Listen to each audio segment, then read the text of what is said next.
Written application दे चुके हैं। Oh, good. Ginger tea, masala tea, anything? क्या नाम बताया आपने? वसंत कुमार काबरा। बसंत कुमार। ओ काबरा बोले तो Bengali.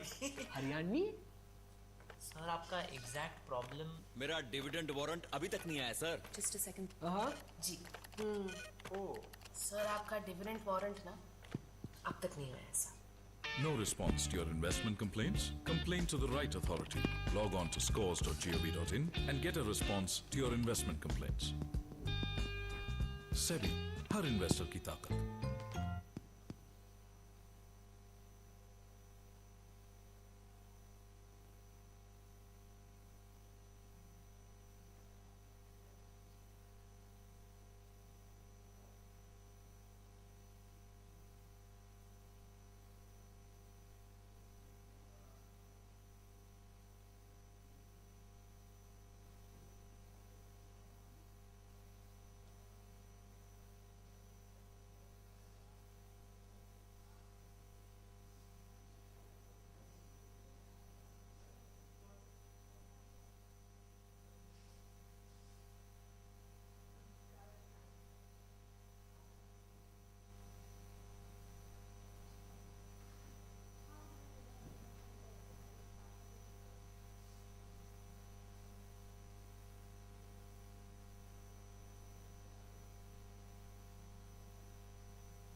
Check, check.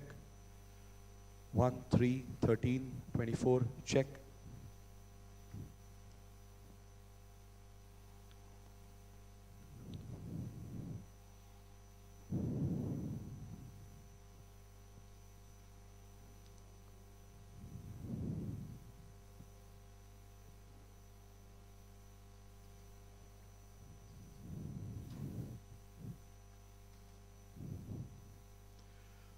Good morning, world champions.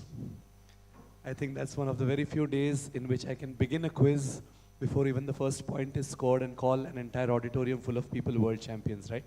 So let's have a round of applause for what happened last night. I think as an event, you can ask for no better thing, no more auspicious thing to begin your grand finale than already having seen a grand finale or a grander finale the night before. So I think all of us are still in that high, and I hope that for the next 3 or 3.5 hours, we will remain in that high because of the performance of another bunch of great young people on the grandest stage of all. Good morning and welcome to the grand finale of National Financial Literacy Quiz 2024, brought to you by SEBI and coordinated, implemented and executed by the National Institute of Securities Markets. My name is Meghasham Shirodkar, and I shall be your quiz master for today's grand finale. Before this, we've had 2 rounds of scintillating quizzing that we witnessed yesterday. 2 semifinals each across both the cohorts. 2 semifinals for the undergraduate category, in which 12 teams went up against each other to identify 6 finalists who will take part in the first finale here. And in the afternoon, we saw 12 more young teams from a slightly older cohort, the postgraduate category, in which we've also identified the 6 finalists who will fight it out for the title of NFLQ champions of 2024. So let's dive straight into the 6 teams who will take center stage in the morning. These are the 6 finalists from all across the country who have qualified as the grand finalists of NFLQ 2024 in the undergraduate section. I'm going to call them up on stage in the order in which they'll be seated. And as they walk up here, I want you to show the same appreciation that you were showing in this same auditorium less than 10 hours back when you know what was happening, right? Because these people deserve nothing less. If all the teams are here, then we will kick off the proceedings by inviting the first batch of finalists on stage. Coming up at table 1, team 1, we have Institute of Commerce, Nirma University, all the way from Ahmedabad. Can they walk up here, please?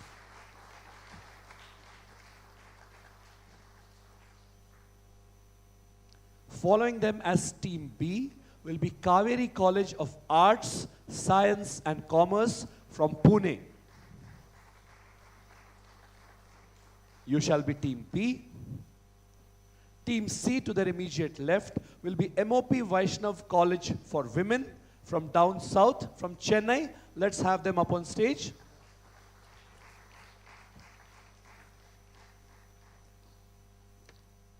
On the other side of the stage at team D, we have VIT Bhopal University, all the way from Madhya Pradesh, Bhopal. Give them a round of applause.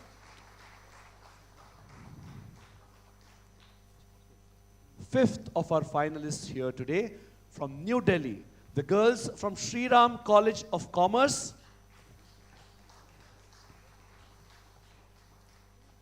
Is the team here? Sri Ram College of Commerce? Sri Ram College of Commerce.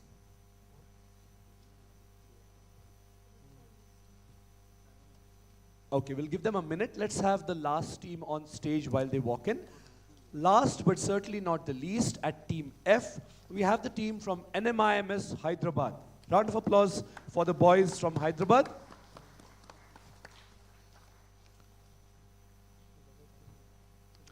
Quick call for the team from Sri Ram College of Commerce, New Delhi. Are they here? We need you on stage in the next 2 minutes.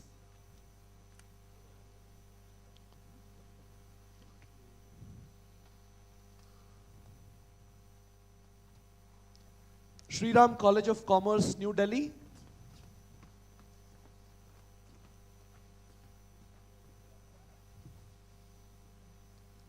Just if somebody can call them on the coordinator. Okay.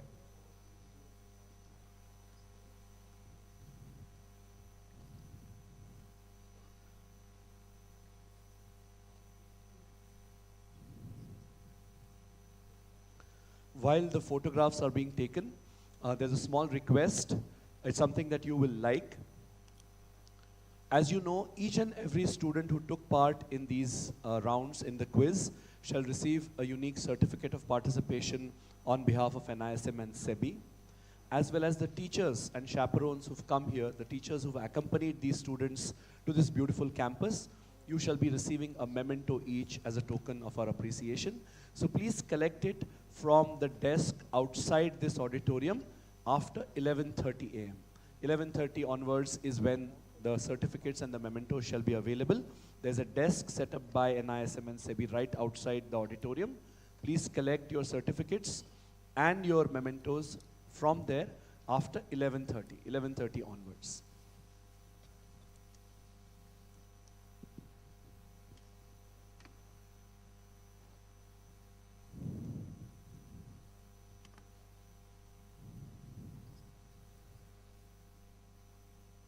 We are just waiting for a couple of minutes for the team from New Delhi to walk in, and then we will start.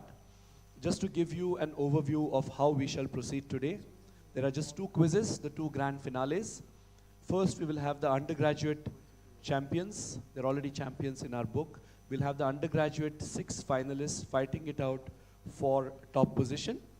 And immediately after, with a break of just 10 or 12 minutes, we will have the 6 finalists in the postgraduate cohort here on stage for the quiz. Great. Sri Ram College of Commerce is here. The boys from Sri Ram College of Commerce, sorry. You are team E, no problem. They like to make an entrance, Delhi people, no? You know the drill, but just a reminder, in case any one of you has forgotten to keep your phones back, not even here, not aeroplane mode, all mobile devices, either in your bags or with the desk here. You'll get them back at the end of the quiz.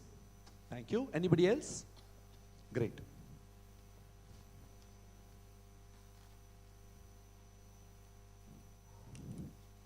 And did you get your photograph taken by the gentleman? Okay, that's the only one left. I think we can start off. So let's do the formal kickoff, and then we can quiz these teams and see who will emerge as champions. Good morning. Welcome once again to the grand finale of the undergraduate category here at the National Financial Literacy Quiz 2024, brought to you by SEBI and executed by the NISM here at their Rasaini campus. We are here today to find out which of these teams will be the champion, runners-up, and second runners-up for 2024. NFLQ, of course, is one of SEBI's flagship initiatives, which aims at disseminating financial literacy and awareness in each and every corner of India, and especially where it matters, in the minds of young Indians at the grassroots level. We've been doing this in some form or the other for the last 10 years, and it's been in the last 3 or 4 years that this initiative has really taken off, both in the minds of the people participating and the scale at which you come here and take part. In case you don't already know, there is a prize pool of a whopping 9,50,000 rupees at stake in all the finals and for the regional winners. The national winners in each category walk away with a cash prize of 1 lakh rupees between the team. The first runners-up gets 50,000 rupees worth of prizes, and the second runners-up in each national final gets 30,000 rupees worth of prizes. Takes me back to the times when I was in college. Seems like ancient history now, but we used to quiz for books, t-shirts, and at the most a gift hamper of ketchup and Maggie. So I think we've come a far way from there, and in a good way. I think it is nice that there's an incentive for having more knowledge than your fellow people. I think there's an incentive for having a burning desire to have more knowledge than the next person. And I think as a collective, as a nation, it can only be a harbinger of good things, that we value knowledge more and more with each passing day. With that thought, let me quickly ask these teams to pick up their mics. It will be a good mic test as well, and give a quick introduction. Nothing else, just their names and maybe the course or what class you are reading in, so that we know and we can take them through their final after that. Beginning with Team A, your name, your institute and city, and which class you're studying in, one by one. Please go ahead. Good morning, everyone. My name is Harsh Kriglani. I'm currently pursuing BCom Honors from Nirma University, Institute of Commerce. So hello everyone, my name is Gaurav Udani, currently pursuing BCom Honors at Institute of Commerce, Nirma University, Ahmedabad. Thank you. Round of applause for Team A. Team B. Good morning, everyone. My name is Utkarsh Bhagwat, and I'm representing Kaveri College. And we are in the third year of BCom, and I've cleared my level 1 CFA. Thank you. Good morning, everyone. My name is Adhiraj More. I am in TYBBIB, and I'm representing Kaveri College of Arts, Science and Commerce. Thank you. Welcome to the finals. Team C. Good morning, everyone. I'm Dia from MOP Vaishnav College from Chennai, and I'm currently pursuing BCom Corporate Secretaryship final year, and I'm also a CS finalist. Happy day, everyone. This is Ananya from MOP Vaishnav College for Women, Chennai. I'm pursuing BCom Accounting and Finance, second year, and I'm also pursuing CMA Intermediate. Welcome to the finals, Chennai. Team D. Good morning, everyone. I am Arush, and I'm from VIT Bhopal University, currently pursuing BTech in Computer Science and Engineering. Good morning, everyone. My name is Jatin Kesarwani, and I'm pursuing BBA from VIT Bhopal. Thank you. Welcome to the finals, VIT. Team E. Good morning, everyone. I am Priyanshu. I am currently pursuing BCom Honors from Sri Ram College of Commerce, Delhi University. Along with my BCom Honors course, I am a CA Inter student too. Thank you so much. Good morning, everyone. My name is Radhakrishnan Swaminathan. I am pursuing BCom Honors from SRCC DU. Thank you. Welcome to the finals. And last but certainly not the least, Team F. Morning, everyone. My name is Satvik, and I'm second year of BBA from NMIMS Hyderabad. Good morning, everybody. I'm Purav, and I'm pursuing BBA at NMIMS Hyderabad. Welcome to the quiz, NMIMS. I think it's a very eclectic bunch of people that we have here, and not just today, but throughout in this quiz that we have seen. As you may recollect, we've had a whopping 3,70,000 plus people who've taken part and been touched by this quiz in 2024. I think that's a really great number when you consider the fact that this quiz has been set up with a purpose, it's run with a purpose, and that is the spread of financial literacy far and wide amongst the minds of young Indians. Very nice spread across the country. There's Ahmedabad, Pune, Chennai, Bhopal, New Delhi, and Hyderabad.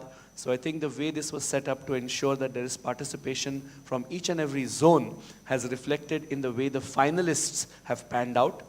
Let us quickly take you through the roadmap for the finals. We shall be following the same format for the undergraduate and the postgraduate cohort as well. We had a semi-final in which there were rounds, up to 3 rounds and 54 questions. In order to make it even grander, bigger, badder, and better, as they say, we have 2 more rounds in the finals. So there will be a total of 5 rounds. You know the drill for buzzers. You know how we pass for infinite bounds. The first round is a multiple choice round in which each team gets 3 questions with multiple choice options. The second is a buzzer round where we've traditionally seen the most excitement yesterday. 3 categories, jumbled words, images, and logos, all on the buzzer. The third is what we call an infinite bounce round in which these teams will be asked a total of 18 questions and the questions will pass in case of an incorrect or a pass answer. The other 2 rounds which we have added are an audio-visual round, which is again on the buzzer. 12 questions, each and every one to be answered by pressing the buzzer. The fastest team wins the right to go. There's only 1 chance per question on each buzzer question.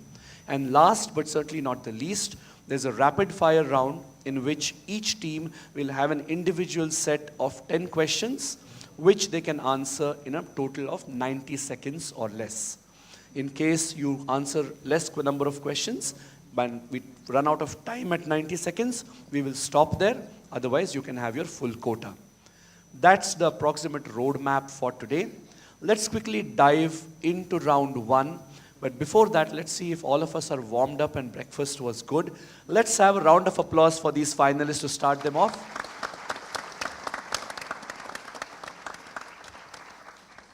Thank you. Audience, there's a lot of audience prizes for you if you remember what happened yesterday. And going by the number of chocolate wrappers outside the auditorium, everybody had a good time. So please remember to keep your voices down when a question is live on stage.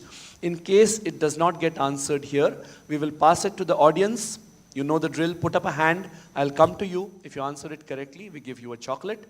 Of course, in case these teams showcase how really formidable they are when it comes to financial literacy and nothing gets passed to you, we have a separate set of audience questions as well. So we are set for the next couple of hours. Let's quickly go into round 1 for the grand finale of the National Financial Literacy Quiz 2024, the undergraduate cohort. The first round, as always, is a multiple choice round. We will begin with Team A and flow clockwise. Team A, if you are ready, let me show you your first question. 10 seconds is what you get. After I finish reading out the question, if you answer it correctly, you get 10 points. No negatives if you get it wrong. Team A, your question. This former SEBI chairman was also the chairman of Project Oasis Committee that worked on old age social and income security. That's what Oasis stands for, old age social and income security. Which of these is the gentleman we are talking about? Is it Mr. M. Damodaran? Is it S.A. Dave? Is it C.B. Bhave? Or is it D. G.N. Bajpai?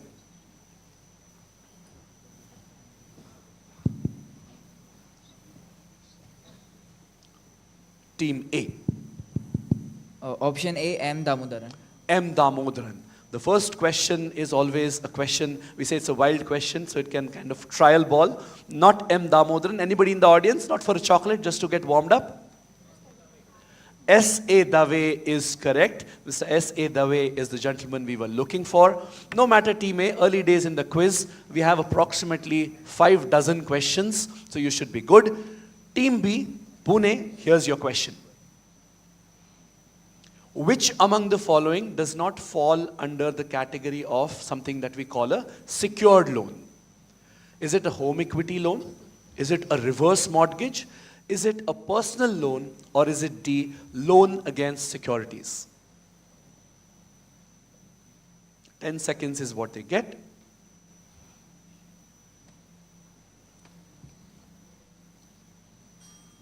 Time is up. Give me a guess quickly.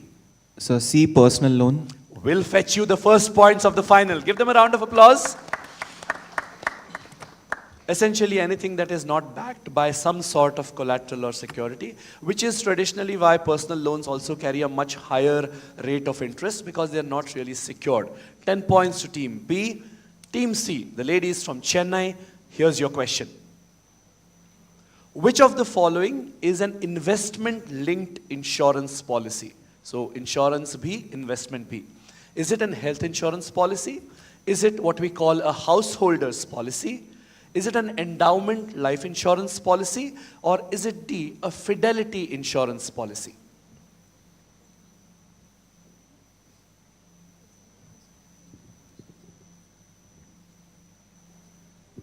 C, endowment life insurance. Will fetch you 10 points right as the timer sounded. 10 points to Team C. Good going so far. It bodes well for a national final when we begin with a good score. Team D, VIT Bhopal University, here's your question for 10 points. Which product was born out of the recommendations of the Oasis project, which we talked about, and these recommendations changed the pension system in India? Is it A, the Public Provident Fund? Is it B, unit-linked insurance, unit-linked pension plans, what we call ULIPs? Is it C, retirement mutual funds? Or is it D, the national pension system? D, national pension scheme. Will get you 10 points. Round of applause for them. I think all of these teams showing why they deserve to be in a national final. And if this is anything to go by, if the start is anything to go by, we should be in for a cracker of a contest. Team E, let's see if you keep the trend going. Sri Ram College of Commerce, your question. Which of the following goals or situations cannot be funded through a loan? Is it going on holidays? Is it funding expenses in retirement? Is it emergency hospitalization? Or is it D, renovating your house? 10 seconds starting now. Sir, A, going on holidays.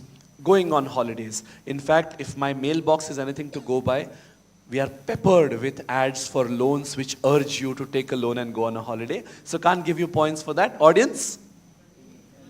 Funding expenses in retirement, which is why one of the goals of financial literacy is to emphasize how important retirement planning really is, because you are at a stage in your life at which you are the most vulnerable, and at the same time your finances are also at the most vulnerable, which is why retirement planning becomes so important. No worries, Team E. Next one shall be better. Team F, your question on screen. Which type of insurance policy has a provision to compensate the policyholder against potential loss of income, which will happen in the event of loss of a limb due to an accident? The policyholder then receives a fixed sum periodically for a certain period, which is specified in the policy. Is it A, disability insurance? Is it B, indemnity insurance? Or is it C, critical illness insurance? Or D, health insurance?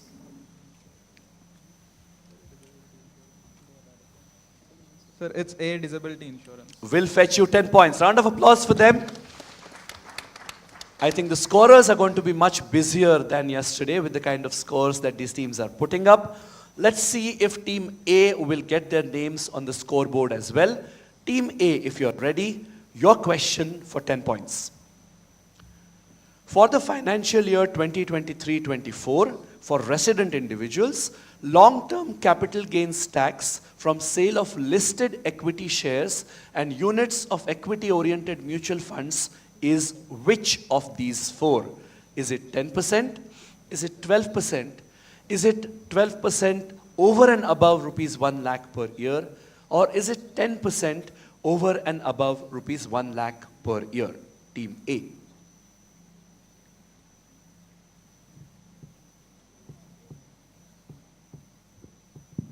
Option D, 10% over and above 1 lakh rupees per year. Will fetch you your first points of the quiz. Let's give Ahmedabad a round of applause. Things can only go better from here, so that's a good start. Team B, Kaveri College of Arts, Science and Commerce. Here's your next question. How are sovereign gold bonds taxed if they are held till maturity? Is it A, at a marginal slab rate of the investor? Is it B, at 20% after the indexation benefit? Is it C, nil, so there is no tax? Everybody wants that. Or is it D, at 10% after indexation benefit? It's C, nil, no tax. What we all want, right? Utopia. 10 points to you. It's C, nil, no tax. We are doing quick time here, much better than yesterday. Also because these finalists have come geared up, perhaps inspired by the happenings of yesterday evening, right? Team C, here's your next question. For the financial year 2023-24, tax on distributed income under dividend option equity-oriented mutual funds is which of these? Is it taxable at 20% after the indexation benefit? Is it tax-free in the hands of the investor? Is it taxable at the applicable tax slab rate? Or is it D, taxable at 10%? Team C.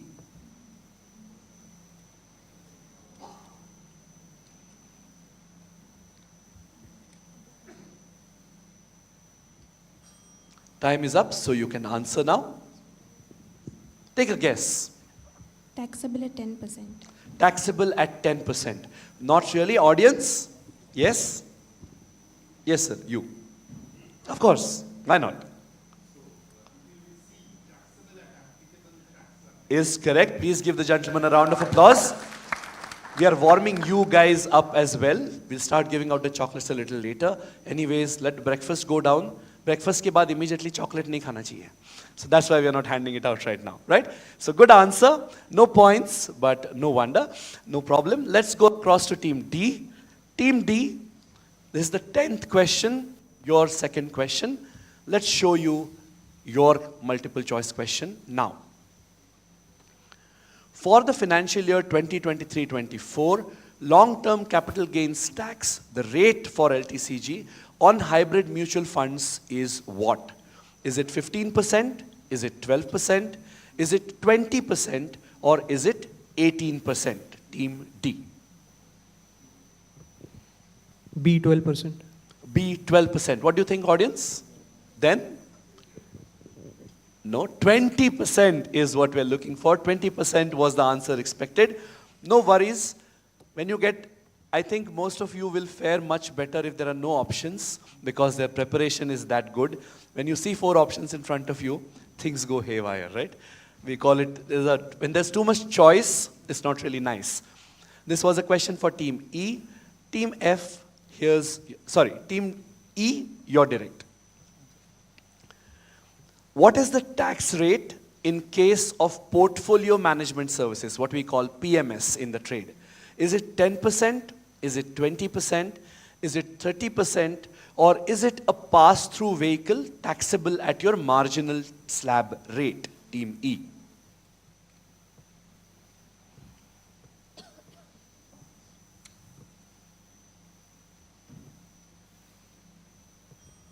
Time's up. Take a guess. D, it is a pass-through vehicle taxable at your marginal tax slab. Do you know this, or are you just saying because it's the longest option out of the 4? Thumb rule of quizzing. If you're faced with 4 options and you go for the longest one if you don't know anything, because you hope that if somebody's taken the time to type out a sentence, that just might be correct. In this case, you're right. 10 points to them. And the 10th, this was Team E, right? Next question for Team F on screen now. For unlisted bonds and debentures, the holding period for long-term capital gains is which of these? Is it 1 year? Is it 2 years? Is it 3 years? Or is it taxed at short-term capital gains? Team F. Sir, it's B, 2 years. 2 years. Not really. Audience? 3 years is what we were looking for. Slightly up and down round so far. We've done with 12 questions and only 6 more MCQs to go. And then we hit our paces with the buzzer round. Let me hop across to the other side. Team A, this is the last of your questions in the multiple choice category. Let's give you a look at your question now. Behavioral finance keeps which of these aspects at its core? Is it economics? Is it psychology? Is it rational decision making? Or is it risk-reward ratio? Team A.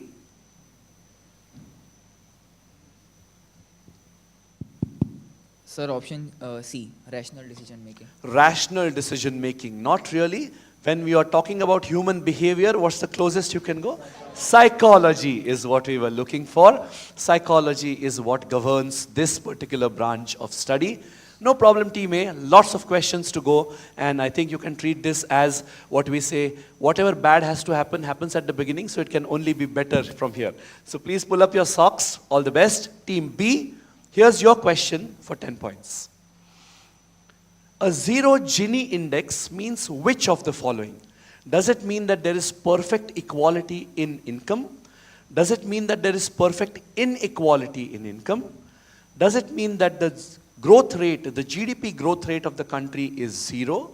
Or does it simply mean that there is zero inflation?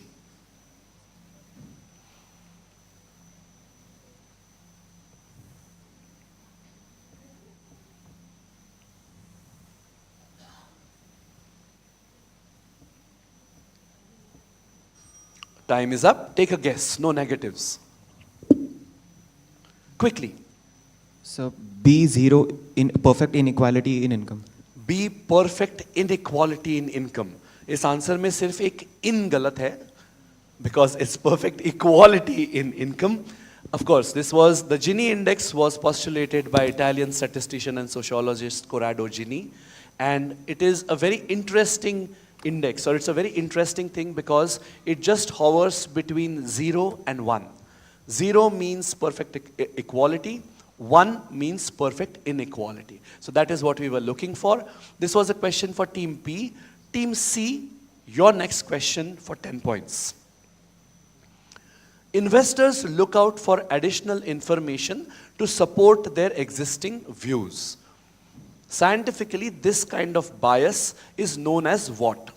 Is it called a familiarity bias? Is it called herd mentality?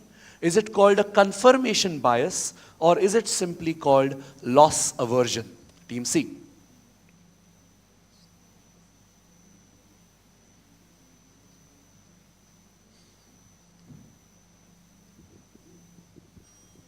Time is up. Take a guess. Familiarity bias. Familiarity bias. Not really. Audience, what were we looking for?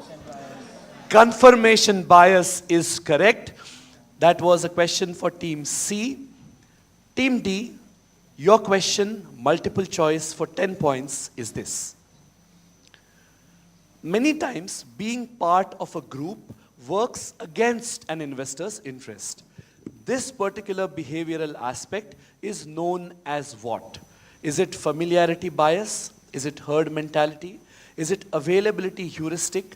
Or is it confirmation bias? Team D. Sir, it's B, herd mentality. Herd mentality. If you're part of a group working against your interests, not really. Audience? Sorry? I'm sorry, just can you? Option C, availability heuristic. Okay, let's take a look at the answer. 10 points to you, 10 points to them, herd mentality. Sometimes it works to get the blood going, right? Like, we know this, the quiz master doesn't. Okay, not really. 10 points to you. Yesterday I was kidding around when we started the quiz. I said one of the biggest comforts to me in a quiz as good as this one is the fact that I have the answers in front of me, so I don't really have to worry. I really wouldn't want to be in their shoes. It's really wonderful at the kind of preparation that these young people put in. 10 points to you. That's a great, very nice answer. Next question goes across to Team E. Your question. People relying on pre-existing information when they are making investment decisions is an example of which of these? Is it something called an anchoring bias? Is it something called framing bias? Or is it simply mental accounting bias? Or is it D, choice paralysis, team E?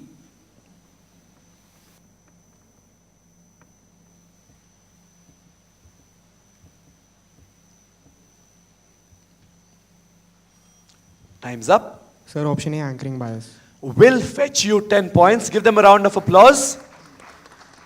And the last question in the multiple choice round in the undergraduate grand finale for Team F, here it comes. The tendency to invest in something known as against exploring, invest in something known, so it's something that we know about. The tendency to invest in something known as against exploring better opportunities is known as which of these? Is it familiarity bias? Is it herd mentality? Is it confirmation bias? Or is it loss aversion? Sir, it's A, familiarity bias. Because when you know something, you're familiar with it. 10 points, a good way to end the first round. Round of applause for Team F. NMIMS ends on a good note. With that, we come to the end of the first round. 18 questions done, another 4 rounds to go. Before we go on to the next round, I'll quickly repeat something which I've already told you. 11:30 a.m. onwards, please remember to step out of the auditorium when the quiz is not going on or when you step out for a break. There is a desk set up by SEBI and NISM outside where each and every participant who's a student gets their own unique certificate. And every teacher who's come accompanying their students to the quiz, there's a small memento as a token of our appreciation. So please do not forget to collect it after 11:30. Do we have the scores? Can we take them? Great. Let's take a look at the scores. Early days in the final, but the good part is that there is no team who has not yet opened their account. 10 points apiece to Ahmedabad and Chennai. 20 points apiece to the other 4 teams, Pune, Bhopal, New Delhi, and Hyderabad. Let's show them our appreciation for these points. Now comes the fun part. This is where people tend to either go spectacularly into the blue or they go spectacularly into the red. But with the quality of these teams, I think it's going to be the pluses rather than the minuses which will count. As always, please keep your voices down in the audience. Let me tell you the rules. This is a round which is purely on the buzzer. There are 18 questions in this round, subdivided into 3 categories. The first 6 will be jumbled words talking about finance, banking, insurance, anything that falls under the scope of financial literacy. The next 6, from 7 to 12, will be questions based on images, people, book covers, famous buildings, and what have you. And the last 6 questions will be based on famous logos of institutions, bodies, government departments, anything connected with financial literacy and banking and finance. Let me remind you teams, each and every one of these questions is on the buzzer. We will test your buzzers before we begin. Only the team which is fastest and whose LED, the lamp lights up, will get a chance to answer. At all points, you will wait for me to identify your team and then only will you answer. When can they buzz? In theory, any time when the question comes up on screen. You do not have to wait for me to finish reading. You can buzz. The only thing that will happen is the moment I hear a buzz, I will stop the question then and there and I will require the answer immediately. In the next 18 questions, you do not get a chance to wait, think, and answer. The moment you buzz, you give me the answer after I have identified the team. Scoring, simple, plus 20 if you get it right, minus 10 if you get it wrong. The questions do not pass to the teams on stage. They will pass to you. And if a question is good enough and you answer it correctly by putting a hand up, this is where onwards we start distributing those chocolates. So please put up a hand. Let me come to you with a mic or send somebody across and we will get a chance to give you a chocolate. Are all the teams ready? Great. If the audience is ready as well, let's kick off the buzzer round by doing a quick test of your buzzers. Team A, Team B, C, D, E, and F. Brilliant. Yeah, F, perfect. I can see your buzzer. I can see everybody's buzzers. Great. Wish you all the very best. As we have seen yesterday, the middle overs is where any match is won or lost. I'm not talking about the final, because for 16 overs in the second innings and the first 20, we were down and out and dead. I think everybody's nerves took a beating, but in the end, the result mattered. In a quiz, these middle overs are where the battle is lost or won. So please keep that in mind. Please keep in mind the stakes that you have and then formulate a strategy accordingly. Audience, please stay quiet until I come to you. Remember, the first 6 questions are jumbled words. It could be one word or it could be two. Along with the jumbled words, there's also always a slight clue in the manner of text at the bottom. You can take a look at the clue. You can buzz whenever you want. In case nobody buzzes, I might give out a clue. Otherwise, I will go straight to the audience. All the very best. Let me reset your buzzers. Question number 1 coming up on screen now. A perceived advantage of gold. What is this? Team F and NIMS. What am I looking for? Into the mic. Inflation hedge. Will fetch you the first 20 points. Give them a round of applause. Very, very nice. They have put in their first hedge against being knocked out. 20 points to Team F. We will quickly move on to question number 2. Interrelationships in a statistical sense, Team A, what are they called? Correlation.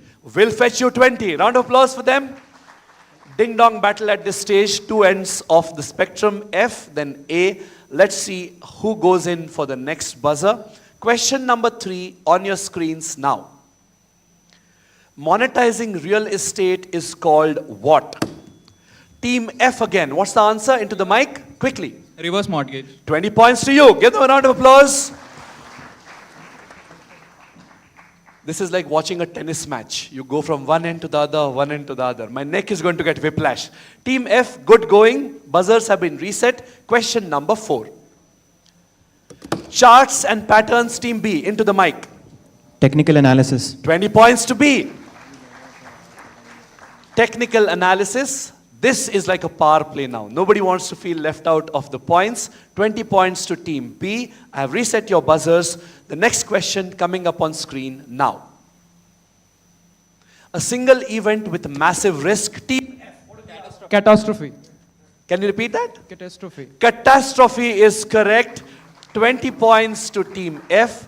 And let me tell you, if Team F continues hitting the buzzer like that, it's going to be a catastrophe for the other 5 teams on stage. So please, please, please don't let them run away with this. You're too good, the rest of you, you're too good to let that happen. Buzzers have been reset. The last question in the jumbled words category coming up on screen now. A popular derivative, Team D. What are we looking for? Into the mic, quickly. Sir, index futures. Will fetch you 20 points. Give them a round of applause. Index futures is a popular derivative. That's what the jumble was talking about. Good start and rollicking start to the buzzer round. Buzzers have been reset. The next category, as you will remember, is something that revolves around images. So that is what you have to do.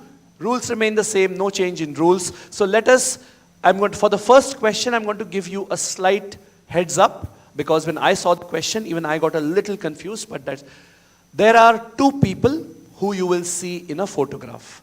They are at the leftmost and the rightmost. The question is in the middle. And it is in the middle because that question is blanking out the 2 people whose names we want. Clear? So if, for example, if it was Team A and Team B in the photograph, we can only see the gentleman at the left and the gentleman at the rightmost. You 2 have been blanked out and I want your names. Clear? So that's the clue. Question coming up on screen now. Who are the 2 people masked in this photograph. Team B going for it? Quickly. Gandhi and Jawaharlal Nehru. Gandhi and Jawaharlal Nehru. That's the first negatives of the quiz.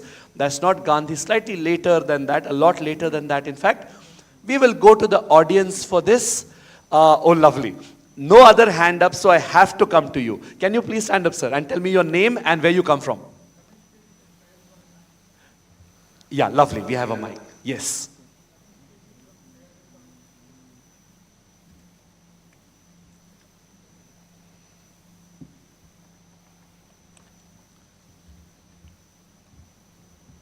Can you just check if it is on? Yeah, it's on now. My name is Ramesh. Okay. Narayan Murthy and Nandan Nilekani. What an answer! Give him a round of applause.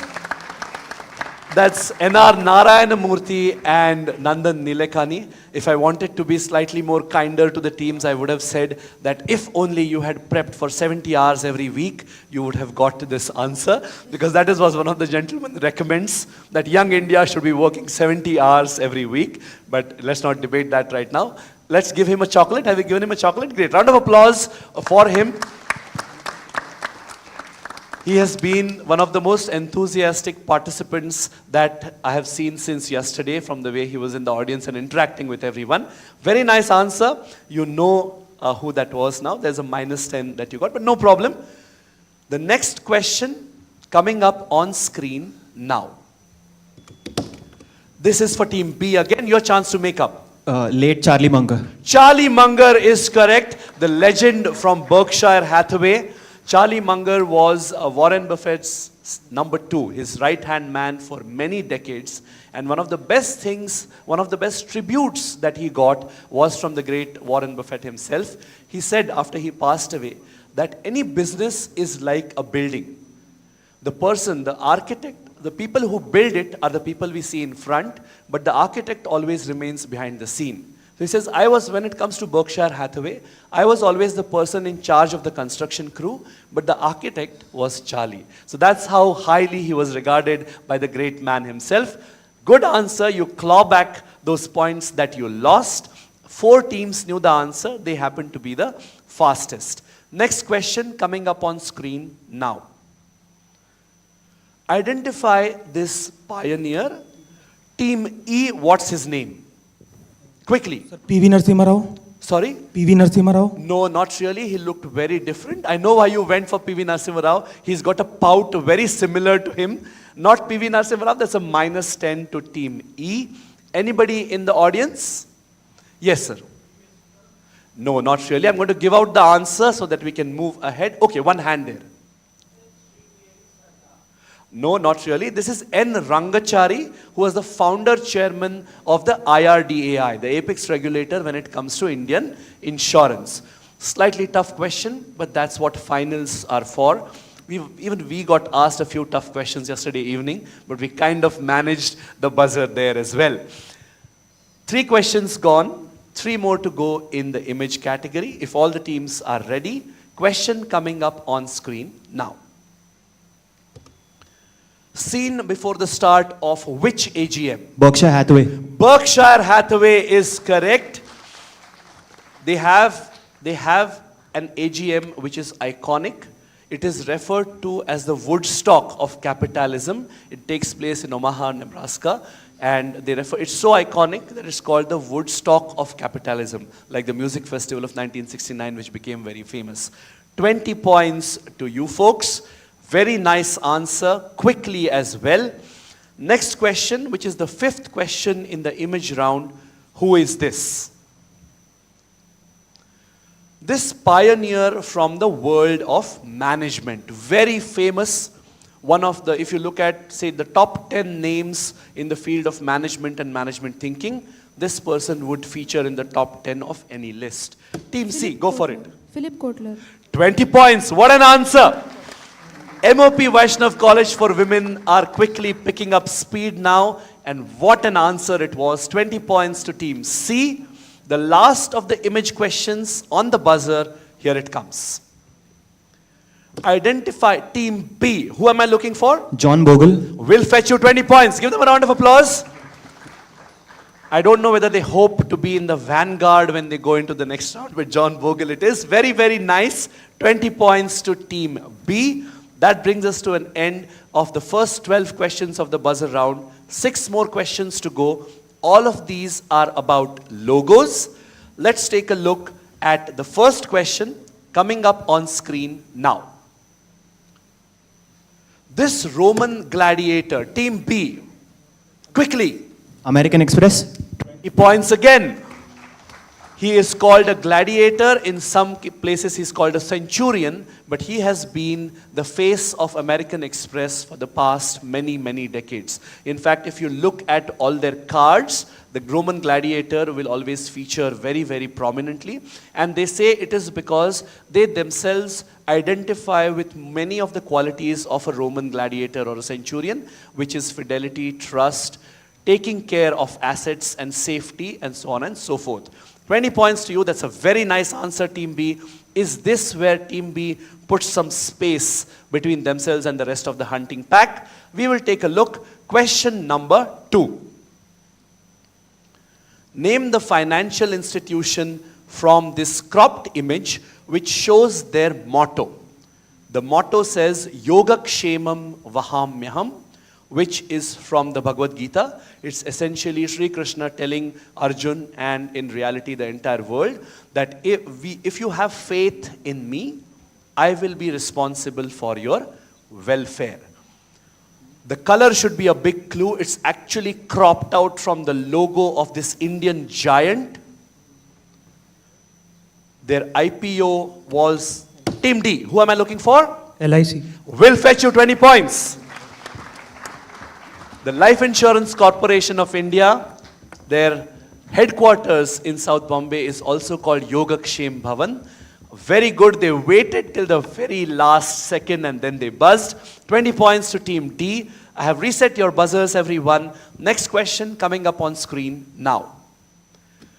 What 3-letter abbreviation? Team C. CCI Competition Commission of India. Not the Competition Commission of India. You did start with the correct letter though. A -10 to Team C. But no problem, girls. That was a brave buzz. Audience for a chocolate right there at the left. Is correct. Give him a round of applause. And I think he deserves a chocolate. Your name is? No wonder. Take back the chocolate. Take a chocolate from him. This is insider information, right? Round of applause for him. Very, very nice. At SEBI, we frown very hard on insider information, okay? So no chocolates. All right. So CFP is what we are looking for. And now you would know. What does CFP stand for? Certified Financial Planner. That's what the CFP logo looks like. No worries. Early days in the quiz. The next question coming up on screen now. Logo of which bank? World Bank. Points. Team B, it's got the world on it and bank, so you just put the two together. Sometimes it's that simple.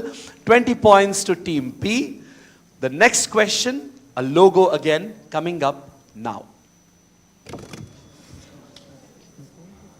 This is Team A. Which digital pioneer acquired this company in 2016? You really didn't think we were asking for the logo and saying identify the company, right? I know I slept very late yesterday because of the match, but not this late as well. All right, Team A, take a guess, quickly. Quickly. Paytm. Paytm, not really. Let's go across to one of the students. Yes, the boy in the blazer. Let's get a mic to you. Do we have a mic on that side of the Audi? Yeah, you have a mic. What's your name? My name is Orgo. Okay, and which college? Bengal Institute of Business Studies. Bengal Institute of Business Studies. Which pioneer? Flipkart. Give him a round of applause. And a chocolate as well, not just a round of applause. He's like, okay, मैंने round of applause के लिए answer नहीं दिया था. Very, very nice. This is, of course, Flipkart. I know what you were thinking, but like I said, I am not that sleep deprived yet. Buzzers have been reset. The next question, this is the last question of the buzzer round in this category. Remember, we have got another buzzer round coming up, which is amongst the 2 rounds that we have added for the finals. Question coming up on screen now. Team E, which major body? Sir, ICAI, Institute of Chartered Accountants of India. Very, very nice. Give them a round of applause. Do you know what that motto stands for? It's very beautiful. It says, yes, go ahead. The world sleeps, the accountants work. Lovely. Give him a round of applause. Why do I think this guy is going up to become a CA as well? It says in Sanskrit, the person who stays awake while the world sleeps, which is what a CA, an accountant, is theoretically supposed to do. That's how responsible they are. 20 points to you guys, Team E. Round of applause for all the teams. That brings us to the end of the buzzer round number 1. Before the scores come up, let's have an audience question, because I would love to, but nobody here will allow me to take back any chocolates, so I might as well give them out. All right, let's ask you a question. Simple question. Because we talked about Berkshire Hathaway, we talked about Charlie Munger, and we talked about Warren Buffett as well. So because of how knowledgeable Warren Buffett was, and theoretically when it came to investment, he always had an answer for everything. Warren Buffett was given a 3-word nickname. That 3-word nickname was, the second part of that nickname was where he was headquartered. And the first part, the middle, I'll give you the middle word. The middle word was off, blank, off, blank. The third blank, as in, the third word is a place. The first word happens to be from mythology, not our mythology, Greek mythology. Somebody who knew all the answers. It also coincidentally happens to be the name of a giant company. The first hand which went up was there. So let's get a mic to you. You have a mic coming your way. What's your name? So my name is Arpit Yadav and I am from Christ, Bangalore. Okay. The name is Oracle of Omaha. Is correct. Give him a round of applause. You were saying something, sorry. Yeah, so I read this in the poster stated in NISM Vasi. The poster was there, Oracle of Omaha. So round of applause for NISM as well. On your way back, please drop off half the chocolate with one of the faculty at NISM Vashi. Sure. So that it can go to the people who made the poster as well. Round of applause for him. The Oracle of Omaha is what we were looking for. And let's take a look at the scores after 2 rounds. Oh, lovely. There's already a centurion in the mix. 20 points apiece to the teams from Institute of Commerce, Nirma University, Ahmedabad, and MOP Vaishnav College for Women, Chennai. 10 points ahead of them is the team at table E, Sri Ram College of Commerce, Delhi. At this stage, with 60 points, they are at number 3 on the scoreboard, is the team at D, VIT Bhopal University. 20 points ahead of them, that's just one buzzer answer, is NMIMS Hyderabad, who had a rollicking start to the buzzer round. But leading at this stage with what is a nice cushion of 50 points is Kaveri College of Arts, Science and Commerce from Pune. Give them a round of applause. 130 to them. This sets up the quiz very nicely for the rounds to follow. So let us quickly take you into round 3. This is a round that has no options and no buzzers as well, so you can slightly push them away. We will use them in the round after this. No options. Why is this round a round with a little less stress? Because even though it doesn't have options, what it does have are 15 seconds for the team to think, and no negatives if you get it wrong. If you get the answer right, 20 points is what you collect. If you get it wrong or you say pass, which I sincerely hope you don't do, if you get it wrong, it just passes to the next team in order. If they get it correct, they get the full 20 points, and the next question goes to the next team. As you might recollect from yesterday, what this does is it ensures a fair spread mathematically of all the questions. And even if you are a really strong team, you will never end up getting 2 questions to answer one after the other. The moment you answer a question, I give you points, but I go to the next team with the next question. So it needs to go all the way around the other teams before it comes back to you in case everybody else passes. What happens if nobody answers? Again, very difficult considering their caliber. They will answer. Then I go to the audience. I give you the answer, give you a chocolate maybe. And the next question goes back to the same team where the previous question started. We will do this for only 2 questions consecutively. If it happens a third time, we move on to the next team and begin there. Simple? You've got the rules correct? 18 questions, right? That is correct. 18 questions. The wheels are already turning in his mind. 18 questions. I have a lead of 50. What do I need to do to keep that lead intact? We will begin with the first question. Remember, we are starting with Team A. No pressure.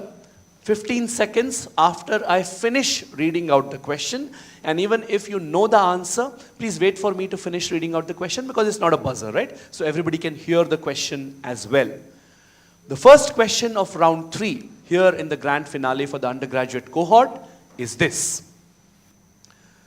Temasek Holdings, a major global investor, is the sovereign wealth fund of which country? Team A.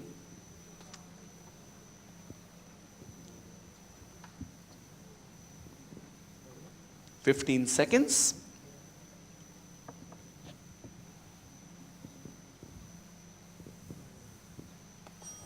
Time is up. Quickly. Taiwan. Taiwan. Not Taiwan. Passes to Team B. Norway. Not Norway. Norway has got a giant sovereign wealth fund, but not called Temasek. Team C. Japan. Not Japan as well. Team D. Sir, China. Not China. Team E. South Korea. Not South Korea. Now it's a geography contest, financial literacy contest. Team F. Saudi. Saudi Arabia. Not Saudi Arabia.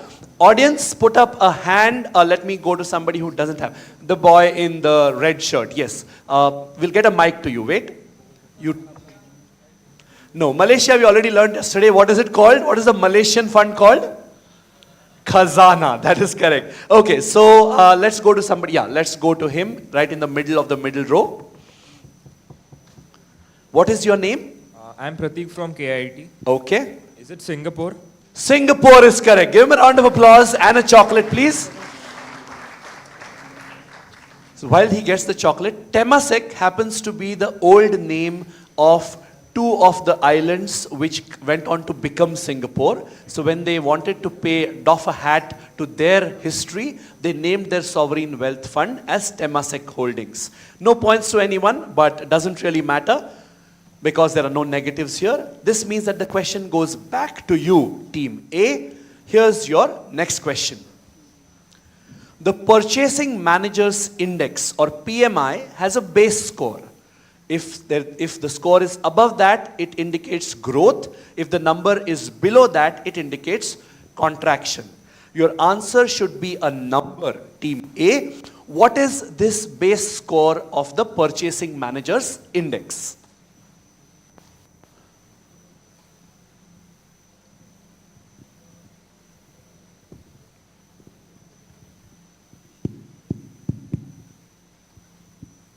A 100. Not 100. Team B, quickly please. 50. Will fetch them 20 points. 50 is the base score for the PMI. Nice going. This means that the next question will go to the ladies from Chennai. Here's your question. What is the expansion of ASBA, a process that makes IPO refunds in case of non-allotment of shares? Team C. I want all 4 letters correct. Only then will I give points. Team C. Application supported by blocked amount. Will fetch you 20 points. Application supported by blocked amount. Earlier, it was a very tedious process.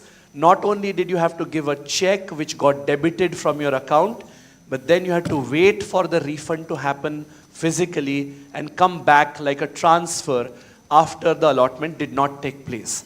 Now that money remains in your account, but there is a block. So it's a blocked amount. And what does it support? It supports an application made for an IPO. Very nice going, Team C. The next question is for the boys from Bhopal. Here's your question. Which index was launched on April 22nd, 1996? It represents nearly 56% of India's free float market capitalization as on March 31, 2024 at NSE. Team D. I would need the full name of this index. Sir, Nifty 50. Will fetch you 20 points. This is the Nifty 50, 50 stocks, NSE, 20 points to Team D. Team E, here's your question. What is this word which is used to describe the court-sanctioned or supervised process for discharging a will or the assets of an estate?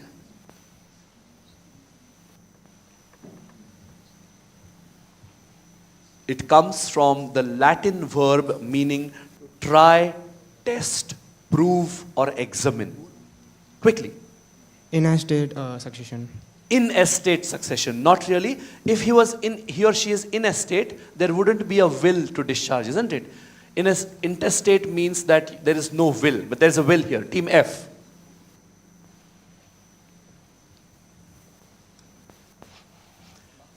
You're passing? All right. Team A, passing to you.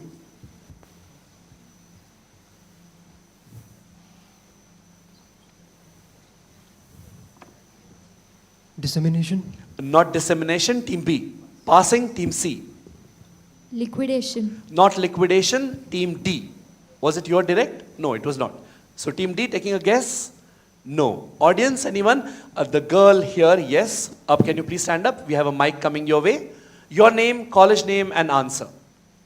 Hello, sir. My name is Khushbu Saraswat and I'm from R&B Global University. Okay. So the answer would be testamentary succession. Not testamentary succession. One word answer. Let me go across. Okay, I'll go to the guy there. Yes. What's your name? Okay, Mike, you have a mic there. Can you take it from her? Yeah. Dr. Anand Joshi, I'm coming from RK University. Okay. The answer is scrutiny. No, I'm going to give out the answer because we need to move. There will be more chances to get a chocolate. This is probate. It comes from the Latin word probare, which means to try, test, examine, supervise. Probate is what we were looking for. The next question will go back to Sri Ram College of Commerce because it was their question which started passing. Here's your next question. In which city is the National Institute of Bank Management, NIBM, located?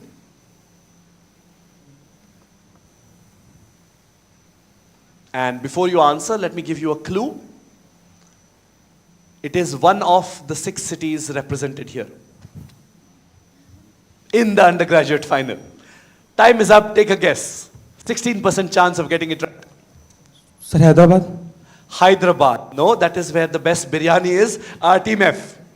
He is looking at the plaques now. He's like, okay, mera wala nahi hai, to, okay. Go ahead. Delhi? Not Delhi, Team A. Pune. Is correct. I was hoping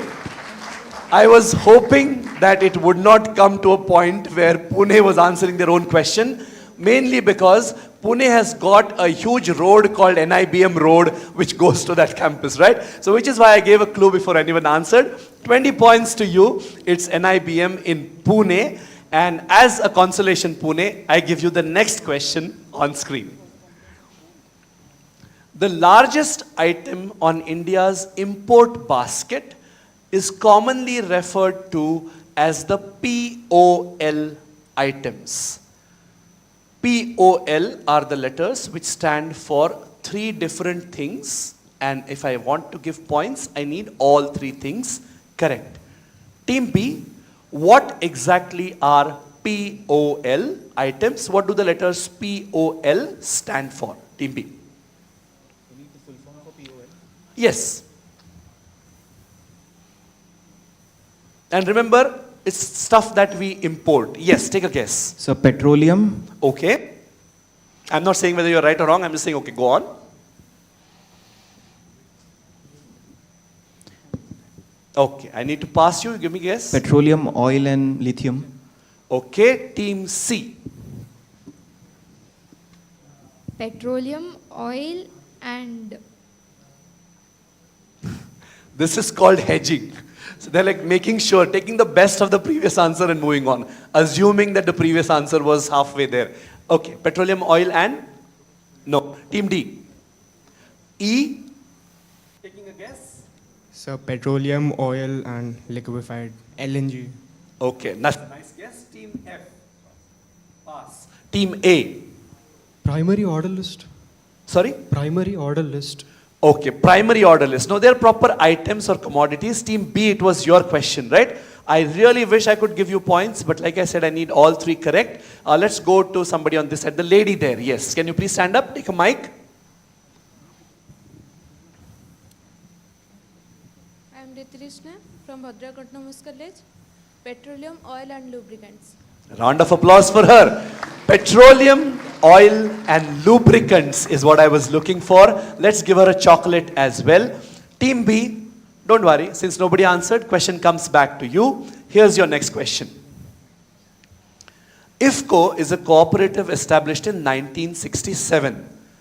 It has also promoted other entities famous in India like the NCDEX. What do the letters IFF stand for in IFCO?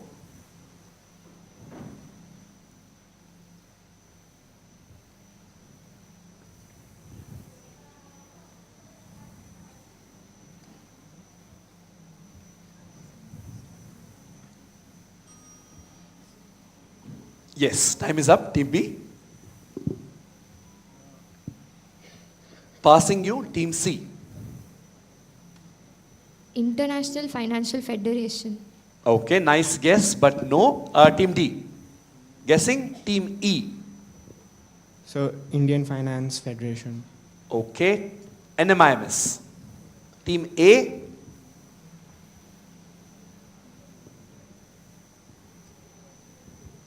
Indian Federation of Finance. Not really. I'm going to give out the answer. We'll come for more chocolates later. This is Indian Farmers Fertilizer, right? So that's the IFCO. Lots of ads in the old days of Doordarshan as well. So no points to anyone. Team B, you had two questions, one after the other. So now we'll move on to Team C. Here's your direct question. The income tax portal calls something a tax passbook of an assessee that has information on TDS, TCS, advance tax paid, tax refunds, etc., etc. What thing integral to the income tax process in India are we talking about? Team C.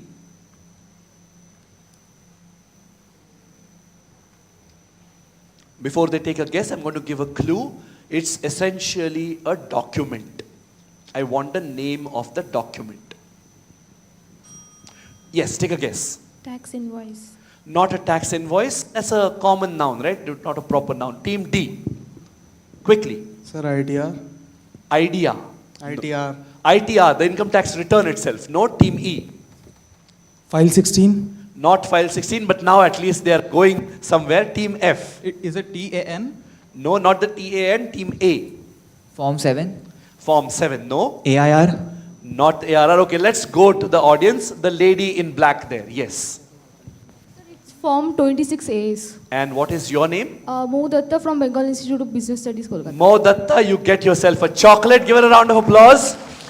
Form 26AS is correct. Very, very nice. And a photo for the records as well. Team C, since no one answered, here's your question again. The leading benchmark index in Japan is the Nikkei blank. Fill in the blank with a 3-digit number. Team C. So essentially how they answer, somebody answered Nifty 50. The Sensex is essentially Sensex 30. There are 30 stocks. The Nikkei is officially called the Nikkei blank blank blank. It's a 3-digit number. Which number? 225. Will fetch you points. I have no idea why she was so hesitant because the number was right on target. I won't give you 225 points. You'll get 20.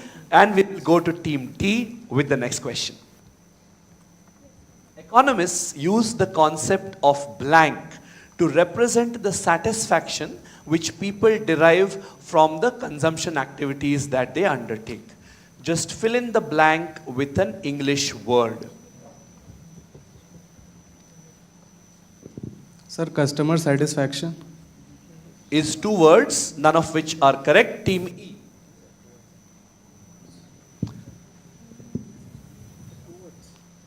I didn't say. They answered 2 words. I said none of which are correct. Sir, utility. Will fetch you 20 points.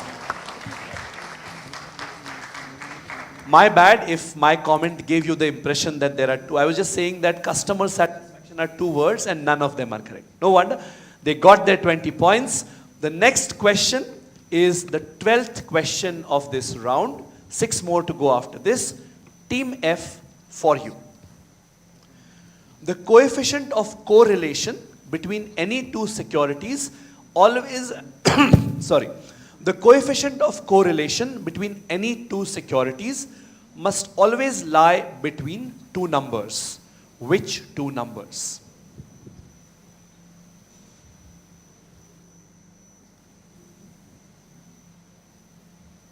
-1 to +1. Will fetch you 20 points. I think these teams really know the answer. Just to make us feel good, they're giving the impression of being hesitant and then giving an answer worth 20 points. They did that with 225 and they did it with -1 to +1 as well. 20 points to Team F. The next question coming your way, Team A. Which small savings scheme meant for the girl child managed to collect over 2.36 lakh crore rupees from more than 3.87 crore subscribers as on March 31st, 2024. I want the name of the scheme. Sukanya Samriddhi Yojana. Will fetch you 20 points. This is the Sukanya Samriddhi Yojana, and as we learned earlier, in the Sukanya Samriddhi Yojana, the largest chunk of subscribers came from a very unlikely source, which was the Department of Posts, right? Very nice answer, Team A, very confident as well. It would have been very fitting if this was answered by the only girls team on stage, but sometimes that's not how perfectly a script can be written, right? So 20 points to Team A. Team B, here's your question. Blank pricing ensures that transactions between related parties are conducted at what is called arm's length. What does that mean? It means that the price being paid should be similar if conducted between unrelated parties. What that essentially means is that if Tata Motors is selling trucks to TCS, they can't, just to make sure that the group doesn't suffer, they can't really sell a truck for 100 rupees. They have to sell that truck for the same kind of price which they would sell it to you or me, for example. This is called blank pricing. What word fills the blank?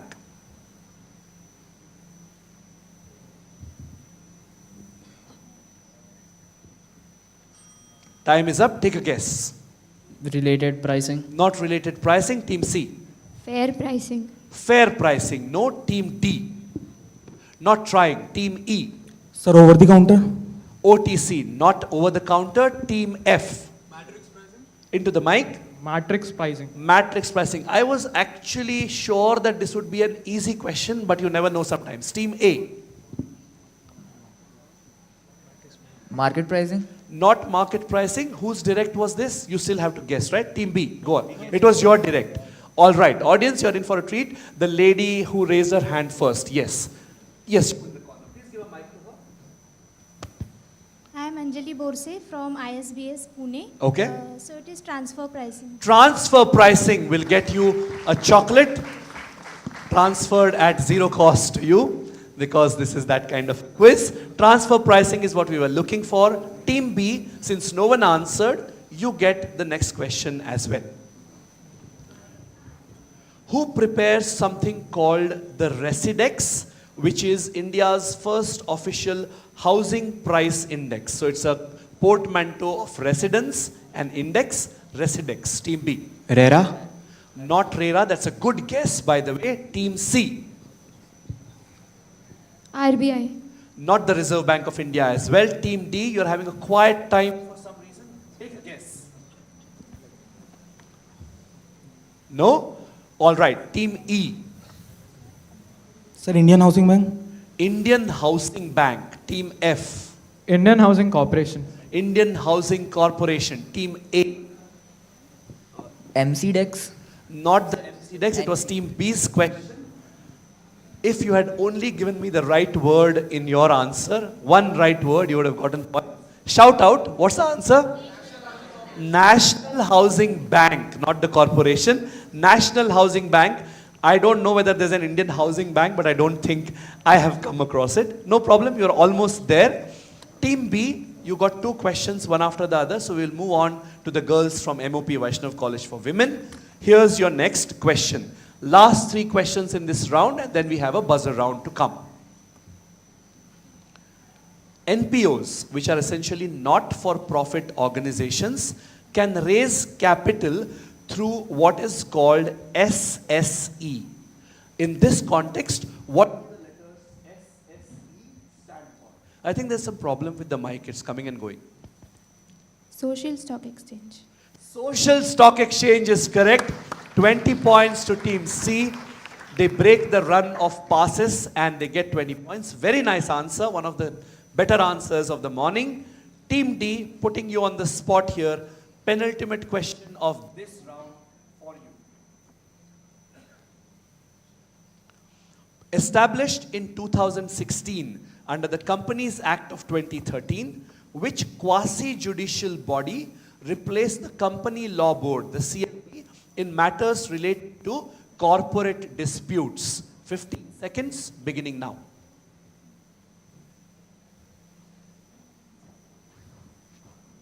Check, check.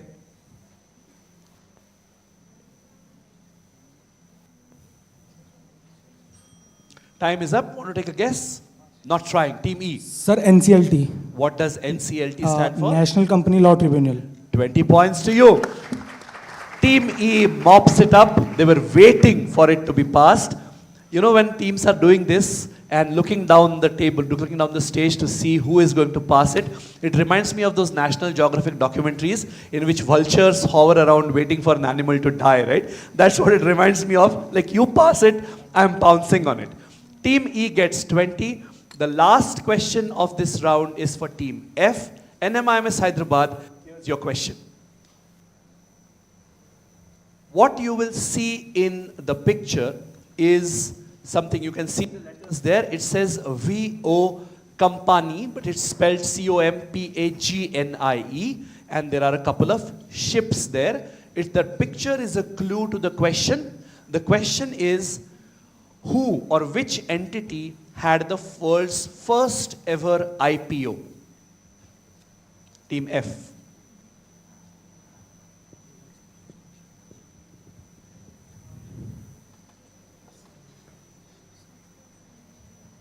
I'll give a clue before they answer, for a clue for everybody.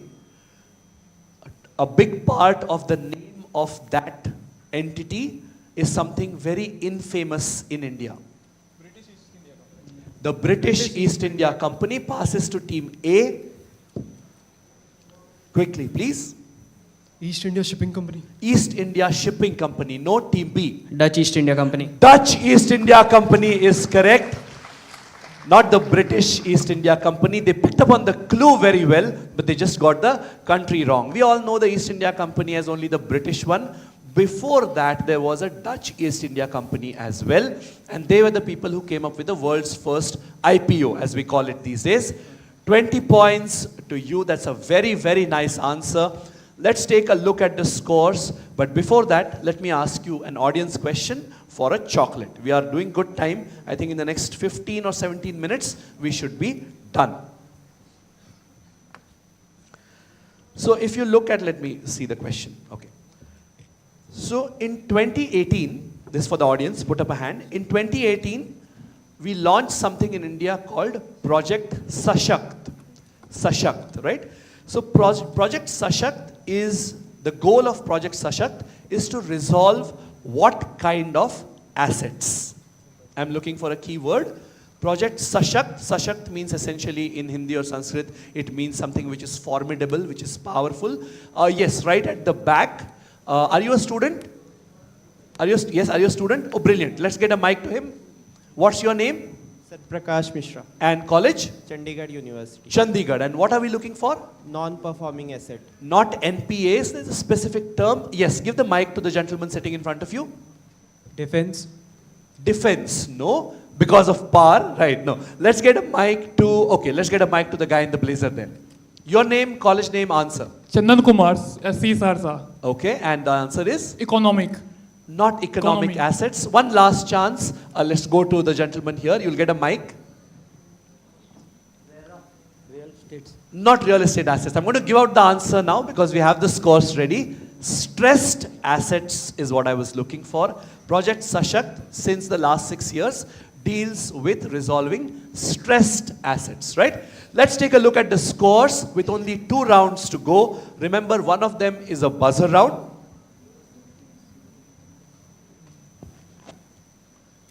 Okay, brilliant. I think it's a reflection of the caliber of the teams on stage. There is nothing below 60 here, nothing below 70, or nothing below 60, sorry. We'll go in order so it's easier. Team A, Ahmedabad, you're on 60. B is leading at this moment with 170 points. Give them a round of applause. In spite of me taking away their Pune answer, वो full toss हमने नहीं दिया उनको. MOP Vaishnav College for Women on 80. Next to them, the boys from VIT Bhopal also on 80. 70 points to the team from Sri Ram College of Commerce, New Delhi. In second place at this moment is a team from NMIMS Hyderabad with 100 points. Round of applause for them.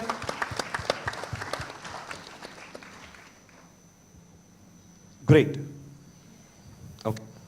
A quick 30 seconds while we change the batteries.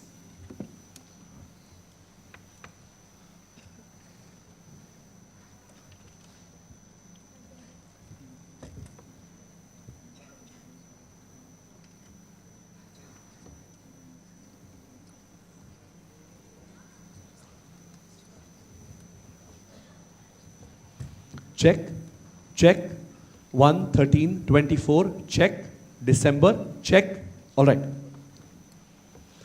That brings us to the last 2 laps of the quiz here in the undergraduate cohort, the national finale. Let me remind you of what is at stake. 1 lakh rupees to the team which comes first, 50,000 for coming second, 30,000 for coming third, and of course, regional winners get their own share of cash prizes as well. A total pool of 9,50,000 rupees just waiting to be gifted in response or as in exchange for having the best financial literacy IQ in India, in young India, right? If the teams are ready, this is a buzzer round. Let me explain the rules to you. 12 questions. They will not pass. They're purely on the buzzer. All of them are either audios or videos. The question will come up on screen, the video or the audio will play. As always, you can buzz whenever you want, but the moment somebody buzzes, I will need an answer immediately. If no one buzzes, I might give out a clue as well. Clear? Plus 20 for getting it right, minus 10 for getting it wrong. The rules remain the same. Remember, this is the last round in which you are going head to head against each other. This last round of the quiz is rapid fire in which you get your own set of individual 6 questions, right? 6 sets of questions. Wish you all the very best. We will, as always, do a check of the buzzers. Team A, B, C, D, F, E, sorry, and F. Thank you. Everybody's buzzers are working. Remember, the only team which is fastest, their buzzer will light up and I will wait for me to identify you, then you can answer. Let's just little bit, take it here. Yeah, thanks. The first question in round 4 coming up on screen.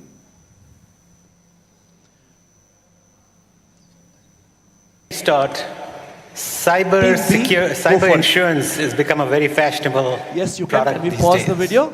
They've already gone for it. Over these last few years. You want the name of the guy speaking? Yes. Ajit Jain. Ajit Jain of Berkshire Hathaway is correct. Hyderabad had gone for it as well, but they were fractionally slower than Team B.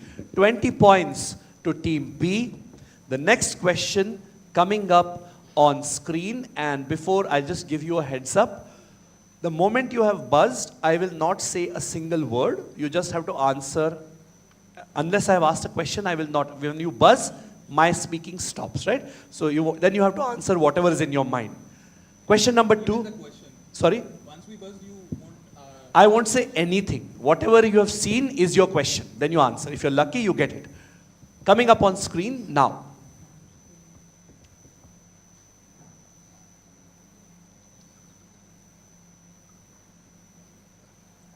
While the credits play, let me throw out the question as well, so you're breathing easy. This movie is based on an actual event.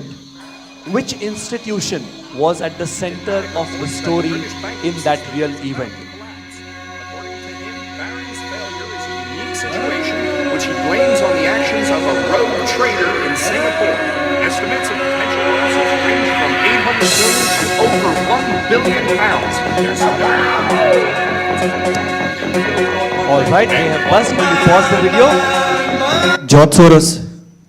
George Soros. I said which entity was at the center Bank of England. I can't give you any point. That's a -10 to team B. Anybody knows which entity or which bank was at the center of this real story on which the movie Rogue Trader is based? Right at the back, we have one of the only hands in the audience. Can we get a mic to the gentleman in the second last row? Can you put up a hand so we know where to come? Yeah. Central Bank of America. Not really. I'm going to give out the answer so we can move ahead. We'll ask more questions in the second final because we are running slightly behind time. The answer I was looking for was the Barings Bank. Nick Leeson, the rogue trader who caused this, used to work for Barings Bank. That's a -10 to team B, but I don't really think they will mind. It was worth a shot. Team B, you had buzzed for this, right? All right. The next question, let me tell you what I'm looking for so then there's no confusion in anybody's minds. There's a 3-word phrase. The middle part, the middle word of that phrase is oil. Oil, like petroleum wala oil. I want the first word and the third word. What the question is all about, you will see in the video. Get ready to explore the OPEC oil crisis of 1973, a major event in modern economic history that affected countries across the globe. This crisis was sparked by the decision of the Organization of the Petroleum Exporting Countries, OPEC. All right. This 1973 event, also popularly known as the blank oil blank, brought about a big recession in the US. What are the two blanks? The middle part is oil. I need the first word and the third word. Think of where most of the OPEC countries are situated. That should give you your first word. And think of what it means in economics and international relations if a country or group of countries collectively decide not to do something or provide something to other countries. That's your third word.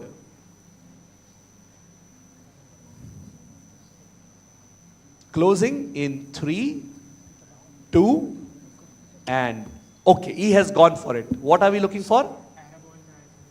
Arab oil crisis is what you said. When a country or group of countries decide not to give something to another country, it's not called a crisis. What is it called? The other word similar to sanction? Embargo. This is the Arab oil embargo. That is what I was looking for. I tried to clue it as much as possible as the question went on. But no worries, it's only a -10. That's a -10 to team E. The next question coming up on screen, and I'm looking for the name of a person. This person is an Indian. And what is the question all about? You can see on screen now. You can always opt to wait for the question. That's fine as well. Let's go back to this thing. So who is this person who is showing up? In national statistics, he is an undisputed king of statistics. Nothing doing. He is it. If you are talking about national statistics, it has to be relating to this person. Who is this person?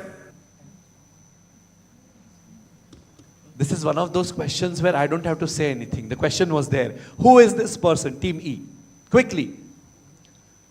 National Statistics Day, June 29th, yesterday, coincidentally? Adam Smith. Not Adam Smith. I think okay, I didn't. Did I say it was an Indian? I did, right? Last I checked, Adam Smith wasn't Indian. So I know we have a habit of co-opting successful things, but no. Audience, shout it out. No, this is on this person's birthday. We celebrate National Statistics Day. Yes, sir. Can you please stand up? We'll get a mic to you. I would love to give you a chocolate for this. I will give you a mic. Your name, where you're coming from, and the answer. SEBI. Okay, and what's the answer? PC Mahalanobis. PC Mahalanobis is correct, the great Indian statistician and leader. In honor of his efforts to make sure that all our policy has got a solid statistical base, National Statistics Day is celebrated on his birthday, June 29. Minus a couple of minuses here in the middle of this round. No problem. Let's move on to the next question. I'm just looking for a one-word answer. What is the area of expertise of the person that you will see in the video? One-word answer. Let's show you the video. Team D has gone for it. When I look at my three... What an answer. They didn't even wait. You want to tell us who that person was? Ashwin Damodaran. Ashwat Damodaran is correct. 20 points. Beautiful 20 points to Bhopal. One of the better answers in the morning. And trust me, we've seen very good answers so far. I've reset the buzzers. The next question, I just want you to identify the person who you will see speaking in this slightly antique kind of video coming up now. All right, team 6. Who am I looking for? Quickly. Team F. 3, 2, and 1. Go for it. Jawaharlal Nehru. Jawaharlal Nehru. I know some people have an habit of taking Nehruji's name for everything. This is not one of those quizzes. Not Nehru. I know the likeness is there. Shout out. Yes, sir. Morarji Desai is correct. The question was, he is the only finance minister of India who was fortunate enough to present the budget on his birthday. And for no chocolates, what is very, very nice about Pandit, or trivial, quizzily nice about Morarji Desai's birthday? 29th of February is when he used to celebrate it. So only every 4 years, there used to be a birthday for him. Morarji Desai gets a minus for team 6. Let us move on to the next question. I will tell you what it is all about.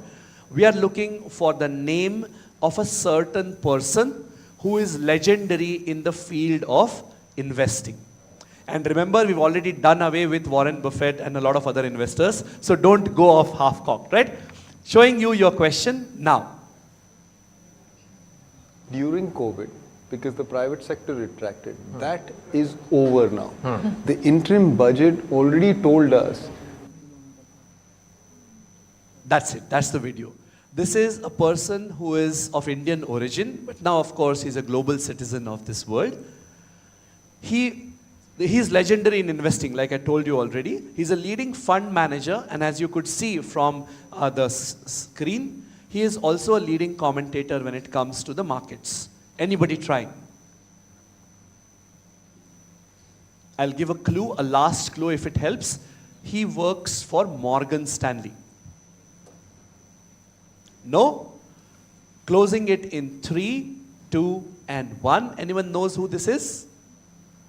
Okay, that's the first. Not a single hand up. This is, oh, there is? Oh, lovely. Oh, the photographer. Okay, can we get a mic to him? I would love to give him a chocolate. We'll give you a mic. And before you answer, I want your name, not for the purpose of the chocolate, we'll give that to you anyways, but because he has been one of the people who has been on his feet for the last so many hours and yesterday as well. Round of applause for him.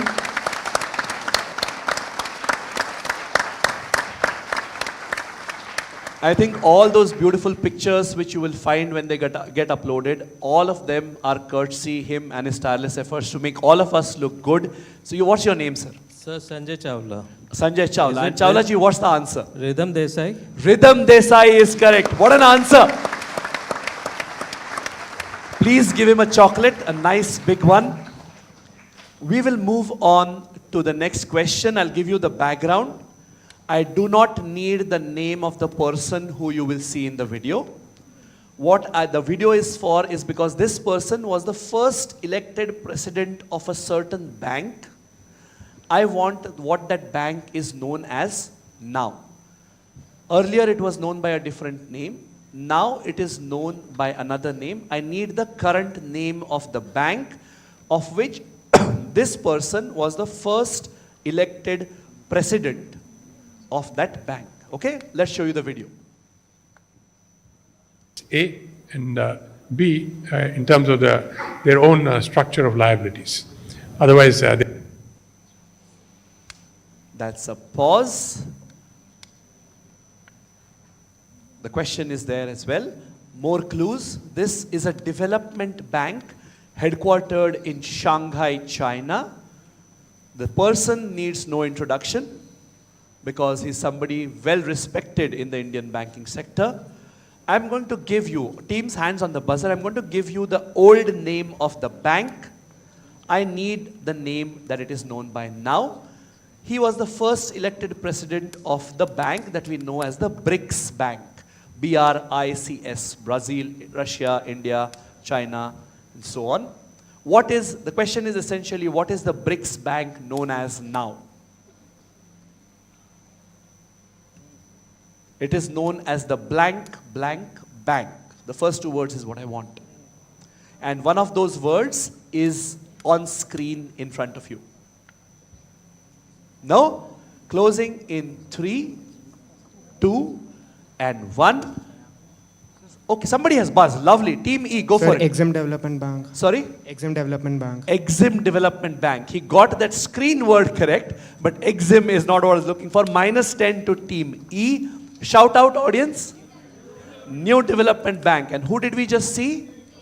KV Kamath, the ICICI Bank legend, who is famous for, amongst other things, not only ICICI Bank's development, but for the fact that he was amongst the first pioneers in corporate banking in India who made sure that woman power came to the fore. We know many of those people who went on to leadership positions in banks across India. They used to be called KV Kamath's angels because he promoted all of them, right? Very, very nice. That's a good answer.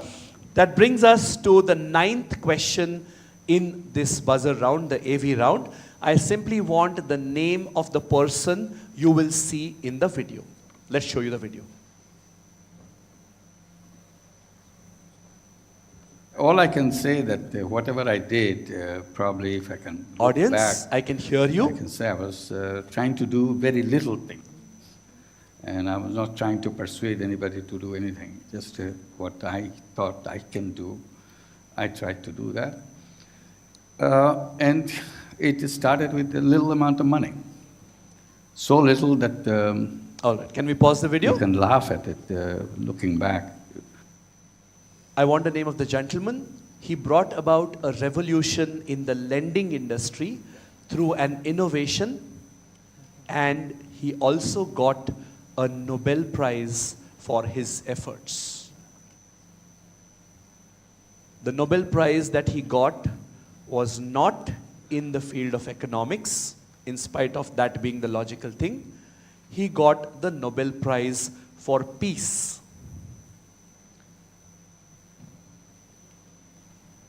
I'll give you one last clue. He is an Asian, and the innovation that he brought about was microfinance. Team E, going for it. Sir Mohammad Yunus. Mohammad Yunus will get you 20 points. Grameen Bank. And one of the best parts about Mohammad Yunus's Nobel was one, that it was not for economics, but it was for peace. And he got it along with his baby, which is Grameen Bank. So the Nobel Prize actually went to Grameen Bank and Mohammad Yunus, which I think is a very beautiful way of showing how important both of them were. The last 3 questions of the AV, and then we hit the rapid fire round. Teams, fingers on your buzzers. I'm looking for the name of a mutual fund scheme managed by the person who you will see on screen? They're investing in individual stocks. It's Team sad they're B, careful what is- when they can buy a we pause the refrigerator video? or an airplane flight. Fidelity Mutual Fund. I'm going to need the name of the mutual fund scheme. I said that at the beginning. I knew this could happen, which is why I was at pains to point it out. I'll give you 3 seconds to give me the full answer because you deserve that. That's 3, 2, and 1. That's a -10 to team B. Fidelity is correct, of course, but he gave me the name of the mutual fund. What's the name of the scheme? Yes. You, yes? Sorry? Not ETFs. The name of the scheme is the Fidelity Magellan Fund, which is what I was looking for. It is one of those legendary, iconic mutual fund schemes which everybody around the world knows. But let's have a quick appreciation for the brilliant electric start which they got because they identified everything, even though they picked up a minus. Round of applause for them. Because sometimes you need to applaud a shot that ends up getting caught on the boundary as well, because it is the thought behind that shot which counts. Sometimes a sky will come out of the blue and catch it on with millimeters away from the boundary. Doesn't mean that the shot was bad, right? Not a problem. Brave attempt. We move on to the last 2 questions of the buzzer round, and that's the end of the buzzers for you for today. You will see a person in the video. This person is very, very famous. I don't want the name of the person. I want the name of a certain concept that this person introduced or gave to the world. And there is a clue. This is named after a certain kind of bird. Okay, let's show you the video. When life gives you a lemon, you make lemonade. The idea is that you know there's going to be a lot of wind. So Going for it, to let's basement, pause start the crying, video. and ask, What is his concept known as? Black Swan. And who was speaking? Nassim Taleb Nicholas. What an answer. Give him a round of applause. I think the first time that most of us got really conversant with the Black Swan events and Black Swan theory was way back in 2019-2020 when COVID, which was a Black Swan event, hit us. That was, like he said, Nassim Taleb, who was the originator of what is known as the Black Swan theory. Brilliant answer. They immediately clawed back the points that they lost. That's the sheer quality of all 6 finalists on stage today. They don't give an inch, and most importantly, if they get knocked down, they bounce right back up, which I think this quiz is all about showcasing. Very, very nice, Team B. Let's go on to the final question on the buzzers here. This question is, be slightly careful because I need the full name. You will see somebody talking, very famous person, I don't need his name. He is talking about the time when he voted to repeal a certain legislation way back in 1999. I need the name of the legislation, the name of the act of government that he voted to repeal in 1999. Video coming up now. And what is your biggest regret? My biggest regret are a couple of votes I cast. I wish I had never voted to repeal the legislation limiting banks what they could do. All right, that is why it's in a quiz. He says, I really regret voting to repeal the legislation which limited banks from doing something. What is the name of the legislation?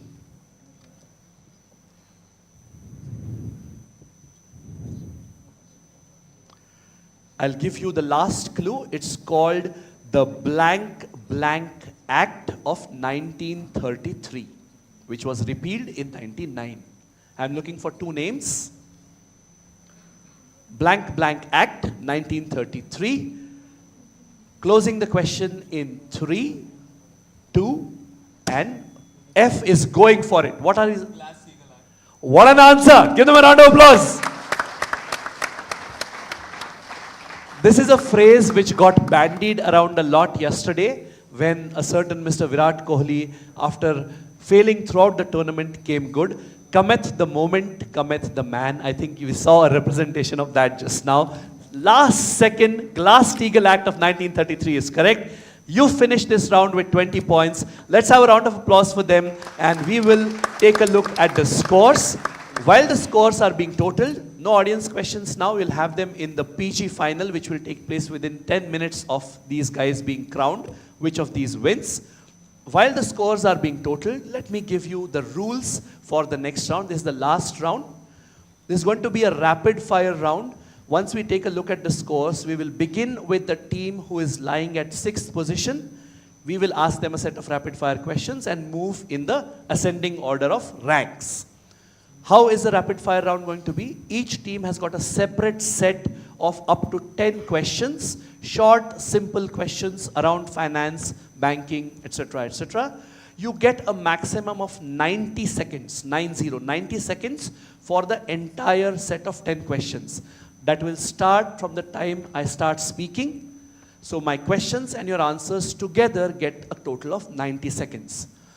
I will not move ahead to the next question unless you say pass or give me an answer. So if you don't know, one pro tip, just say pass and move on. If you have time left, we can always come back to the ones that you missed. I'll mark them on my sheet. All right? 10 points for each correct answer. No negatives for getting it correct. But important, again, I will not go ahead until you say pass or you give me an answer. Whether right or wrong doesn't matter. 90 seconds. My colleague who's on the timer, he will start the timer the moment I start speaking the first question. When he buzzes, if I'm in the middle of a question, I will complete it. Otherwise, the time is up. Maximum of 10 questions each, 100 points that each team can pick up, and no other team can take those points away from you because it's a separate set for each team. If you're ready, audience, if the rules are clear, 10 points for a right answer, no negatives, 90 seconds. Let's take a look at the scores. Oh, lovely. Very, very nice. Two teams on 60. Institute of Commerce, Nirma University, Ahmedabad, and Sri Ram College of Commerce, New Delhi on 60. 20 points ahead of them are the girls from MOP College, MOP Vaishnav College for Women, Chennai on 80. Just 20 points ahead of them are their immediate neighbors, the guys from VIT Bhopal University, Bhopal. Another 10 points ahead of them are the guys from NMIMS Hyderabad, sitting on a score of 190, which kind of looks invulnerable at this moment, but you never know, are the team from Pune, Kaveri College of Arts, Science and Commerce, Pune. You know how it goes. We will begin with the team who is lying in the last position, and then we will move upwards. Let me make a note of the order in which we will go. We will start with A, then we will go on to E, then we will go to C, followed by D, E, F, and B. Great. Because then I won't be able to take a look at the scores again. Audience, you're clear? Let me stand there so you can see my face. The camera is on you. The spotlight is on you. When you're ready, we can start. Please start the timer only when I begin speaking. There are no negatives. Thank you for asking. Just plus 10 or 0. I will not move ahead until you say pass or you give me an answer. Yes. There is no buzzer. No buzzer at all. Buzzers are done. This is a rapid fire only for them, and your set is only for you. You can keep the buzzer. Yes. We passed the first question. Yeah, and okay. we have completed the 10th. And can we Yes, of course. That's what I said. If you finish, if you run through the 10 and time is still there and you've passed some, I'll go back to them. I'll be marking them as we go along. Right? No, nothing comes up on screen. That's why we call it a rapid fire, right? Otherwise, it won't make sense. If everyone is ready, wish you all the very best. Institute of Commerce, Nirma University. Your set of rapid fire will start now. What is the expansion of FMCG? Fast manufacturing consumer goods. Incorrect. Where is World Bank headquartered? USA. I need the name of a city. Washington, D.C. 10 points. What is the currency of South Africa? African Rand. Is correct. What is the H in the erstwhile HDFC stand for? Audience? Pass. All right. Who is the present chairperson of SEBI? Madhavi, SEBI. Madhavan Puri Buch. I will give you, because he said Madhvi first, is Madhavan Madhavi Puri Bhuj, 10 points. In PE ratio, what does the E stand for? Equity. Incorrect. Whose signature will you find on a 100 rupee note? I need a position or designation. RBI governor. Is correct. Who regulates bank-sponsored mutual funds? RBI. Not RBI. Taipei index belongs to which country? Singapore. Incorrect. Which city is the corporate office of Bajaj Finserv located? City. City, yes. Bangalore. Your time is up, and not Bangalore. Let me take a look at the answers that you got correct. You got 4 answers correct, so that's 40 points to Team A. Give them a round of applause.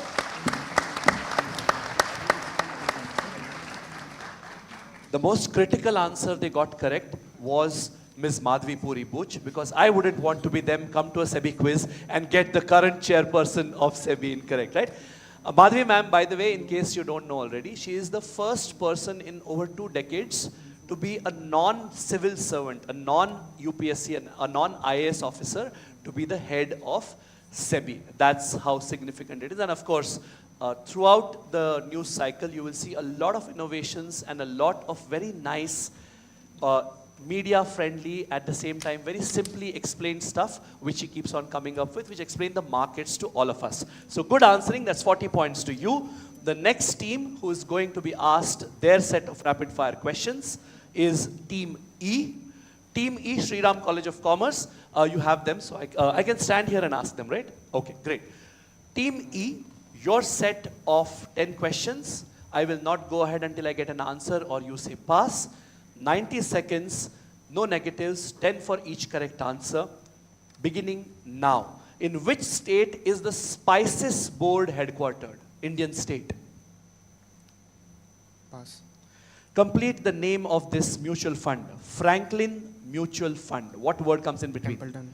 10 points. Before the euro, what was the currency of Italy? Pounds. No. What does the F in FEMA, F-E-M-A, stand for? Foreign. Is correct.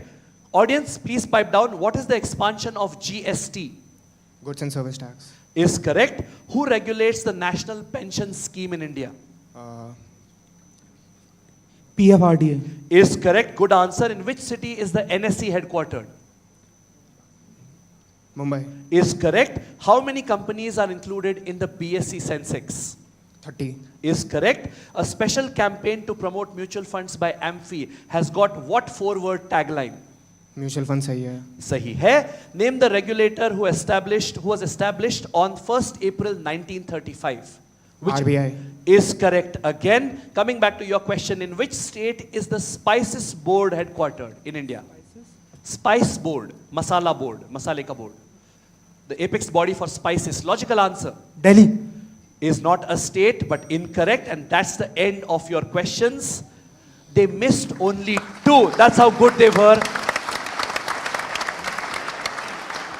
80 points.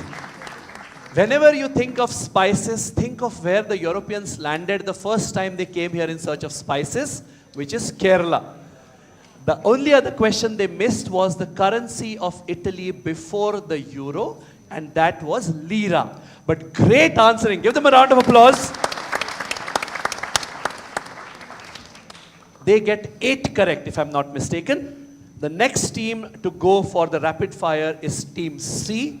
Ladies, wish you all the very best. We have a tendency of saying lion-hearted effort, right? I think when it comes to bravery, we should start saying lioness-hearted efforts, because that's what you have shown. The only ladies on stage in the morning, give them a bigger round of applause.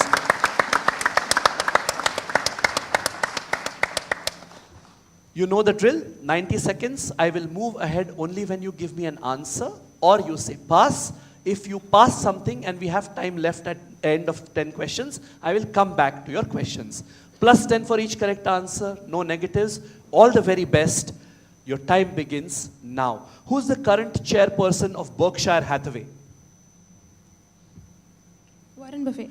Is correct. What does the V in NAV stand for? Value. Is correct. Which present day bank was earlier known as UTI Bank?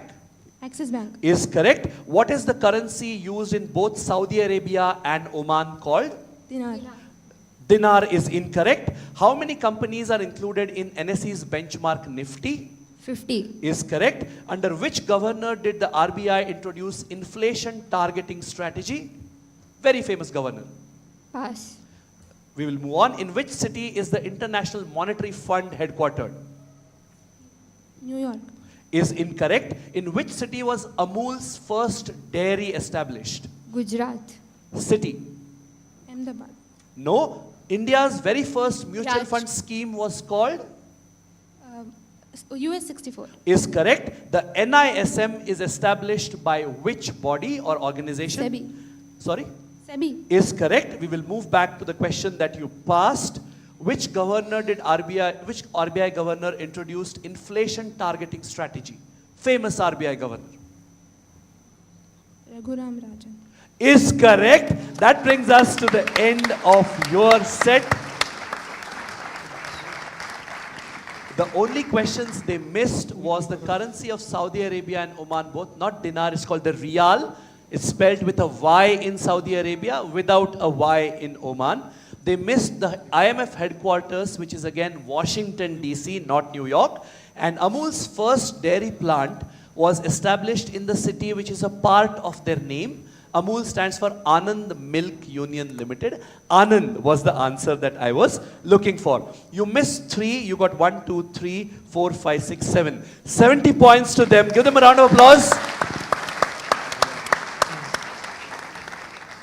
Moving into the business end, the teams who were 3rd, 2nd and 1st at the beginning of this round, we don't know where they will end up.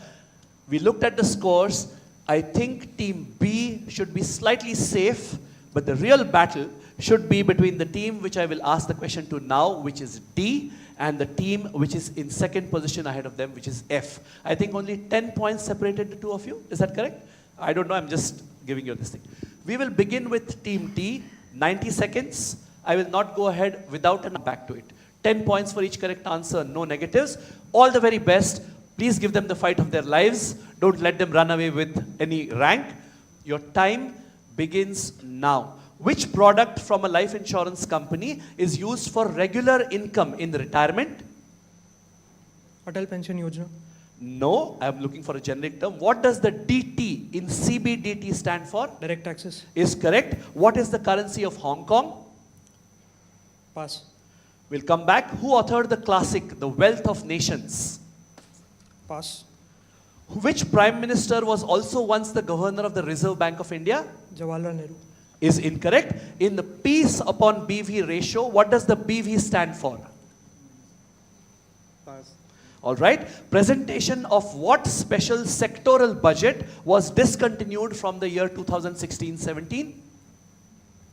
Pass. All right. Before the euro, peseta was the currency of which country? Pass. All right. In which state is the National Dairy Development Board headquartered? Madhya Pradesh. Incorrect. In which city is the Murugappa Group primarily based out of? Chennai. Is correct. We will go back to the ones that you passed. What is the currency of Hong Kong? Pass. Who authored the classic book, The Wealth of Nations? And that is your time. You have answered 1, 2, and 3 questions correctly, which is the Murugappa Group, the DT in CBDT, as well as, I think only 2, not 3, because the first answer was annuity, not what you said. Two answers correct, 20 points to Team D. Give them a round of applause. The life insurance product we were looking for was annuity or annuity for life. The Hong Kong currency is the Hong Kong dollar. Wealth of Nations is kind of the textbook when it comes to modern economics. Adam Smith wrote The Wealth of Nations. The Prime Minister who was once Governor of RBI was not Pandit Nehru, it was Dr. Manmohan Singh. His signature used to be there on the notes. The railway budget was discontinued as in being presented separately from the annual budget in 2016. Peseta was the currency of Spain before they started using the euro. And National Dairy Development Board, quite simply, is Gujarat. Right? So 20 points. Give them a round of applause. Team F, you know the task cut out in front of you. You kind of need to get everything right and put some pressure on the team which goes last. NMIMS Hyderabad, wish you all the very best. Yes, you have a doubt. Can we continuously answer, right, till the answer is correct? You can, but only up to a maximum of 10 questions. No, I meant, let's say you say a question. Yeah. If I don't get it right in the first time, can I? No, only one chance. Only one chance per question. If you get it incorrect, I move on. I say incorrect and I move on. Okay. All right? If you are ready, both of you, your time starts now. What is the currency of Singapore? Singapore dollar. Is correct. If R is ratio in SLR, what does the L stand for? Statutory liquidity ratio. Is correct. Chris Gopalakrishnan was co-founder and former CEO of which company? Pass. What is the full form of EPS? Earnings per share. Is correct. Which company's stock symbol is BRK? Pass. Who is the current chairman of the US Federal Reserve? Pass. Who regulates foreign exchange in India? An organization. Pass. All right. In which city does the ITC company have its registered office? Mumbai. No. With which bank did Vijaya Bank merge? They merged into this bank. Union Bank. No. Who was the finance minister of India before Mrs. Nirmala Sitharaman became finance minister? Is correct. We will come back to the ones you passed. Chris Gopalakrishnan was co-founder and former CEO of which Indian major? Pass. All right. Which company's stock symbol Berkshire Hathaway. is correct? Who is the current chairman of the US Fed? Pass. Which body regulates foreign exchange in India? Organization, body, whatever you want to call it. Exim. Not Exim. And that is your time. You answered 1, 2, 3, 4, 5. 5 questions correctly. Give them a round of applause. 50 points. The ones they missed, surprisingly, was Krish Gopalakrishnan was ex-Infi. Infosys is what I was looking for. The current chairman, slightly tough, the current chairman of the US Federal Reserve is Jerome Powell. The foreign exchange regulations in India are done by the Reserve Bank of India. I thought that was one that you shouldn't have missed. ITC has its registered office in Kolkata. They used to be based out of Kolkata. And the Vijaya Bank merged into Bank of Baroda. That is who they merged into. 50 points to them. Round of applause to NMIMS Hyderabad. That brings us to the last set of rapid fire questions. Let me move across to the other side of the stage. The team from Kaveri College of Arts, Science and Commerce, they kind of pulled away midway through the buzzer round, and so far they haven't looked back. Let's see if they can put the icing on the cake and do a near perfect set of rapid fire questions. You know the drill, 90 seconds. Each answer will get you 10 points. If it is correct, I will not move ahead until you give me some answer or say pass. We will come back if there is time on the clock. Wish you all the very best. The last set of questions for the undergraduate final at the NFLQ 2024, beginning now. In which Indian state is the Central Silk Board situated? Pass. What is the A in mutual fund AUM? Assets. Is correct. Before the euro, what was the currency of Germany? Pass. KCC is actually a kind of credit card. What does the K stand for in it? Kotak. No. Who regulates insurance company sponsored mutual funds in India? IRDAI. No. What is the full form of CP, which is a money market instrument? Commercial paper. Is correct. In which city is the corporate headquarters of Dr. Reddy's Laboratories located? Pass. India's first mutual fund company was? Pass. With which bank did Corporation Bank merge into? Pass. If GDP and GSDP are both acronyms, what does the S in GSDP stand for? GDP and GSP. GSDP State. Is correct. Going back to the ones you passed, in which Indian state is Central Silk Board located? Pass. Okay. Before the euro, what was the Mark. currency of? Is correct. KCC is actually Kotak you got. Who regulates insurance sponsor? You got that as well. Corporate headquarters of Dr. Chennai. Reddy's. Incorrect. Bangalore. India's first mutual fund company. Pass. You can complete it because I finished. No? Pass. All right. You got 5 questions correct.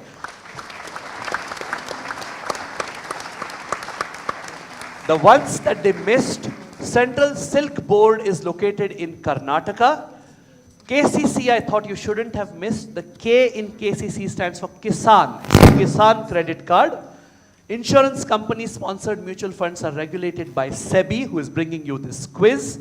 India's first mutual fund company was a sitter, Unit Trust of India or UTI, and Corporation Bank merged into the Union Bank of India. 50 points to Team B. Give them a round of applause. With that, we come to the end of what has been a riveting final, worthy of a national final of the National Financial Literacy Quiz 2024, brought to you by SEBI and powered by the good folks at NISM. Very, very shortly, you will see the scores on stage, on screen. While the scores are being totaled, let me remind you, it is now almost 11:30. So in 5 to 7 minutes from now, whenever you want, without disturbing the flow of the PG final, you can quietly go out.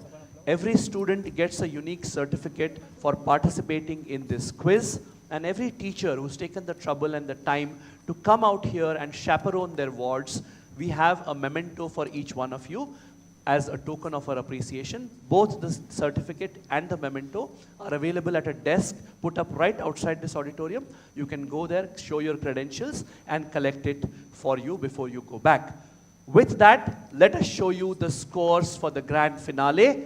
Remember, 1, 2, and 3 get 1 lakh, 50,000 and 30,000 respectively, and 4, 5, and 6 get prizes based on their regional winners ranks as well. Let's show you the scores. Lovely.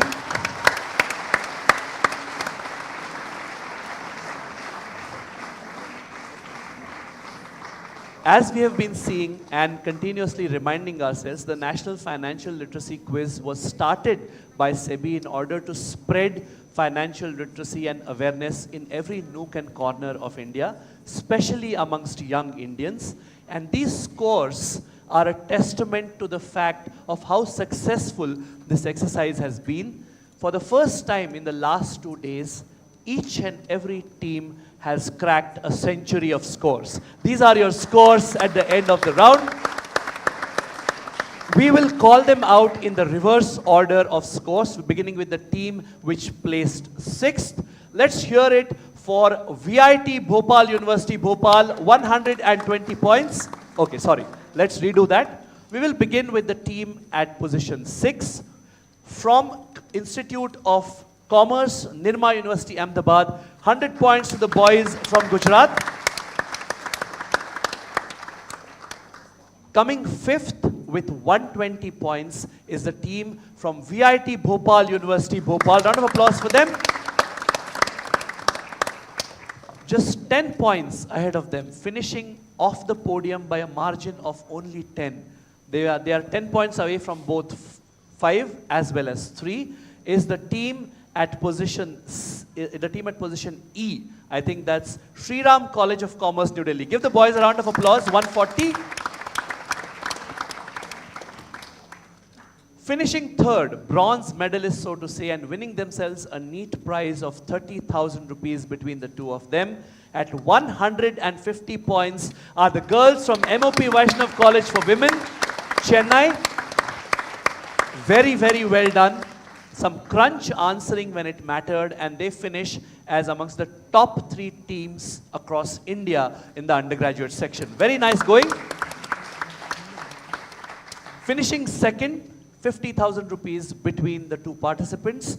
The team from NMIMS Hyderabad, the boys. For this quiz, we can call them the Biryani boys. I don't think they will mind. 160 points to you. Winning this quiz with a margin of 80 points, the first team to crack 250 in this quiz. The team from Kaveri College of Arts, Science and Commerce, Pune, 240. Give them a round of applause.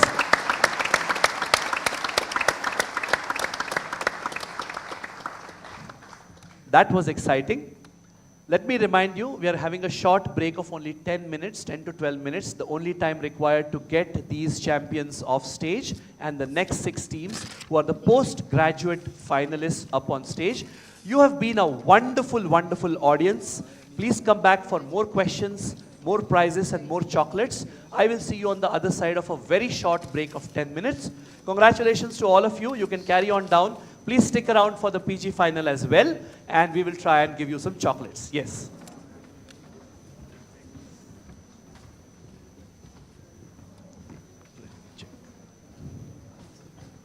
No, Dr. Reddy's is Hyderabad. They were there. But good going. Very good going. Well done. Very, very nice. Well done.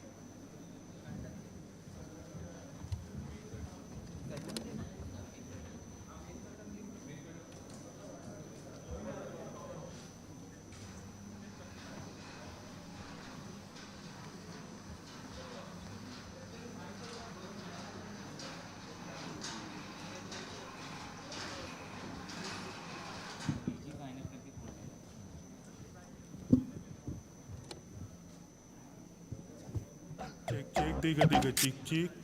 Check, check, cheek, cheek. Check, check, cheek, cheek. Oh, check, check, digga, digga, cheek, cheek. Check, check, check, check. Check, check, digga, digga, cheek, cheek. अरे check, check, digga, digga, cheek, cheek. अब ना check की चिक चिक और ना refund का इंतजार, क्योंकि जनवरी 2016 से आईपीओ पेमेंट्स चेक से नहीं सिर्फ एसबा से होंगे। सेबी, हर इन्वेस्टर की ताकत।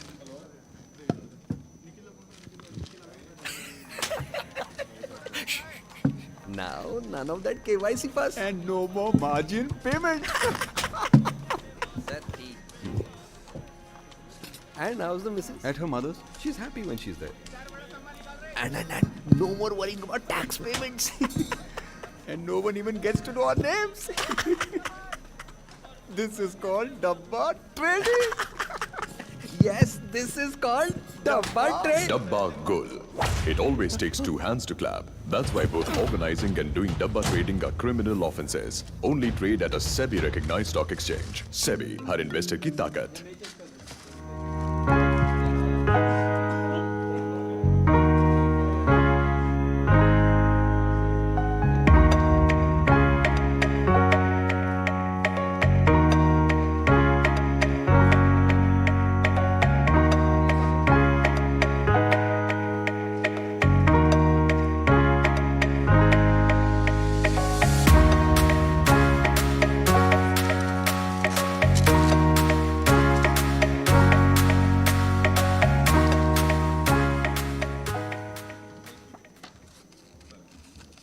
एक बहुत बढ़िया प्लान है। अभी 10,000 इन्वेस्ट करो, 6 महीने के बाद 20,000। अच्छा, जितना डालो उतना डबल। डबल? हाँ, मिस्टर कुमार है ना, उन्होंने भी इन्वेस्ट किया था। अरे वो अपने कुमार सर है ना, उन्होंने भी इन्वेस्ट किया था। आज क्या नहीं है उनके पास? गाड़ी है, बंगला है, नौकर चाकर सब है। अपने कुमार भाई है ना, उन्होंने भी इन्वेस्ट किया है इसमें। बंगला है, गाड़ी है, जितना डाला उसका सीधा डबल। अरे वो अपना कुमार का है ना, लाइफ एकदम सेट है उनकी। अपना कुमार साहब है ना, नौकर चाकर सब कुछ है। कुमार साहब नहीं है अपने, आज की डेट में उनके पास क्या नहीं है। अरे मिस्टर कुमार कौन है? मिस्टर कुमार वो कुमार साहब, ये कुमार। कहीं सुनी पर यकीन न करें। पैसे इन्वेस्ट करने से पहले खुद जांचिए, परखिए, फिर इन्वेस्ट कीजिए। सेबी, हर इन्वेस्टर की ताकत। बकवास है। तू ये स्कीम देख, ये एक बार 50,000 रुपए डाल, 6 महीने बाद हर महीने जिंदगी भर के लिए 10,000 रुपए। सच्ची? सच में? अरे मैंने खुद इन्वेस्ट किया इसमें। तू इधर से। अरे ये देखिए, ये तेल 2 बूंद अपने सर में डालो और 1 हफ्ते में बालों की गारंटी। ये मैं ले लूं क्या? क्या बकवास है। तू साइन कर। ये सुनो, सोना बेल्ट 1 हफ्ते यूज करो, 7 किलो वजन कम। भाई ये मोटे तू ले ले। छोड़ यार, छोड़। तू साइन कर। ये बेस्ट है। तेजस्वी लॉकेट, जिंदगी भर की खुशियां पाओ। ऐसा करते हैं अपन तीनों एक ले लो। कैसी बातें कर रहा है यार, ऐसा कभी होता है क्या? हाँ तो ऐसा कभी होता है क्या? कम समय में ज्यादा फायदा मतलब धोखा। इसीलिए किसी भी स्कीम में इन्वेस्ट करने से पहले उसकी अच्छी तरह जांच कर ले। सेबी, हर इन्वेस्टर की ताकत।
Check, check. 1/13/24, check. December, March, check. 15/36, check.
Nikhil, can we begin? Other teams here? Okay. I'll just call out for them. All teams who have qualified into the PG final, if you're here, please put up a hand so I know you're here. If you are not and you are accompanied, there's 1, 2, 3, 4 and 5 teams here. So let's see who's not here. Is Bengal Institute here? Great. What about Panipat Institute? Also there. Welinkar is here as well. Haryana School of Business. Department of Commerce, University of Delhi. I think it's an all-girls team. Department of Commerce, University of Delhi. They're outside. If you don't mind, I'm sorry. If you don't mind, just can you tell them that we are starting? And ICFI Business School. Everybody is here. Great. Welinkar, thank you so very much for helping. Just tell them that they are needed inside immediately.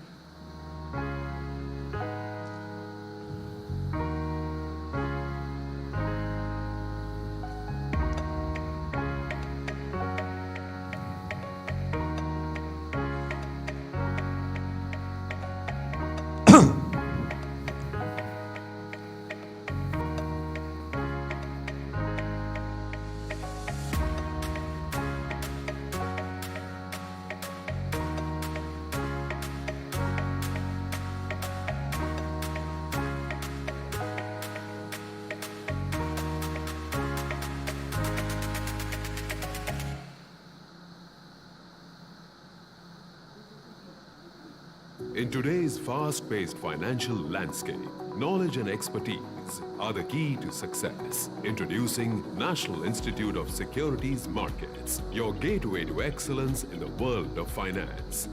NISM is a premier institution established by the Securities and Exchange Board of India. By virtue of a budget proposal to develop and professionalize the securities markets in India, NISM's new state-of-the-art campus, located along Mumbai-Pune Expressway at Patalganga, was inaugurated by Honorable Prime Minister of India, Shri Narendra Modi, in December 2016. NISM empowers professionals with the skills and knowledge they need to excel in the highly dynamic financial services industry. With its wide range of certification programs, whether you are an aspiring investment advisor, a budding research analyst, or a seasoned market participant, NISM offers a bouquet of specialized courses that cater to your specific needs. Through its various training programs, faculty development programs, Check.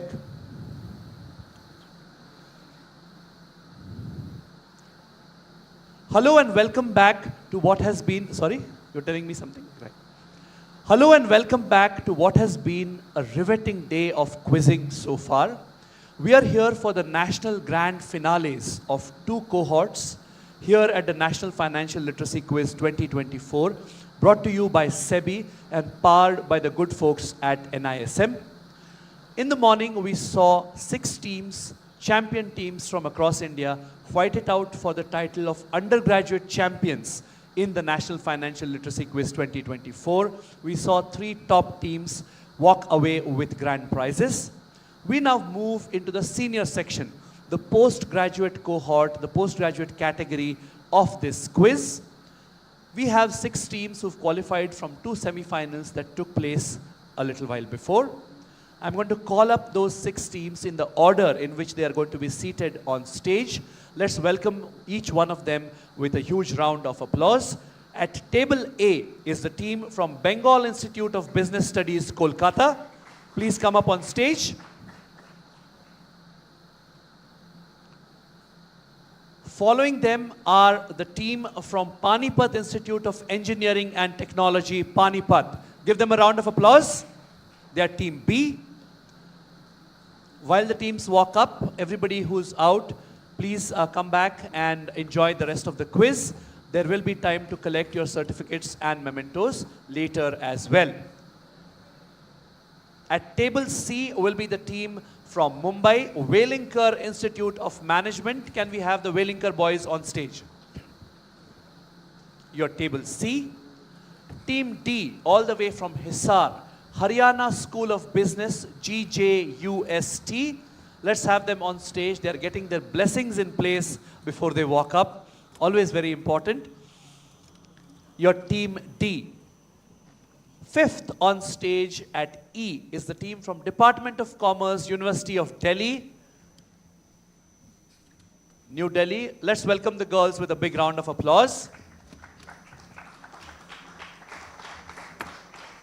Thank you. And last, but certainly not the least, at team 6, table F, is the ICFII Business School, Kolkata. Welcome, all 6 of you. While the photographs are being taken, please ensure that none of you are carrying your mobile devices, even if they are aeroplane mode. They should not be here on stage. We have a very capable team here on the scores and the timer. Please tell your team name and hand your device to them. They will give it to you after the end of the quiz. Oh, there's a smartwatch. Okay. Thank you so much. If you want, I think it should be okay. It's Scout's honor, right? I can see that you are not using it, so but it's a safe measure by him, so it's fine. I am not insisting. Mobiles should not be there.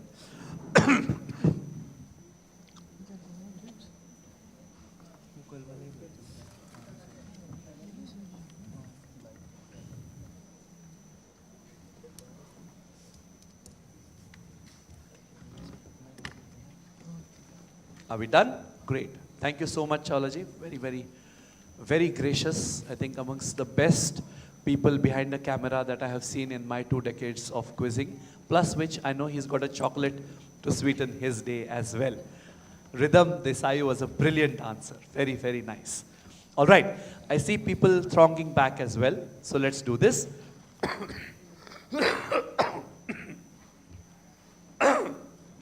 Beg your pardon. Hello and welcome back to the National Grand Finale of the Postgraduate cohort here at the National Financial Literacy Quiz. Check. I think there's a... Is it working? Okay. Hello and welcome back to the Postgraduate National Grand Finale of the National Financial Literacy Quiz 2024. Earlier today we had a scintillating undergraduate finale in which we've already crowned this year's champions. This is the senior category, so to say. So let's hope it'll be even better, it'll be even more competitive, and in the end, much more entertaining as well. Without any further ado, let's quickly take you to meet the teams who will take part today. I want you to quickly introduce yourself like the people did in the morning.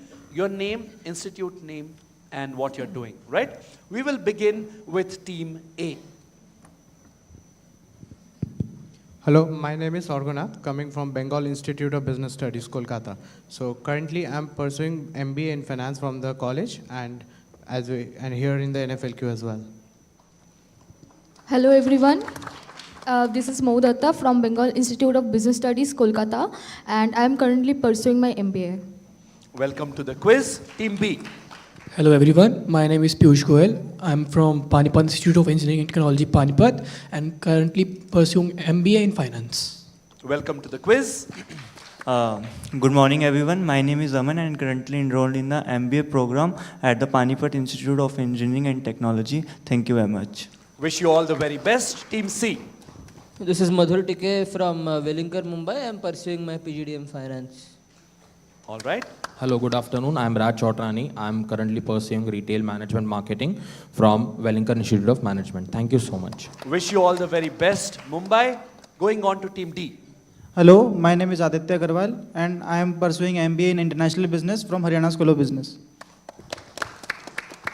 Good morning, myself Amit. I am from Haryana School of Business pursuing MBA in field of International Business. Thank you.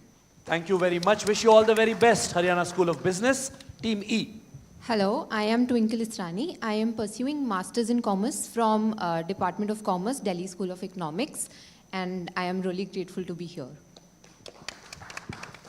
Hello, warm warming everyone. This is Himanshi and I am from Department of Commerce, Delhi School of Economics, Delhi University, and it has been great being here. Thank you. Wish you all the very best, University of Delhi. Last but certainly not the least, Table F. Hello everyone, my name is Madhur Agarwal and I am from Kolkata doing my PGPM from ICFI Business School, IBS Kolkata, specialization in finance. All right. Hello everyone, myself Dikshit Bose. I am from Calcutta ICFI Business School. I am currently a second year student pursuing PGPM Finance. Welcome to the quiz. Wish you all the very best. Let's quickly dive into the quiz itself. 5 rounds, 66 questions in the first 4 rounds common to all teams, and then a further 10 questions per team in the rapid fire to be answered in 90 seconds max. The first round is going to be a round with multiple choice options, approximately 3 questions per team, 18 questions in all. The first round will have 10 points for each correct answer. You get only 1 guess out of the 4 in front of you. 10 seconds, which will begin the moment I finish reading the question, and the questions do not pass. Let me quickly move out so I can face the team who's answering. Team A, if you're ready, the first question of the finals on screen for you now. For long-term capital gains tax on equities, the grandfathering date, as we call it, is which of these? Is it 31st January 2019? Is it 31st January 2018? Is it 1st February 2019? Or is it 1st February 2018? Team A.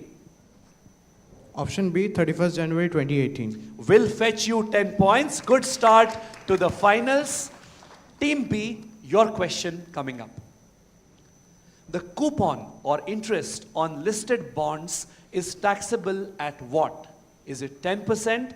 Is it 20% after indexation? Is it 10% after indexation? Or is it marginal slab rate of the investor?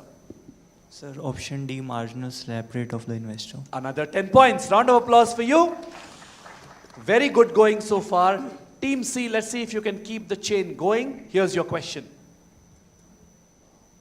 Since April 1, 2023, debt mutual funds growth option is taxable at which of these? Is it 20% after indexation? Is it as per short-term capital gains? Is it 10% after indexation? Or is it at a flat 10%?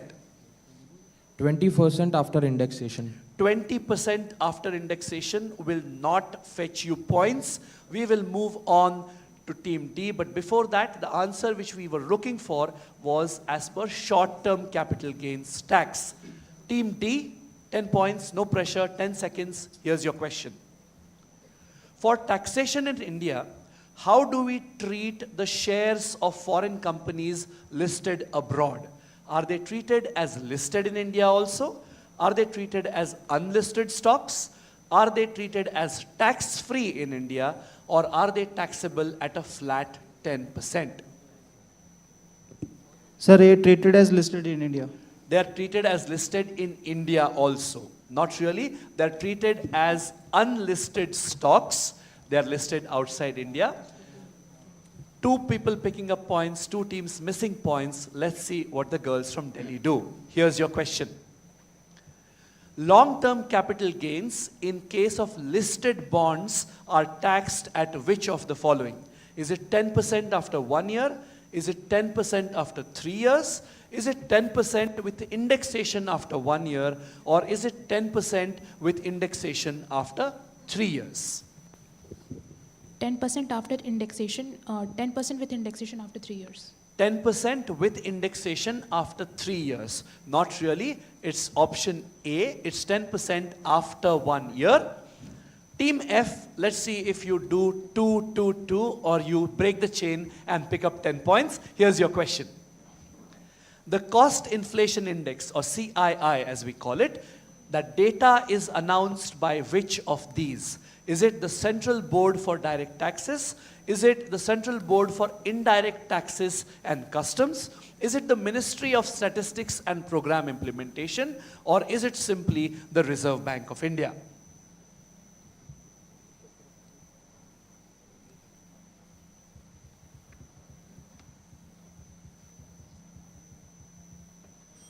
Time is up. What's your answer? It's option D.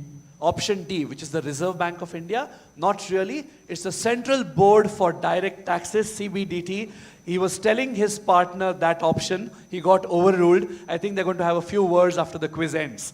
No points to you, but no negatives as well. We go back to Bengal Institute of Business Studies. Here's your question.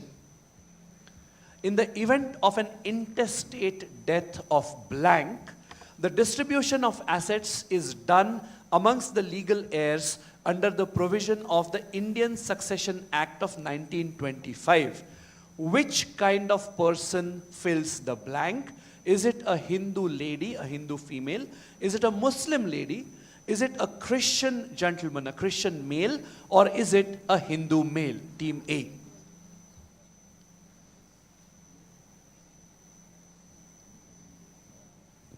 Option A, Hindu female. Option A, Hindu female. Not really. Typically in the case of Hindus, it happens as per the Hindu Succession Act. The same goes for Muslims. This is a Christian male for which the Indian Succession Act becomes applicable. No worries, you have 10 points in your kitty already. Team B, here's your question. Which of the following can be managed by the Reserve Bank of India under its monetary policy? Is it the cash reserve ratio? Is it the yield to market on long-term government securities in the secondary debt market? Is it interest rates on bank FDs? Or is it yields on money market mutual funds? Team B. Sir, option A, CRR. Is correct. 10 points to you. Slightly simple, but 10 points is 10 points. Velinkar, your chance to begin your hunt for the title. Here's your question. Which type of insurance policy would one take as a cover for a home loan? Would you take out a health insurance policy? Would you take out a life insurance policy? Would you take out a personal accident and disability insurance? Or would you take out a householder's policy? Team C. We'll go with householders policy. You would go with householder's policy. You would usually take out a householder's policy as a cover for the things inside your house. To cover your home loan, you would usually take out this. You would take out a life insurance policy because the loan needs to be repaid, and if the primary person who's paying off the loan suffers a death, then the life insurance policy covers not only that entire amount, but in most good policies, the heirs get paid back all the EMIs which have been paid until now. Bad miss, but don't let that phase you. You can make it up later. Team D, here's your question. Under which strategy to reduce debt faster does the borrower do something which focuses on paying off loans with smaller outstanding amounts first and then keeps paying the larger loans later? Is it something called avalanche or the avalanche strategy? Is it something called the blizzard strategy? Is it something called the snowball strategy? Or is it something called a storm strategy? To me, they all look like names of people in the X-Men universe, but what do I know? Sir, say snowball. Snowball will fetch you points. Give them a round of applause. Very, very nice. It is a strategy in which what you do is you make sure that you pay off the smaller things first, so it's squared off, and then you use that money to keep paying off the larger amount loans later. 10 points to you. You pick up your first points for the final. Ladies, your question. In which of the following cases can one avail of the indexation benefit? Is it on rental income? Is it when the capital gains are booked in equity assets within a year? Is it long-term capital gains from house property? Or is it dividend from unlisted shares? Team E.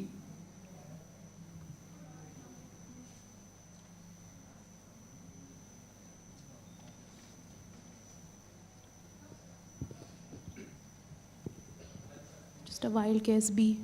Wild guess B. You are just one off. It's actually C, long-term capital gains from house property. But keep on taking those wild guesses because there are no negatives, right? We will move on to the 12th question. After this, there are 6 more multiple choice questions to go. Team F, here's your question. Which behavioral bias is indicated by the well-known proverb, one in hand is more than two in the bush or bushes? Is it endowment bias? Is it anchoring bias? Is it mental accounting? Or is it simply risk aversion? Team F.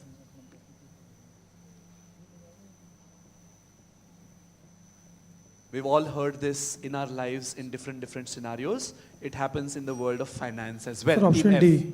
which is risk aversion. Yes. Won't fetch you points. We were looking for endowment bias, which is what it is called technically, this kind of an approach. The last 6 questions of the first round, beginning as usual with Team A. Here's your question. While investing, if enough research is not undertaken for evaluating the investment options, what kind of a bias is in play here? Is it availability heuristic? Is it familiarity bias? Is it a confirmation bias? Or is it a recency bias? Team A.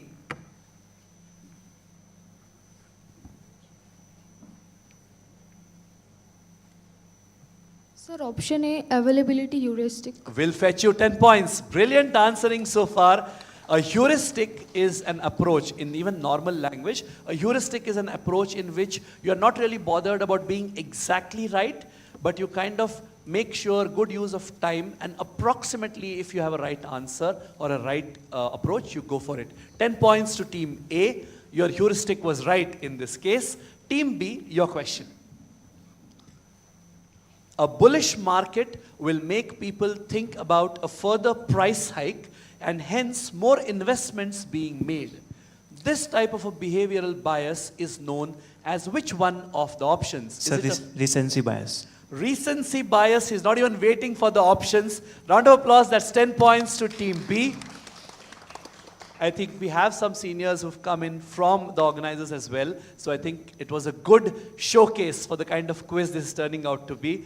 Not requiring the options, 10 points to you. Velinkar at C, here's your question. A client's belief that a high-profile manager always makes good investment decisions is a ripe example of which kind of bias? Is it stereotyping? Is it overconfidence? Is it status quo? Or is it loss aversion? Team C. We'll go with stereotyping A. As long as you're not stereotyping me, I will give you points. 10 points to you. It is stereotyping. You kind of think that agar banda famous hai, to sahi hoga. How many times have we gone wrong by having that kind of an approach, right? 10 points to Velinkar. Team D, here's your question. Valuing ownership and loss aversion by a client can be attributed to which of these? Is it a status quo bias? Is it loss aversion bias? Is it an endowment bias or is it a stereotyping bias? Team D.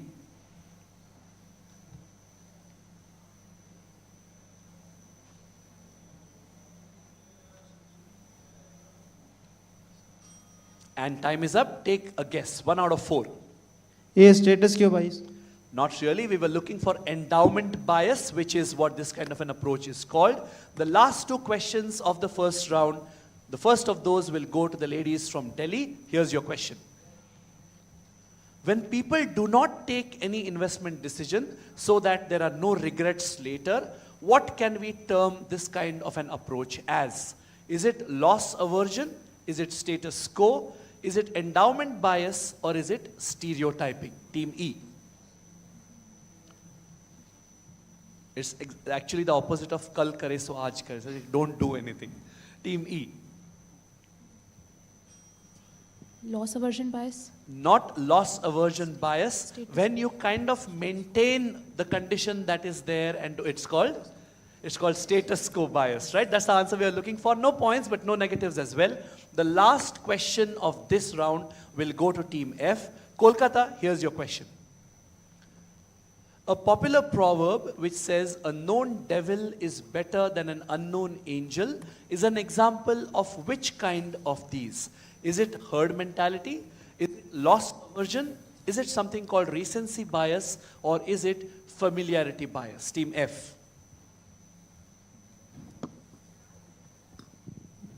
It's option D, familiarity bias. Because if you know something, you're familiar with it. 10 points. Give them a round of applause. That brings us to the end of the first round. And we will quickly move ahead. We will have some questions later when we have time in hand. For now, let me remind you, a buzzer round after this and then some rounds to follow later. For those of you who have not collected certificates and mementos so far, please wait for the quiz to get over. There's a desk right outside set up by the folks from SEBI and NISM. You will collect, each participant gets a certificate which should occupy pride of place on your mantle. And every teacher accompanying the students, you get a memento from us as a token of our appreciation for the hard work that goes into accompanying the students and mentoring them. With that, let's take a look at the first scores of the PG final. Oh, lovely. Very, very nice. Team E, Department of Commerce, University of Delhi, slightly slow start, but I've seen the girls in action yesterday and they're too good to let that continue. You are yet to open your account. 3 teams ahead of them on 10 points apiece. That's the teams at C, D, and F. At this moment, in second position with 20 points is the team from Kolkata, the first team from Kolkata, Bengal Institute of Business Studies with 20 points. Slender lead by virtue of answering 3 questions so far, all 3 of their MCQs, is the team from Panipat Institute of Engineering and Technology with 30. Give them a round of applause. This is where, for those of you who are joining us now or who have not been around yesterday, this round is where most of the fun in the quiz happens. This is the buzzer round. This is where a lot of bloodshed as well as a lot of appreciation happens as well. Let me take you through the rules for this round. The rules are simple. The teams know it already. We'll just repeat it for everybody watching. There are 18 questions subdivided into 3 categories, 6 questions apiece on jumbled words or terms, images and logos. Each of these questions is on the buzzer. The team which buzzes fastest gets to answer after I identify them based on their buzzer lighting up. Plus 20 if you get it right, minus 10 if you get it wrong, and the questions do not pass. You can buzz the moment you see the question on screen. I will stop speaking the moment I hear a buzz. If nobody buzzes, I will continue reading out the question, and I may even throw in a clue or two to make it interesting. So please keep listening, please keep watching. Wish you all the very best. Let me step back. Let's test your buzzers. Team A, B, C. Team D, Delhi and Kolkata on the right. Great. Kolkata, can you just move your buzzer to this side so I can see it? Yes. Don't move it too much. Let him reach it as well. Just a little more. Thank you. I can see everybody else's buzzers. Great. Can you please move? No, the buzzer is fine. Move the bottle away. Yeah. And you can keep the buzzer where it was originally. Yeah, that's fine. I can see it. Everybody comfortable? Buzzers have been reset. All the very best. The first of the buzzer questions, all 6 of them will be from jumbled words and terms. First one coming up now. Top-down churn is the clue. What are we looking for? The first word is fairly easy. The second is easy as well. Top-down churn is the clue. Team C. Sector rotation. Will fetch you 20. Give them a round of applause. In jumbled words, I have no clue whether the teams are working it out on knowledge or on crossword ability, but it doesn't matter. 20 points to C. Next question coming up now. When debt becomes equity is the clue. Team B, what's your answer? Convertible debentures. 20 points to you as well. They are not letting anybody run away with the quiz. 20 points apiece to C and B. Let's see if somebody else picks up the challenge. Question number 3. Set of optimal portfolios is the clue. And D has gone for it. What am I looking for? Efficient. Will get you 20 points. Efficient frontier is what I was looking for. So far, 3 questions cracked by 3 different teams. How nice is it to see teams going toe-to-toe with each other? 4th question from jumbled words coming up now. One who swims against the tide is the clue. Longish words. The second word is fairly easy. The first might require a little bit of working out. Think of what going against is called. What kind of a prefix? A is going for it. Contrarian investor. What an answer. Give them a round of applause. 4 questions, points picked up by 4 different teams. I love this about the National Financial Literacy Quiz. That's how deep this awareness is spreading because of events like this.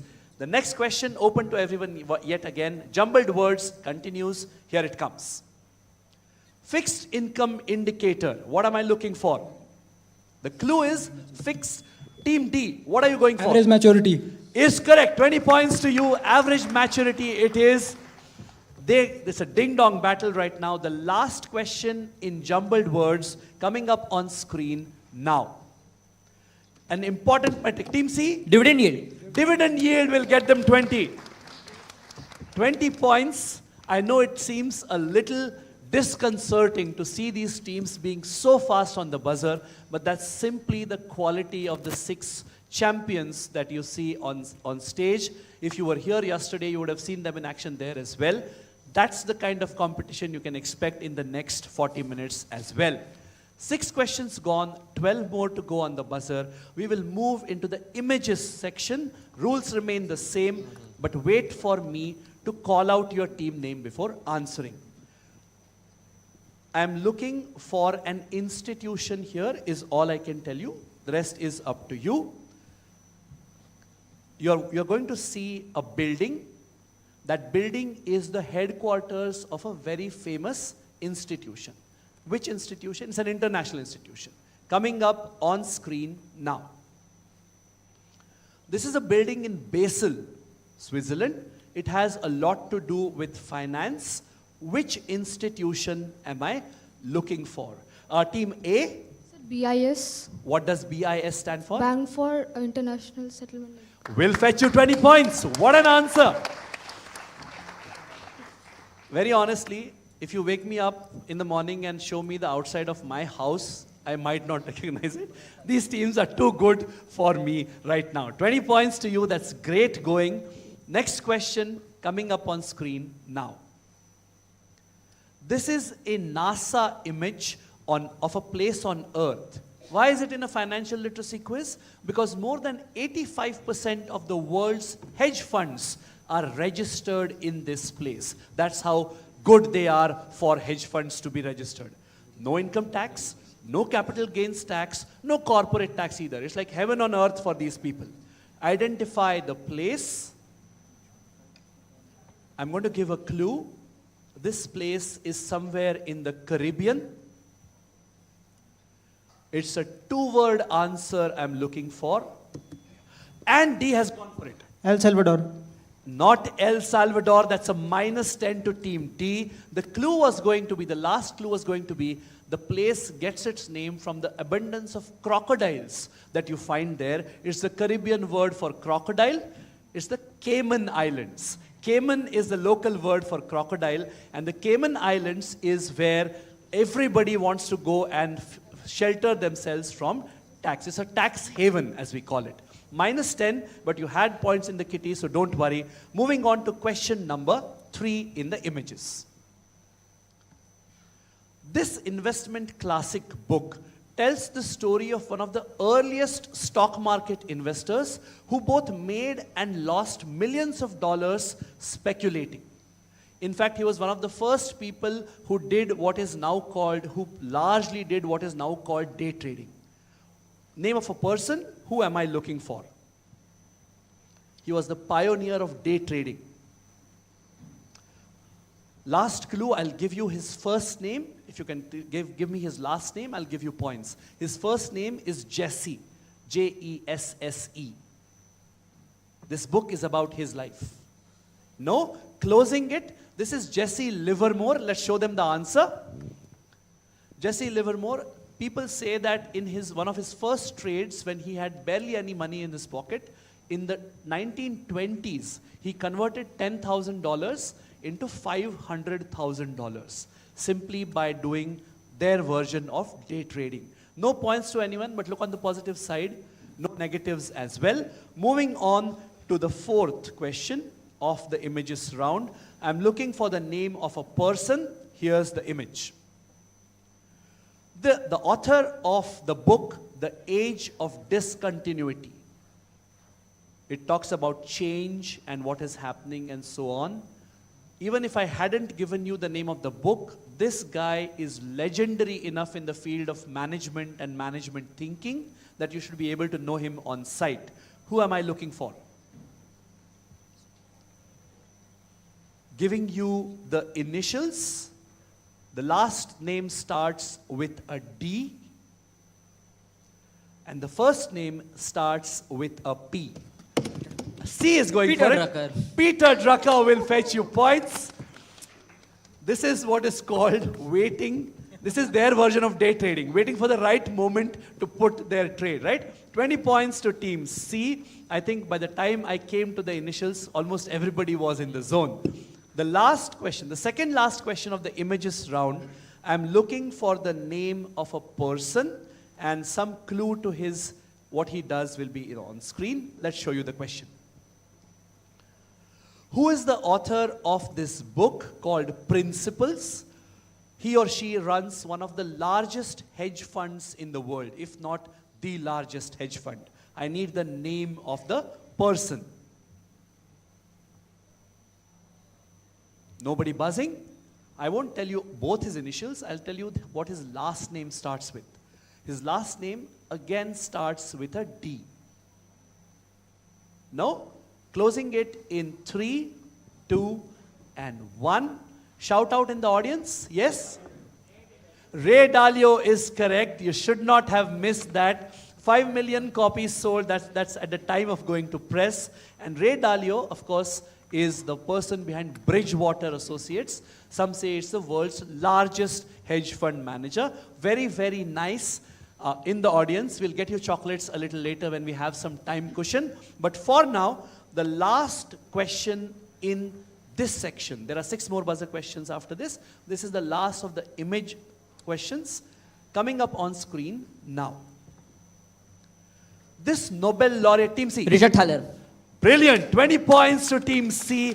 Richard Thaler, winner of the 2017 Economics Nobel given by the Nobel Committee, the Sveriges Bank. And of course, nudge is the key word. That is what his principal philosophy is, that small nudges can give way to bigger actions and big things. 20 points to you. You finished the image section strong. We will not pause. We will move on to the last 6 of this round. These are all about logos. The next question will show you not 1 but 3 logos. You need to take a close look and tell me the name of a person who is somehow connected to these logos. These logos have something done by that person in common with them. Question coming up on screen now.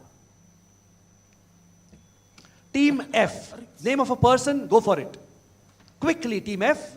Ratan Tata. Not Ratan Tata. For no points, what am I looking for? Rakesh Jhunjhunwala. And why? Because Titan invested Akasa Air founder, and this is Anant Raj, I guess. What an answer, but no points. Only -10 to Team F. You could see by the look on their faces that they were a fraction of a second away. Rakesh Jhunjhunwala, of course, India's Warren Buffett, as some people call him. Very nice. Good answering, but I can't give you points for that. I don't think you'll mind. It was more of a glory answer than anything else. Next question. I need the name of, there's a logo coming up. Just identify whose logo coming up now. Financial institution which started operations in March 1982. Earlier it was known by a longish name followed by the word bank. Now it is known simply by a contraction of that long form, 4 letters followed by bank. And you can kind of make out what the first letter could be looking at that logo. If you don't get this, no negatives, but you're going to kick yourself because that's how simple this is. That logo is essentially the letter E. 4 letters followed by the word bank. Stopping this question in 3, 2, and 1. Audience? Exim Bank is correct. Started life as the Export and Import Bank. Now that it's not an abbreviation. It is simply Exim Bank. Bad miss, but no problem. We move on to the third of the logo questions. You're going to see something. You need to identify what that is. Coming up on screen now. This organization is mandated with one of the most significant tasks in personal finance. What is this organization? It's a 3-word name. The last word is institute. I need the first 2 words. Last clue. The first word begins with the letter N. The second word begins with the letter S.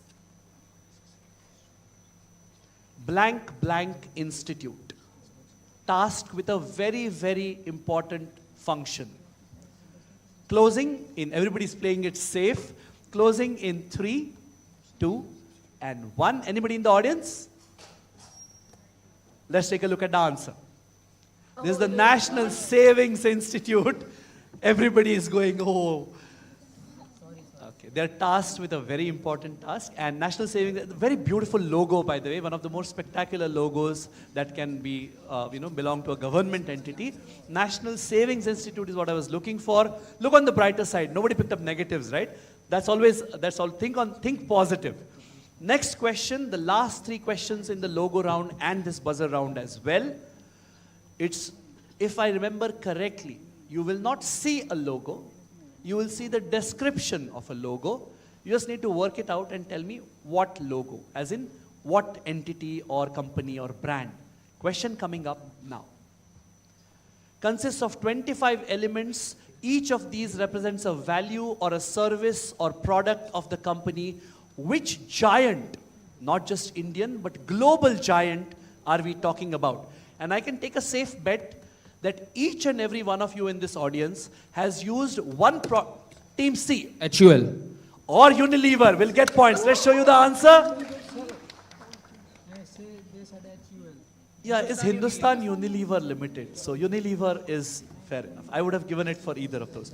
If you look closely at the Unilever logo, it's not one big U. That U is made up of many things which are central to what they produce, to what they sell. If you look at it, there are leaves, there's plants, there are birds, and everything. There's DNA as well, the DNA spiral. So the Unilever logo is made up of 25 elements. And if you go to the Unilever website, or the HUL website as well, you will see that there's a very beautiful description of the significance of each of those 25. 20 points to Team C. Second last question on the buzzer in this round. There's a logo. Just tell me whose logo that is. Coming up. Team C. Small case. Small case will fetch 20. They are right now on what we call a rampage. Somebody needs to step up and go toe-to-toe with them. This is small case. They're all over the news and they're all over the internet, and we get push notifications for small case as well. 20 points to Team C. The last of the buzzer questions for this round is a logo. We have gone a little further and given you 4 letters below the logo as well. You just need to tell me to what entity does this logo belong. Let's show you the question. If you expand IEPF, Team C. This is the Bombay Stock Exchange, Investor Education Protection Fund. Will get you points. IEPF is the authority which takes care of the Investor Education Protection Fund. IEPF. Very good answering. I think they have thrown down the challenge for the remaining 20-25 minutes. Let's see which team or teams step up to take the fight to Velinkar. For now, let's take a look at the scores. While the scores come up, another reminder again, because we do not want any student to miss out on the certificates that are on offer for everybody who participated. Neither do we want the brilliant teachers who've taken the time and the weekend to come down here and accompany their wards as well. There are mementos for the teachers. Please collect them. There is a desk outside where the same is being given out, certificates and mementos. Same desk just outside this auditorium. Let me remind you, a prize pool of 9,50,000 rupees at stake across the entire quiz, UG as well as PG. Right now, we are roughly at the halfway mark in the PG finals. Let's show you how the teams stand. All right, teams E and F, Department of Commerce, University of Delhi and ICFAI Business School have got their task cut out for them. It's essentially go for broke and try and match up to the others. Ahead of them at 40 is the team from Haryana School of Business, GJUST on 40. At 50 points is the team from Panipat Institute of Engineering and Technology, Panipat. 10 points ahead of them is the team from Bengal Institute of Business Studies, Kolkata on 60. At this moment, more than twice ahead of any team behind them, 150 points for Velinkar Institute of Management, Mumbai. Round of applause for all teams. Thank you. We will quickly move on to round number 3. This round is a round where it's a make or break round where your knowledge really comes into play. There are no options. There is no stress of buzzing.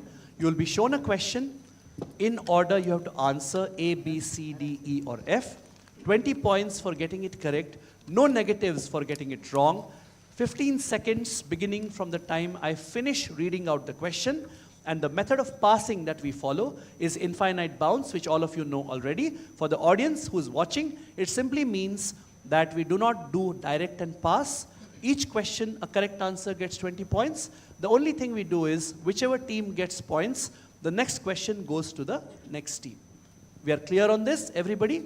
Wish you all the very best. The first question we will begin, let me move out of the way. We will begin with Team A. Your question on screen now. Most economists believe that there is a strong link between high inflation and high nominal interest rates. Vice versa as well. What is this effect termed as? The answer is blank effect. What effect? Team A.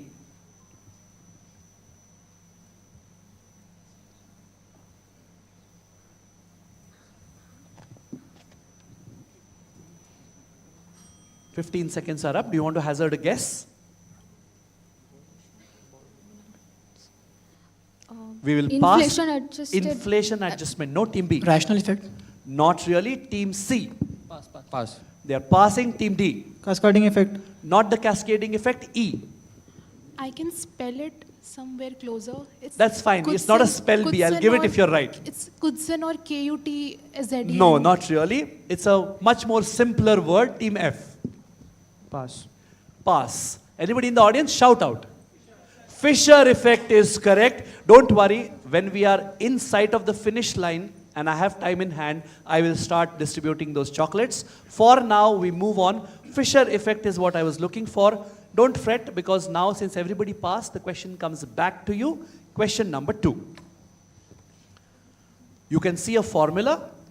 This is a model that describes the relationship between risk and the expected return, and most famously or prominently used in the pricing of risky securities. I need the name of this model. What is it known as? So capital asset pricing model. Very good answer, 20 points.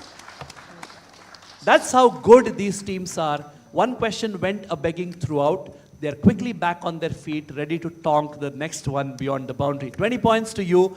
Team B, let's keep that going for you as well. Here's your question. Another formula, portfolio return minus the risk-free rate divided by the portfolio beta. What does this formula calculate? So Sharpe ratio. Not the Sharpe ratio, Team C. Trainer. Will fetch you 20 points. This is the trainer ratio. Very, very nice. Yesterday I made a small humorous statement, but it was true that, and I repeated in the morning as well, that one of the things I feel thankful for while conducting a quiz like this is that I'm on this side of the table, because it's another thing to have all the answers in hand. It's another thing altogether and much more spectacular to pluck it out of thin air from the dredges of your memory. Good answering, Team C. 20 points to you. The next question will be for Team D. The blank curve, one word answer, traces the relationship between unemployment and inflation.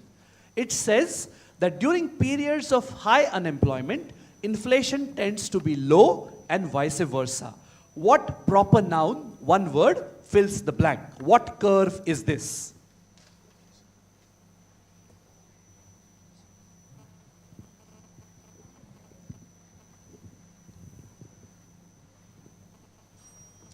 Time's up. Give me a guess, please. Inflation curve. Not the inflation. Inflation is not a proper noun, really, is it? Team E. Phillips curve. 20 points. The girls pick up points. Give them a round of applause. Their first points of the quiz, and a quick moment to appreciate the efforts, that extra efforts that go into the ladies who've qualified on stage. Just 3 of them, but they're making their presence felt, worth their weight in gold. Round of applause for all of you. Very, very nice. 20 points. The next question is for ICFAI Business School, Kolkata. You can work this out, so be careful. I want you to pick up points as well.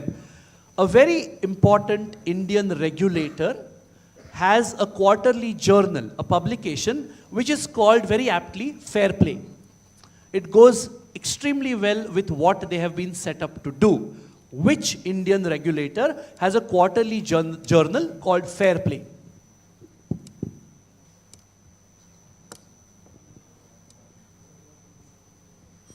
Yes. SEBI. Not SEBI. The answer to, I would love the answer to every question to be SEBI, but this is not one of those questions. Team A. Very logically workoutable answer, as we call it in quizzing. It's RBI. Not the RBI. Team B.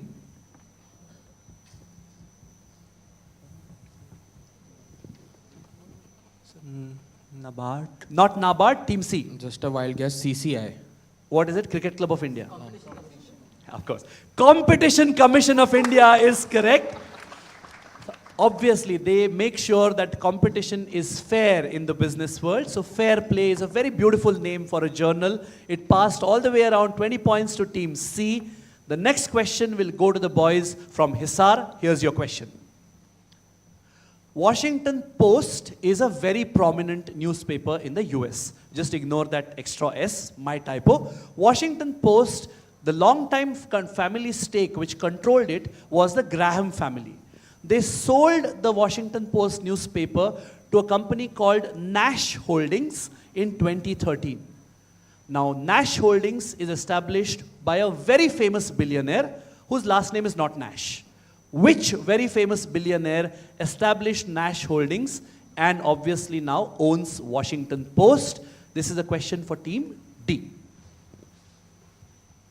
This is one of those names which each and every person in this room knows for sure. Yes, team D. Pass. Pass. Not even taking a guess. Not too many billionaires who are very famous, right? Okay. The girls from Delhi. Pass. Also passing. Surprising. Team F. Pass. 3 passes in a row. Team A. Take a billionaire guess. Warren Buffett? Not Warren Buffett. Team B. I have a feeling that C has been waiting for this since the question came up on screen. Team B, don't let it go to them, guys. Come on. Take the name. How many billionaires do you know off the top of your head which everybody knows? Benjamin Graham. Not Benjamin Graham. Team C. It's Jeff Bezos. Jeff Bezos owns Washington Post. As simple as that. In fact, it was a huge thing because people started talking about how the Washington Post will now be a major media voice controlled by a giant faceless conglomerate like Amazon. 20 points to Team C. Team D, the best part about this is that the next question comes back to you again. Here it is. A two-word answer which is described as a measure of price volatility of fixed income assets, also the weighted average time to cash flows of a bond. It is expressed in days or years. What is this? Team D. Two-word answer. If all the teams agree, I'll give a clue. The clue is the second word is a common English word, which essentially is a word which we use when we talk about time periods. The first word is a proper noun.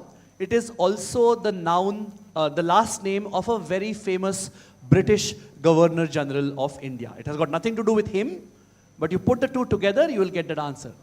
15 seconds are up. Taking a guess. Team E. Team F. A. B. Bond yields. Sorry? Bond yields. Not really. Team C. Audience, I will give a chocolate for this. Let's go to the lady there. Quickly a mic to her. Okay, you can forget the mic. What's your name? Astuti. And which college? Very nice. And what's the answer? Very nice. The Macaulay duration. I was obviously talking about Lord Macaulay, and duration is what we call a time period. Please make sure she gets a chocolate. Quickly moving on. You got two questions, one after the other. So now we'll go to Team E. Here's your question. In 2022, ZCZP instruments were notified as securities under the SCRA Act of 1956. These are instruments which are central to the SSE. Just tell me, what do the letters ZP stand for? And both the Z's stand for the same word. Zero coupon, zero principal. Give them a round of applause. Zero coupon, zero principal. That's how simple it was, but it takes nerve to come up with these answers when the spotlight is on you. Team F, let's see if you can keep that going.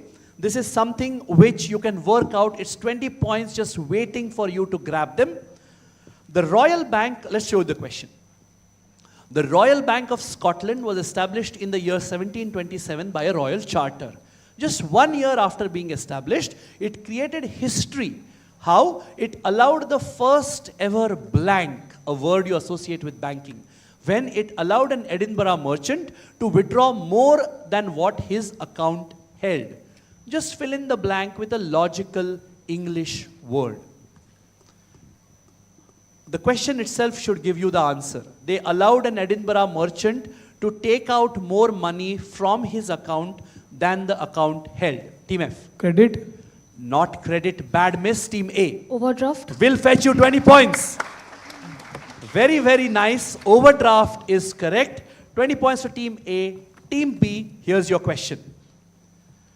Created by Shekhar Kamath, the new logo of this organization was unveiled during the inauguration of its central office in Mumbai in 1971. Some people say, but it's an urban legend because he himself has refuted it. Some people say that it is inspired by a water body in Ahmedabad called the Kankariya Lake, because it was here in Ahmedabad that Shekhar Kamath studied design at the National Institute of Design. The logo of which Indian giant organization are we talking about? Team B. This explanation is actually an urban legend because Shekhar Kamath, and I'll tell you the story, the real story, but after the answer comes up. Team B. This is another of those answers where you know what I'm talking about, you just don't know this funny story behind it. Passes to, give me a guess. Give me a guess, any guess. NABARD. Not NABARD, Team C. State Bank of India. State Bank of India is correct. That blue circle with that. So if you look, when you go home, please take a look at Google Images. Bird's eye view of Kankariya Lake. It has got a path which leads to the center of the lake, which has got a square island kind of thing. And it's a round lake, it's an artificial lake. It looks exactly like this, but Shekhar Kamath clarified that it was not based on the Kankariya Lake, it's just a coincidence. It is actually based on those old copper tokens which you used to get if you went to withdraw cash from a bank. 90% of the auditorium is wondering, is like, what the hell is he talking about? Who goes to a bank to withdraw cash anymore? But that's the age that I and some of the senior members of the team come from. You used to get a brass or copper token. It used to have a hole in the middle, which, because the cashier used to slide it onto an iron pin to keep it in place. And because SBI also used to use those, it's in part based on those tokens, and also because it looks like a keyhole, the key to prosperity and banking and so on. Very nice answer. SBI will get you points. Quickly moving on to question number 11. Let's show you Team D. This is a screenshot of the global ease of doing business rankings. Which agency or organization compiles this report? Team D. Very logical. Global ease of doing business. So typically should be a global organization. And very famous as well. Team D. World Bank. Will fetch you 20 points. It's a clutch answer, plucked out of thin air, but they won't mind. 20 points is 20 points, no matter how they come. It is like one of our greatest, into quotation marks, commentators says, it doesn't matter how the runs come, as long as they keep coming. Team D, you fed 20. Team E, your question. Blank, blank. A blank, blank. Sorry, what happened? Okay, the mean variance analysis. All right. The mean variance analysis is another way by which one of the most important theories of investment management is known. What am I talking about? What theory of investment management am I talking about? 3-word answer. The third word is just theory. Give me the first 2 words. Team E.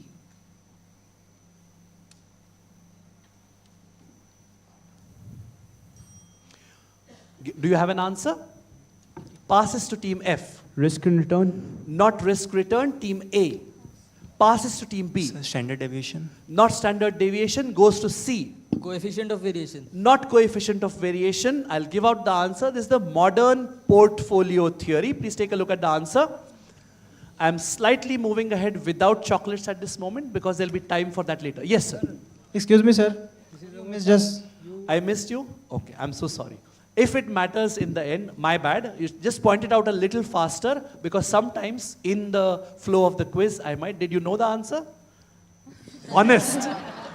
Please give me a chocolate. Thank you. Please give them a bigger round of applause.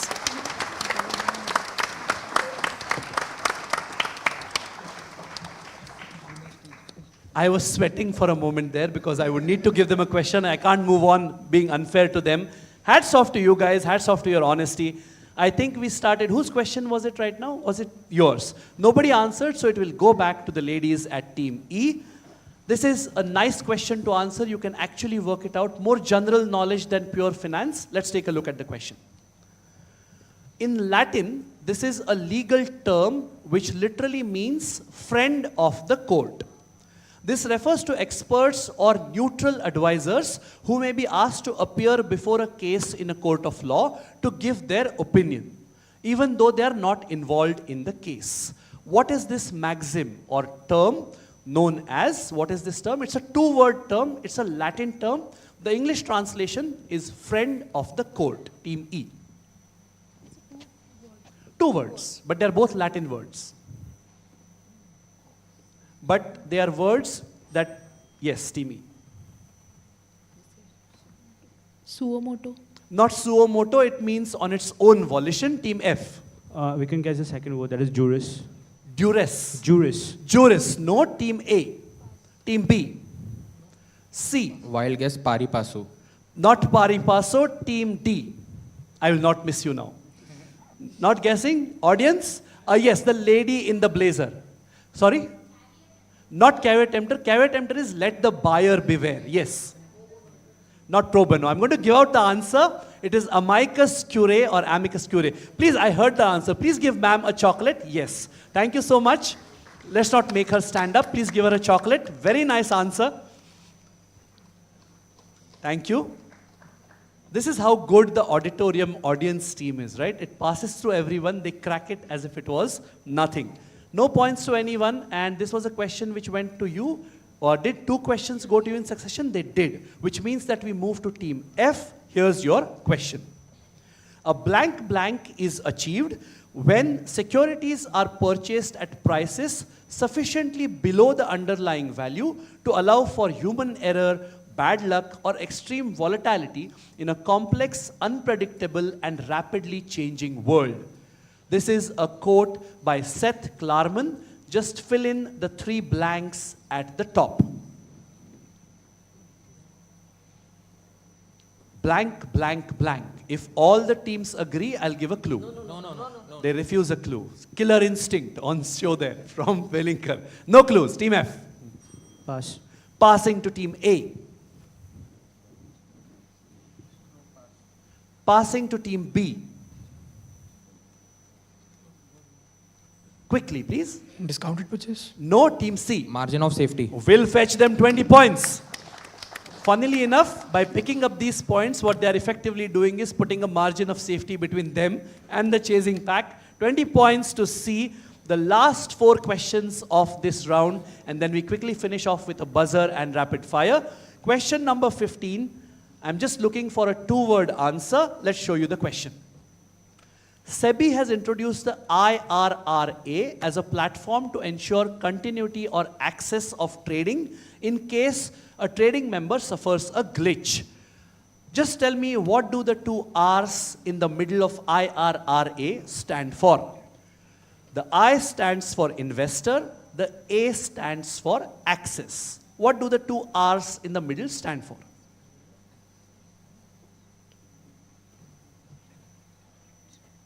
What they are essentially doing is team E, yes. It's a question for team D, okay. Regulation and recognition. Regulation and? Recognition. Not regulation and reorganization, team E. Resource and regulation? No, team F. Risk and regulation.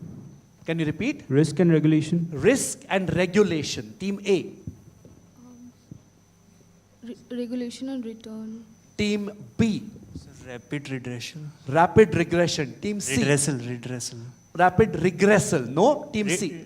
Redressal, it's neither of those, okay, team C. Rotation and pass. Not really, they went closest. It is actually risk reduction because it reduces the risk that a trader faces when a glitch occurs. No one gets points, so essentially it means that we go back to team D with the next question. I'm looking for an Indian organization, a company. Let's look at the question. One of the largest financial conglomerates in India, they have launched a public awareness campaign called Savdhan Rahe, Safe Rahe. across सावधान रहे, safe रहे, that's the exact words, across digital and social media platforms to educate customers and public at large on financial fraud risks and how to stay protected. Which company or organization is this? Team D. Axis Bank. Not Axis Bank, Team E. RBI? Not the RBI, Team F. ICICI Bank. Not ICICI Bank either, Team A. HDFC. Not HDFC, Team B. Bajaj. Do you want to give me another word to complete that answer? So Bajaj Finance. I will give it to you. Bajaj FinServ, 20 points. I could not pass them in all fairness unless I gave them a chance to complete. 20 points to you. And the second last question of this round will go to Team C. Here it comes. Which instrument is being talked about in a bad sense or written off as per this tweet? And the tweet is by Uday Kotak. What does the tweet say? It says, Credit Suisse sold to UBS for $3 billion, 60% discount to stock value on at Friday closing, $600 billion balance sheet sold for $3 billion equity value, 17 billion of blank written off a signal for all bankers and stakeholders when risk return matrix is overtaken by obsession with size. I'm looking for a very specific answer. What has been blanked out? I'm taking a half chance. Additional tier 1 bonds. Or AT1 bonds. Give them a round of applause. 20 points. At the moment, they are doing this in some style, a little bit like Mr. 360, AB de Villiers or Surya Kumar Yadav does. It doesn't matter where the question is pitched. There's only one place it is going. 20 points to you. The last question of this round to Team D on screen. This should be a sitter. There's an Italian artist called Arturo Di Modica. He created something prominent in the aftermath of the 1987 Black Monday stock market crash. It was actually legally an illegal creation. The very day that Di Modica installed it at a very prominent place related to world finance, it was confiscated by the New York Police Department. Today, if you go to New York, you cannot see it in the original place. It is now installed in Broadway, which is famous for its entertainment and theaters. What creation, very prominent, of Arturo Di Modica am I talking about? Team D. I'll give a small clue. Whatever I'm talking about also has a very famous counterpart in India as well. Go ahead. Team D. No? Team E, the girls from Delhi. The team next to you is waiting, so try and answer this. Don't let it go to them. No? Passes, are you giving me a guess? No, passes to F. Bull. What bull? The big bull. The Wall Street bull, I'll give it to you. Let's show you the answer. The charging bull at Wall Street, and in fact, it now has an addition as well. There's something called a fearless girl statue, which is shown standing fearlessly in front of the charging bull. 20 points to Team F. That was a very bullish answer, if I may say so myself. Giving you 20 points, moving quickly into the next round, which is a round on the buzzers again. While the scores are being...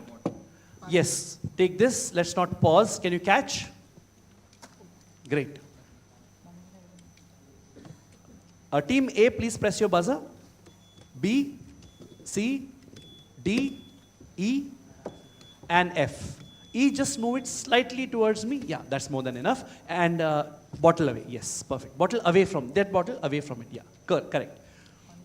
Let's take a look at the scores. The last leg to go. In the next 7 to 8 minutes, we should be done. Let's show you the scores.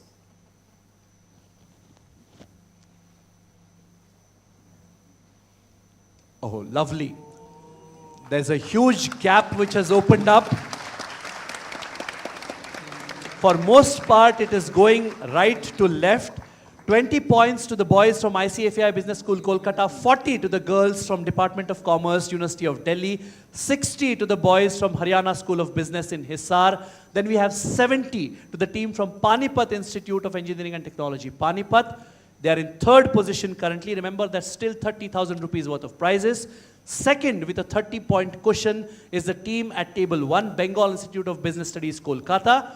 At this moment, that's 170, 230, and 270. If you combine A, B, C, and E, you will get the number of points. If you combine A, B, D, and E, you'll get the number of points at table C. 270 to Wellinger. Give them a round of applause. Just to give you a brief background, I have been in quizzing for almost 2 decades now, 20 plus years. Most of it wasted according to my family, but that's a topic for another day. And Wellinger is one of the teams which has been very active on the open circuit as well. So this is not a fluke. This is something which they do as a passion, and in the way that even NISM and SEBI gives out prizes, there's something that now very soon people can look at as a valid career as well. We don't know, maybe the next 5 or 10 years will show you. These are your scores. Let us quickly go into the next round. This is the second last round with only the rapid fire to go. 12 questions purely on the buzzer. We have checked your buzzers already. These are all audio-visual questions.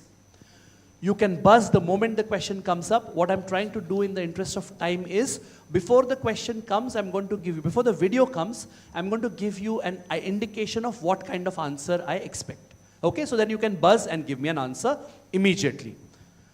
The first question, fingers on your buzzers, all of you. The answer that I'm looking for is very broadly in the field of, it's a work of entertainment. You understand what that means? It can be anything that falls under the purview of entertainment. It's a work of entertainment. I want what it is. I want a proper noun, a name. Here's your question.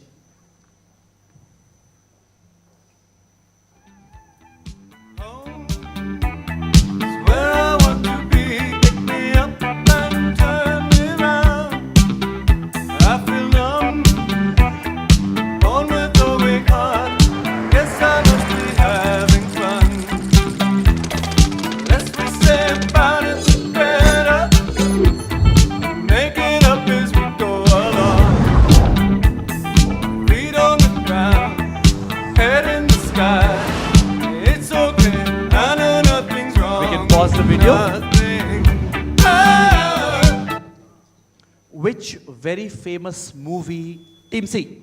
Wolf of Wall Street. -10 for saying Wolf of Wall Street. If you take the animal out of the equation, just Wall Street is what I was looking for. Not the Wolf of Wall Street, that's the Jordan Belfort movie. This is the movie starring Michael Douglas and Charlie Sheen. Just Wall Street. 10 points, but I think they should be okay considering their score. Let's move on to the next question. It is a video. Just identify the person you see in the video. It's a Nobel laureate we are talking about. Let's show you the video.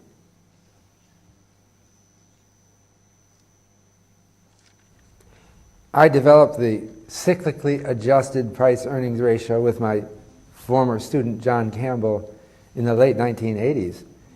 We did a different price earnings ratio, real price divided by a 10-year average of real earnings.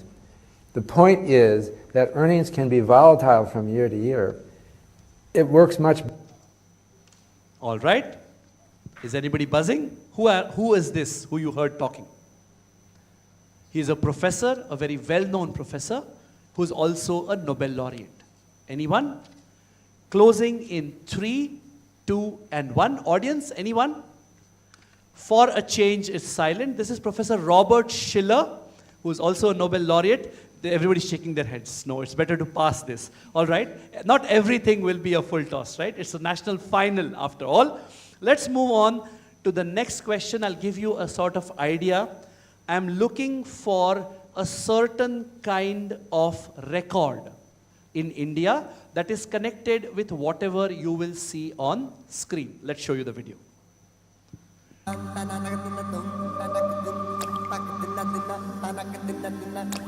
Don't get distracted by the beauty that you see on screen. Look at financial literacy.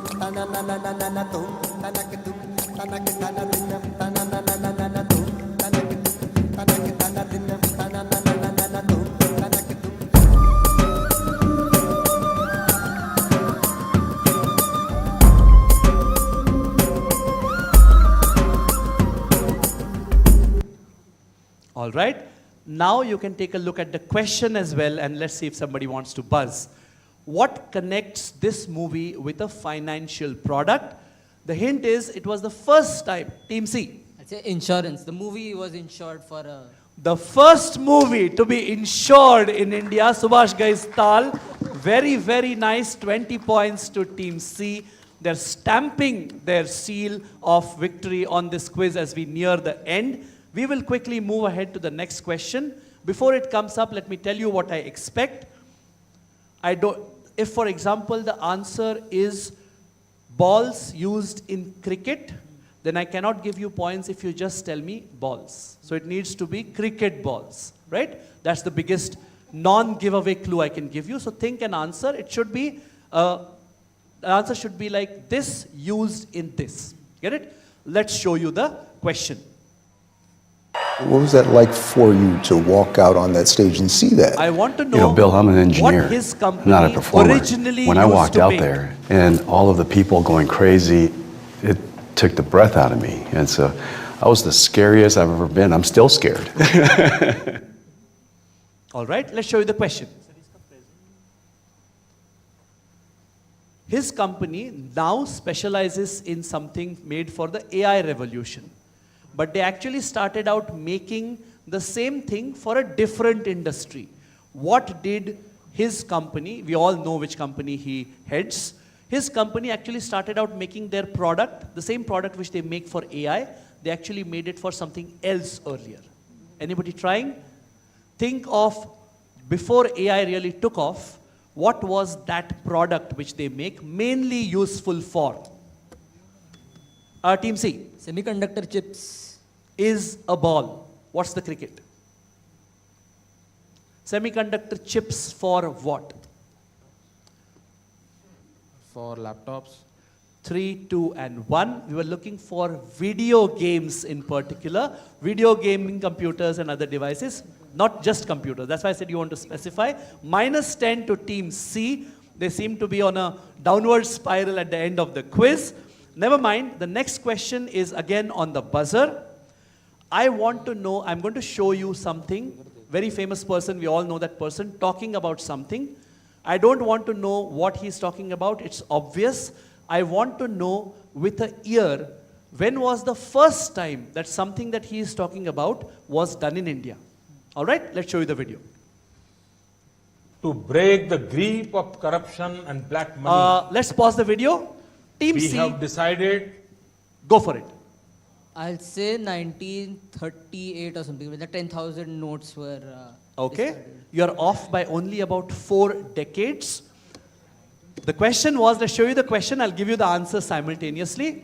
The first major demonetization that happened in India was in 1978 January, when the Janta government was in power and they demonetized a lot of notes. And of course, we all know what happened in 2016. A lot of us stood in enough queues outside ATMs that we remember it not very fondly. We will move ahead to the next question. I have reset your buzzers. I want the name of a person. He is known as the king of something, and we will show you a clue in the screen.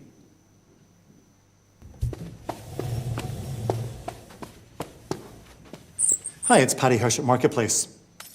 When you refer to something as junk, it makes it sound like it's pretty useless, like it belongs on the trash, right? But junk bonds are actually really popular.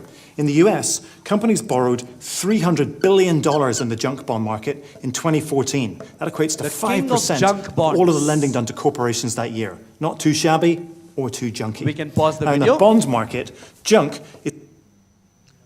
This person, let's show you the question. Let's see if somebody buzzes. This investor is given the credit for popularizing junk bonds, so he's also called the junk bond king, colloquially.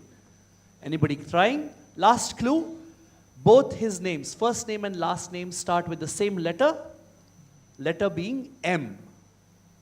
M for Mumbai, M. No? Closing in 3, 2, and 1. Let's show you the answer. Michael Milken is what we were looking for. Slightly tough at the end, the way it should be. You should step up to a tougher level of questions. Nobody gets points. Let's go on and ask the last of these questions. There are only 6 more remaining, all on the buzzer. I want the name of the CEO of the company that came out with this ad, and I want the name of the CEO who was CEO when this ad came out, not the current CEO. Clear? There's an ad, no points for guessing the company. Tell me who was the CEO of that company when this ad was published. Let's show you the video.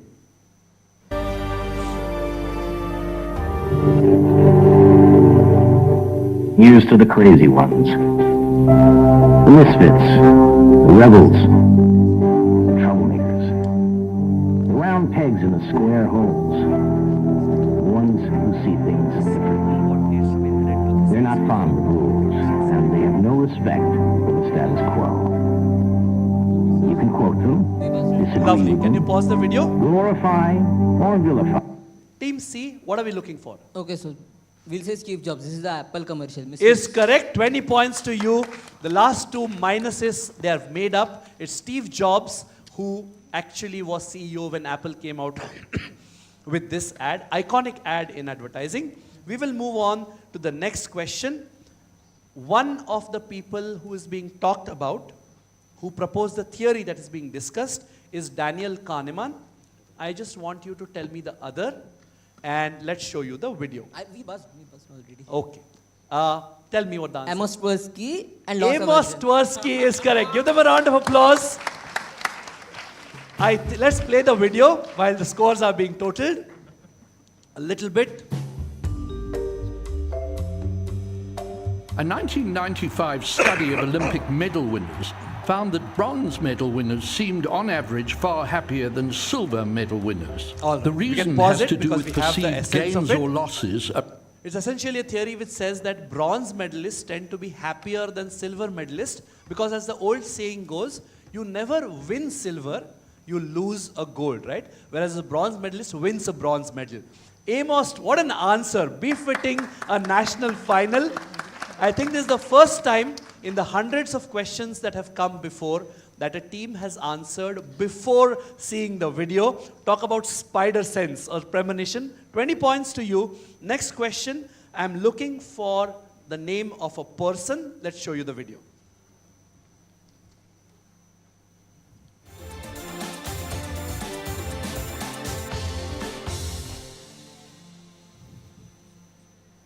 Gives me great pleasure to bring on board investor and That's it. That's the intro. This person, let's show you the question. He has authored a few best-selling books called Rise and Fall of Nations and 10 Rules of Successful Nations. A very Indian name. And I'll give you a slight clue. His last name is a surname, Indian surname, which was very prominent yesterday night as well. We all know what happened yesterday night. A moment like that comes along once every 10, 15, 17 years. What person? Closing in 3, 2, and 1. Audience? Yes, ma'am. Ruchir Sharma is correct. Round of applause.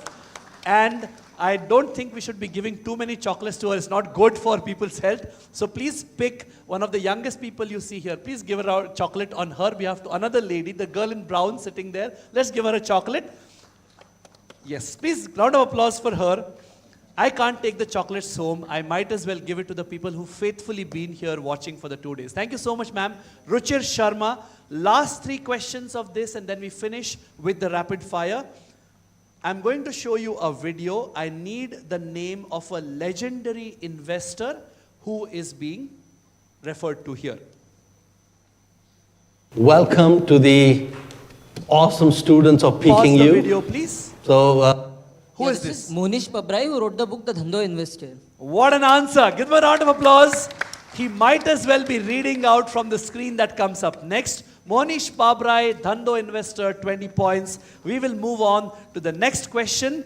I am looking for an operative last name because there are 2 or 3 people with that last name who did what will be shown in the video. Let's show you the video. Rounds or silver bars would not exist. First, let's take a closer look at these rounds. The keyword is silver. So there we go. We've got a silver round, 1 troy ounce.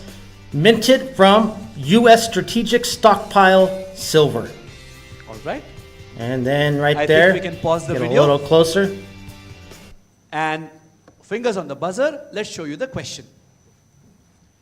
They cornered the world's silver market in the 1970s. Infamous last name. If you give me the family name, that should be enough. The brothers were named William, Herbert, and Lamar. What was their common last name? Cornered the world's silver in the 1970s. Then, of course, the world kind of took it back by putting regulations in place. Closing in 3, 2, and 1. Yes, the gentleman in the blue shirt. Sorry? No. Small 4-letter. Yes. Not Lehman Brothers. Last chance. Hunt is correct. Let's get a chocolate to the guy standing up, and we will move on to the very last question. I need the name of the website or magazine, both have the same name, which is run by the gentleman you will see in the video. Let's show you the video. Things which most investors do, and which is just now before coming here, I was looking at my Twitter timeline, and I got a very interesting message that somebody's childhood friend wanted to do SIP of 25,000 rupees, and SIP is considered to be a good thing. So a good thing and too many good things can also be much better. So he's now doing SIP in 25 funds every month. And all right. So that is too much of a good thing. And let's show them the question. Fingers on the buzzer. This gentleman who you heard and saw speaking runs a highly popular website as well as a magazine with the same 2-word name.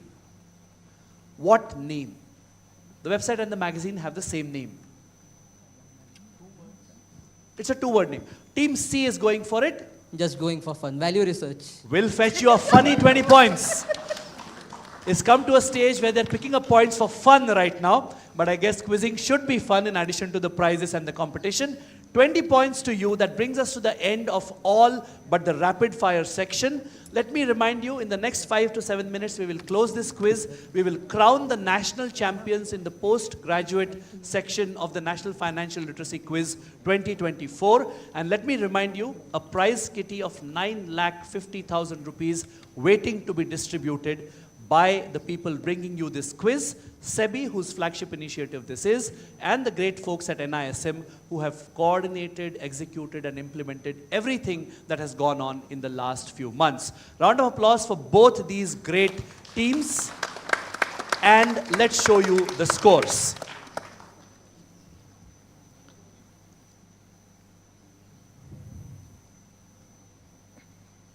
All right, these are your scores. 20 to ICFAI, 40 to Department of Commerce, University of Delhi, 60 to Hisar, Haryana School of Business, JGUST, 70 to the team from Panipat, 100 to the team from Kolkata, Bengal Institute of Business Studies.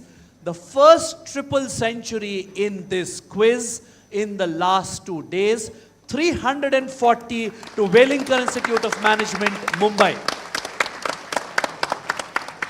I remember when Chris Gale first hit that triple century and he began calling himself Universe Boss from then on. Maybe for the next year, they will refer to themselves as NFLQ 2024 bosses. I don't know, 340 is a great score, and this is how we are going to go with the rapid fire. We will begin as always with the team lying 6th and work upwards until we finish with the team with the most number of points. So that is F to begin with, then we will go to E, followed by D, followed by B, then A, and then C. I have the order here. Let us quickly do this. The final call and the final frontier for National Financial Literacy Quiz 2024, the senior cohort of postgraduate colleges from across India. 6 champion teams lined up for one last shot at the title. The top 3 get cash prizes, the others get prizes in accordance with their ranks. We will begin with Team F. You know the drill. 90 seconds which begin when I start speaking. You can answer either with an answer or by saying pass. I will not move ahead until you say something. If you go through the 10 and we have time on the clock, I will come back to the ones that you have passed. 10 points for each correct answer, no negatives for an incorrect answer, and 90 seconds is what you will get. Your time begins now. Wish you all the very best. Which authority was replaced by SEBI with the passing of SEBI Act of 1992? Pass. What does the CC in CCIL stand for? Competition Commission. No, CCIL is what I said. Who wrote the investment classic, A Random Walk Down Wall Street? Pass. Which prominent NRI family is the principal promoter of IndusInd Bank? Pass. In a 91-day T-bill, what does the letter T stand for? Treasury. Is correct. Which UNESCO World Heritage Site from Karnataka will you see on the Indian 50 rupee note? Hampi. Is correct. Which major group owns Ultratech Cement? Pass. Hinduja. Incorrect. With which bank did Dena Bank merge recently in the last few years? Pass.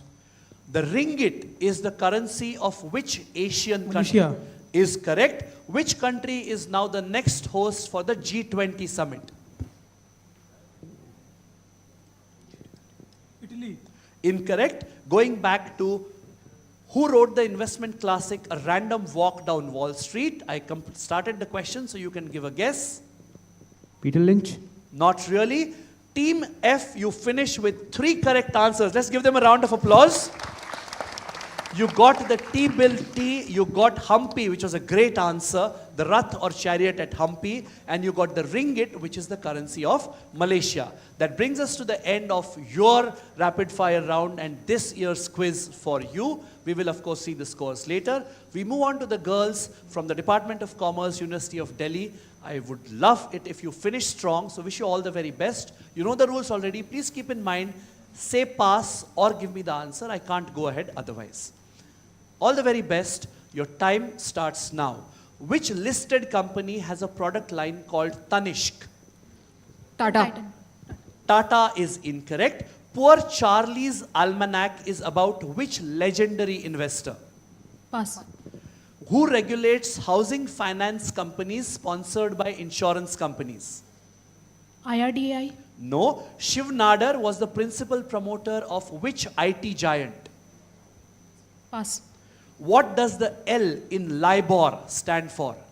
Liquidity. Sorry? London. Is correct. Brent is a variety of which globally important commodity? Pass. In a KYC checklist, who or what is the C?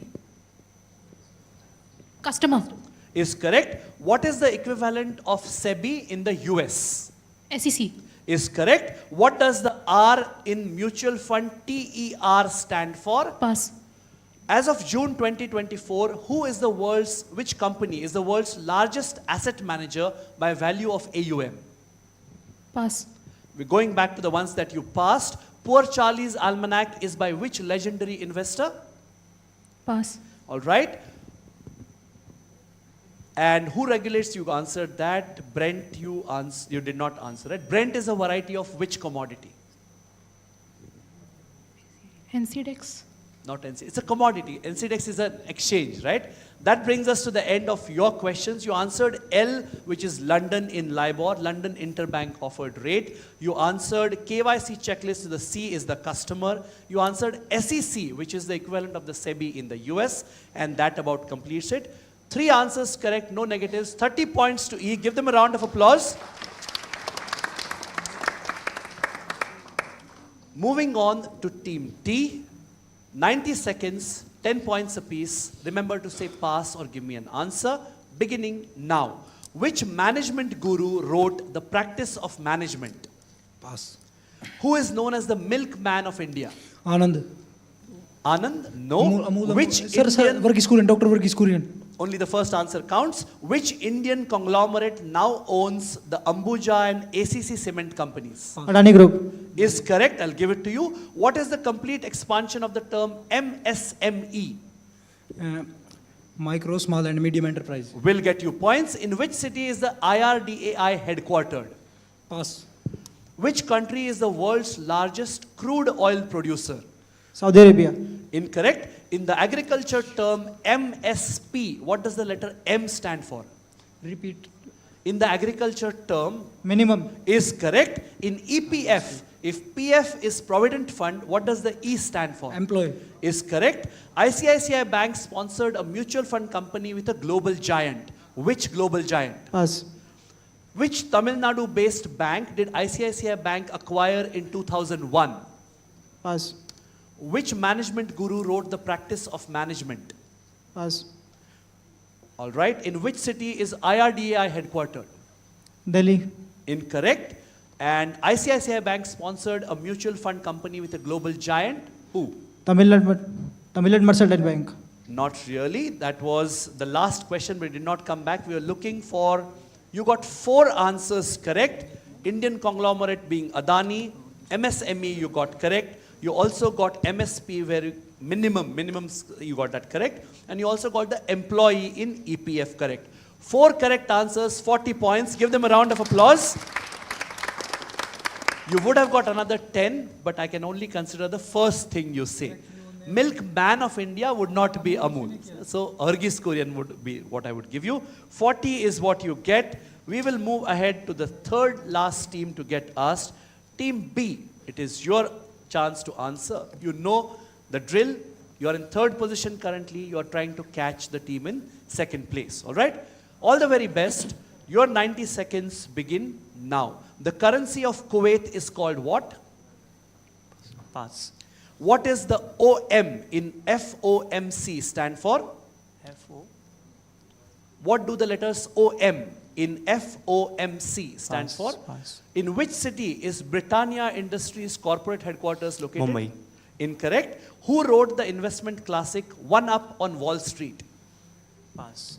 Sunil Mittal is the chairman of which Indian company? Bharti Airtel. Will get you points. In a CBLO trade, what does the letter C signify? Pass. Crude oil is being presently extracted from the KG basin. What do the letters KG stand for? Pass. What type of life insurance scheme offers only pure risk cover? Term. Is correct. The 100 rupee Indian currency note features which UNESCO World Heritage Site from Gujarat? Pass. RIAs are types of advisors. Expand RIA. RIA. They are a Pass. certain kind of advisor. What is the currency of Kuwait? Pass. What does the OM in FOMC stand for? Pass. All right. In a CBLO trade, what does the letter C signify? Central. Not really. And that's time. You got Sunil Mittal, chairman of Bharti. You also got term insurance. And I think you should have got the KG basin, but you did not. It's the Krishna Godavari basin where we extract oil from. 20 points to Team B. Round of applause for them. They finished their quiz for this year. Team A, you know what to do. You have to keep your nose in front and try and get as close to C as possible. 90 seconds, let me move to that side so you are in view. If you're ready, your time begins when I start reading out this question. Who managed a hedge fund by the name of Tiger Funds in the 1990s? Pass. Which major Indian corporate was founded by the Choksi, Vakil and Dani families? Pass. Which banking major was once known as Industrial Credit and Investment Corporation of India Limited? IDFC. Not IDFC, bad miss. What is the mutual fund industry-wide association known as? So can you repeat it once? What is the industry association of mutual funds? AMFI. Is correct. What does the E in ETF stand for? Exchange. Is correct. Who coined the famous term bottom of the pyramid? Pass. Banks use NEFT. What do the letters FT stand for? Fund transfer. Is correct. Who oversees the functioning of currency mints in India, where money is made? RBI. Is correct. In which state is the Catholic Syrian Bank headquartered? In which city in India is the United India Insurance Company headquartered? Mumbai. Incorrect. Going back, who managed a hedge fund by the name of Tiger Funds in the 1990s? Pass. Okay, and that brings us to an end of your 10 questions. You passed some, you got a few incorrect. The term bottom of the pyramid was C.K. Prahlad. The Choksi, Vakil and Dani families founded Asian Paints. I heard that from the audience. And Catholic Syrian Bank is headquartered in Kerala. United India Insurance Company, of course, is Chennai based. 4 answers correct, 40 points to Team A. Give them a round of applause.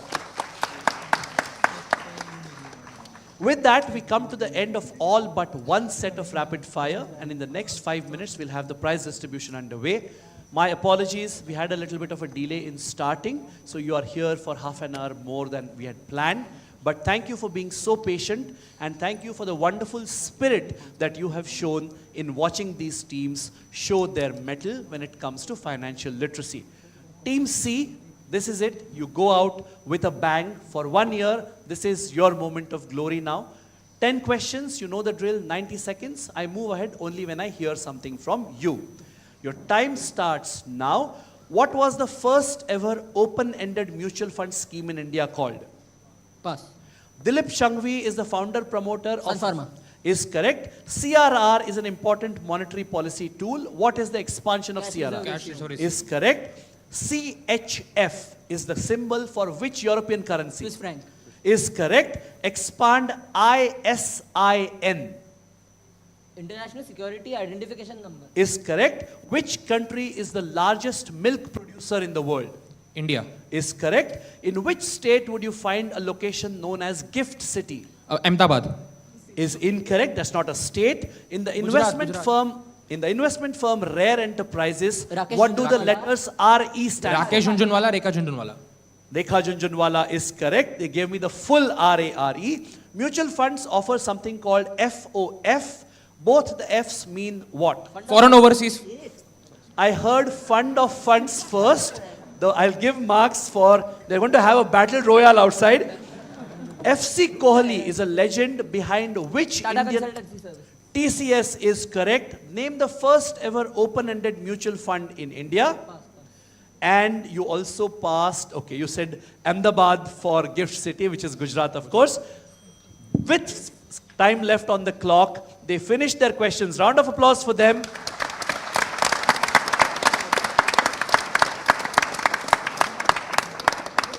I think it's a testament to the domination that they have shown from the moment they set foot on stage. They finish with 8 correct out of 10. 80 points is what they pick up. If my math is correct, the score that they end up on is a winning score, but I don't think they're going to like the number it signifies. Let's see that when it comes up. But for now, one quick thing, we'll finish in the next 10 to 15 minutes. There are dignitaries who've come from the people bringing you this quiz from SEBI as well as from NISM.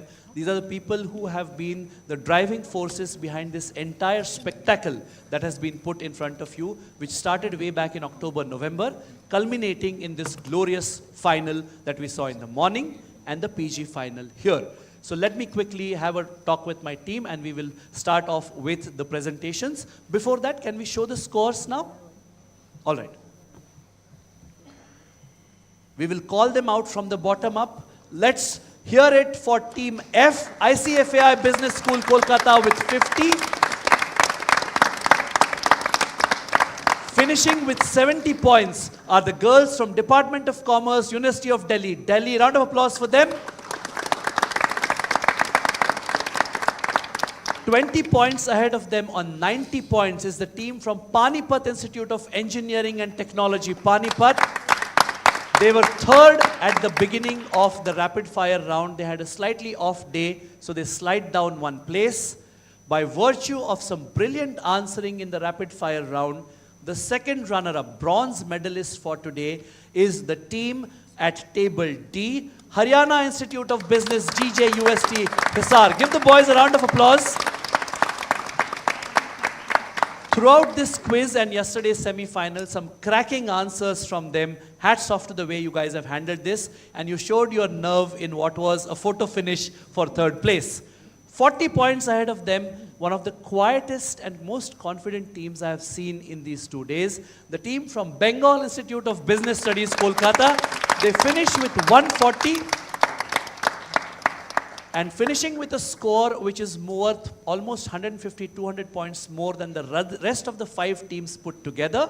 Like I said, a number which does not exist in the numbering in the Lok Sabha chamber in India. They have 419, 419A and 421. With 420 points, Velinkar Institute of Management, Mumbai. Your national champions in the PG senior cohort at the National Financial Literacy Quiz 2024, brought to you by SEBI, planned, executed and implemented by the folks at NISM. With that, we come to the end of the finals. We will start the prize distribution ceremony and the award ceremony quickly. Let me have a quick chat with my team and then we will call out the people who've made time on their calendar for us.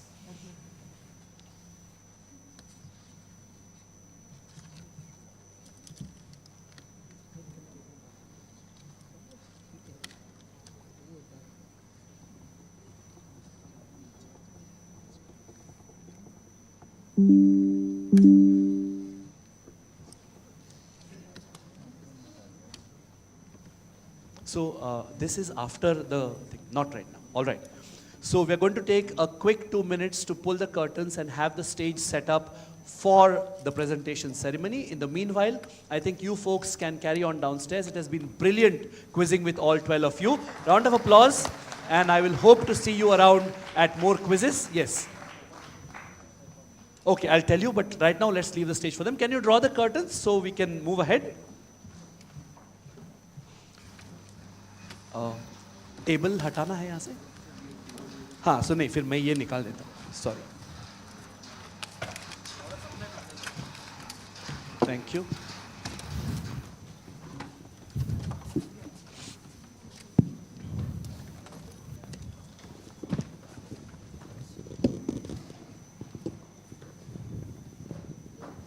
Thank you.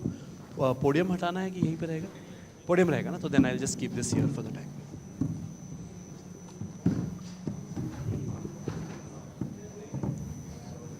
No, I will put it away, no problem. No problem. No, you are right. There are seniors who are going to come, so it doesn't look tidy. Absolutely.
या आपके पैसों को अलग अलग जगहों पर invest कर market के रिस्क को कम करते हैं। सेबी, हर इन्वेस्टर की ताकत। म्यूचुअल फंड निवेश बाजार जोखिमों के अधीन है। योजना से जुड़े सभी दस्तावेजों को ध्यान से पढ़ें। There is a super plan. Invest 10,000 now. After 6 months, take 20,000. Whatever you put, doubles. Double? Yeah. No, Mr. Kumar, na? He's also invested. You know Kumar sir, na? He's also invested.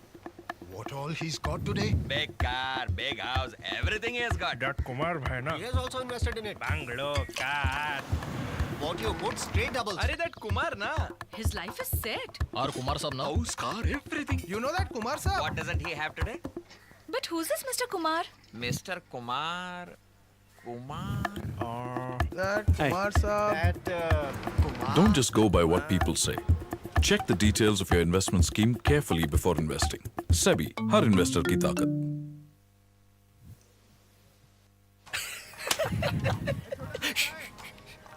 अब ना होगा KYC का झंझट और ना margin payment का। Sir Ashwini और भाभी जी कैसी हैं? हाँ मायके में है, ठीक ही रहती है वो। टैक्स भी नहीं देना पड़ेगा और ना हमारा नाम कहीं पे आएगा। इसे कहते हैं डब्बा ट्रेडिंग। इसी को कहते हैं डब्बा गुल, क्योंकि ताली कभी एक हाथ से नहीं बजती, इसलिए डब्बा ट्रेडिंग करना या करवाना दोनों ही कानूनन अपराध है। सिर्फ सेबी रिकॉग्नाइज्ड स्टॉक एक्सचेंज पे ही ट्रेडिंग कीजिए। सेबी, हर इन्वेस्टर की ताकत। Then we go on to. So this comes third, right? Okay. And then this is CGM is second.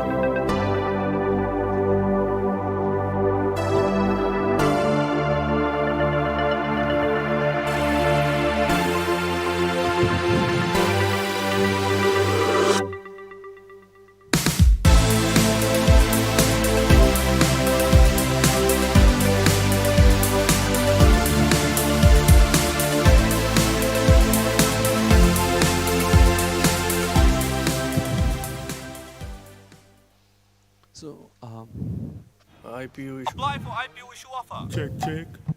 Just take him. अरे, Take him. I'm writing a check na. अभी. when we are calling out the plans, Last check. He tore it. Check, digga, cheek. Check, digga, cheek. Check.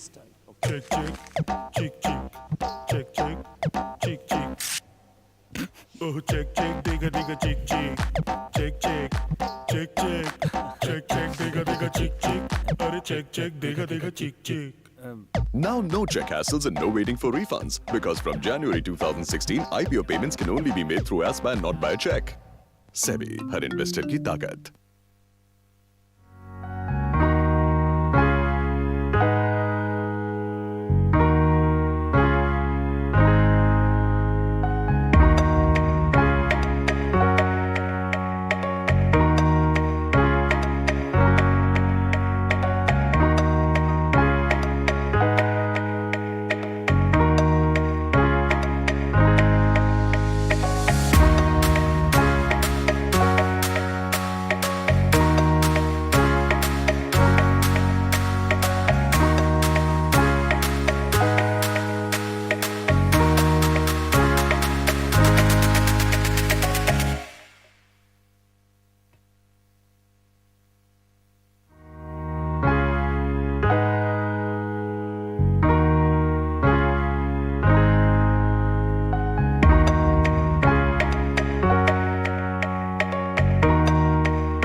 Sorry यार, मुझे ही लड्डू नहीं मिला।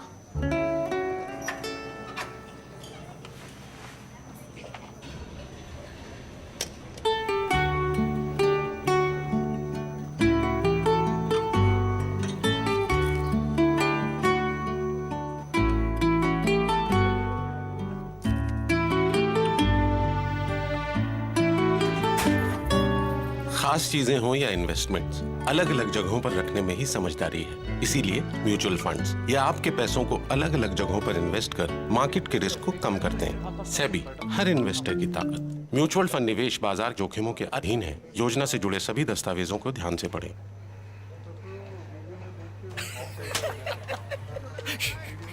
Now, none of that KYC fuss. And no more margin payment. And how's the missus? At her mother's. She's happy when she's there. And no more worrying about tax payments. And no one even gets to know our names. This is called Dabba trading. Yes, this is called Dabba trade. Dabba Gul. It always takes two hands to clap. That's why both organizing and doing Dabba trading are criminal offenses. Only trade at a SEBI recognized stock exchange. SEBI, her investor की ताकत.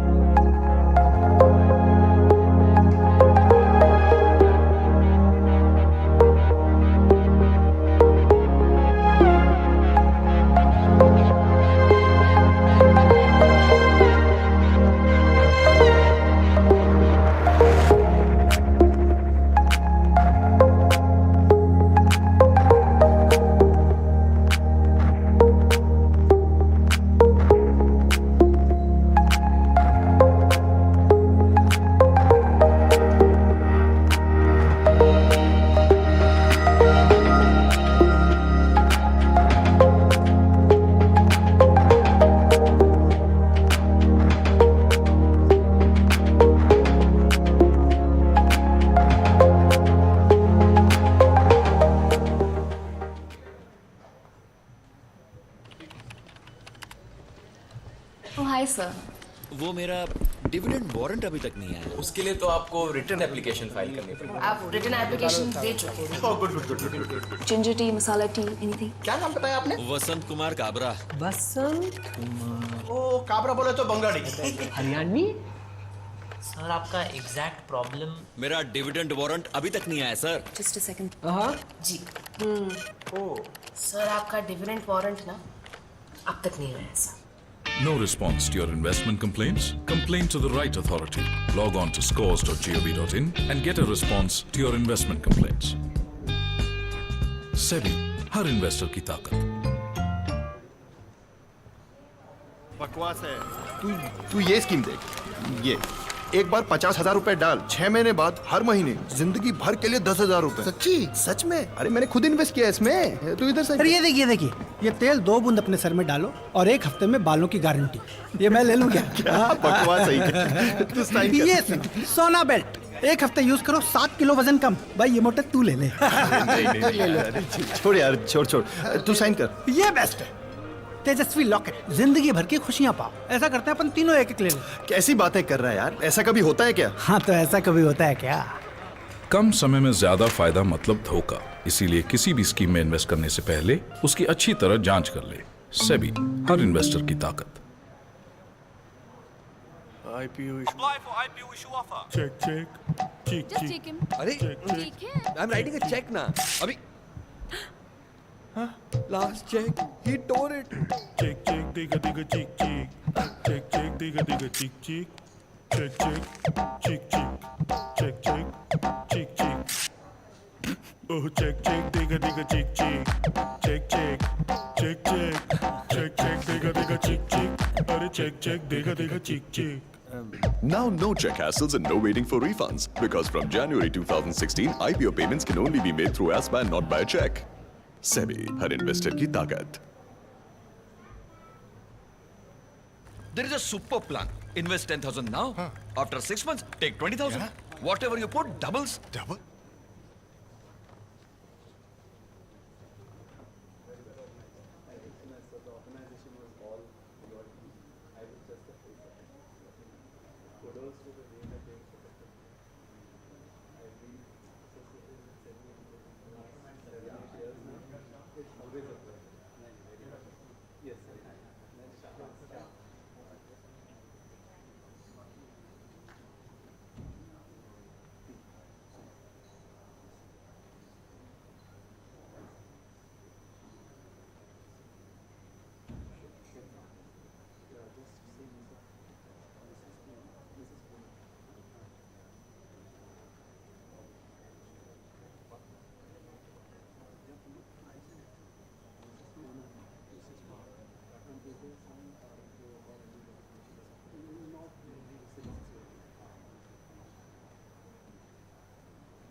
What all he's got today? Big car, big house, everything he has got. That Kumar bhai na. He has also invested in it. Bungalow, car. What you put, straight doubles. Arey, that Kumar na. His life is set. Or Kumar sab na. House, car, everything. You know that Kumar sir? What doesn't he have today? But who's this Mr. Kumar? Mr. Kumar. Kumar. That Kumar sir. Kumar. Don't just go by what people say. Check the details of your investment scheme carefully before investing. SEBI, her investor की ताकत. IPO issue. Apply for IPO issue offer. Check. अरे check. यार मैं check लिख रहा हूँ ना अभी लास्ट चेक फाड़ दिया Check, digga, chick. Check, digga, chick. Check, chick. Check. Oh, check, digga, chick. Check. Check, digga, chick. अरे check, digga, chick. अब ना चेक की चिक और ना रिफंड का इंतजार, क्योंकि जनवरी 2016 से आईपीओ पेमेंट्स चेक से नहीं सिर्फ एसबा से होंगे। सेबी, हर इन्वेस्टर की ताकत। Arey, listen, check this scheme. This one. Invest 50,000 in this. After 6 months, you will get 10,000 every month for your whole life. Really? Really. Even I have invested in this. Just sign here. Hey, look at this. Put 2 drops of this oil and hair grows back in a week, guaranteed. I'll take it over. Huh? What nonsense. You just sign here. Listen to this. Sauna belt. Keep on for a week and 7 kilos off. Hey, Motu, you take this. No. Just forget it. You just sign here, na? This is the best. Divine locket for lifetime of happiness. All of us should get one each. Come on, what are you talking? Such things work or what? So such things work or what? Promises of big returns in a small period of time means trouble. Check the details of your investment scheme carefully before investing. SEBI, her investor की ताकत.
Sorry, you only didn't get anything.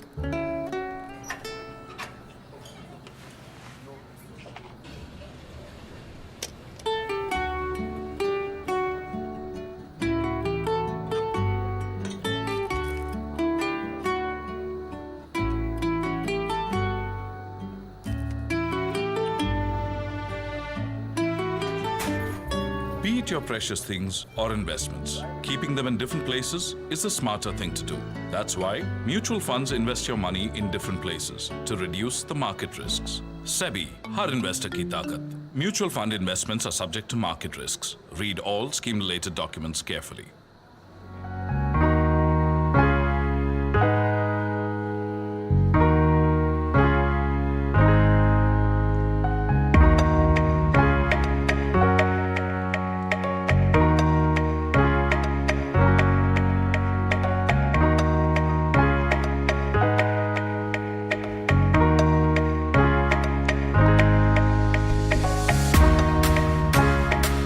Check, check.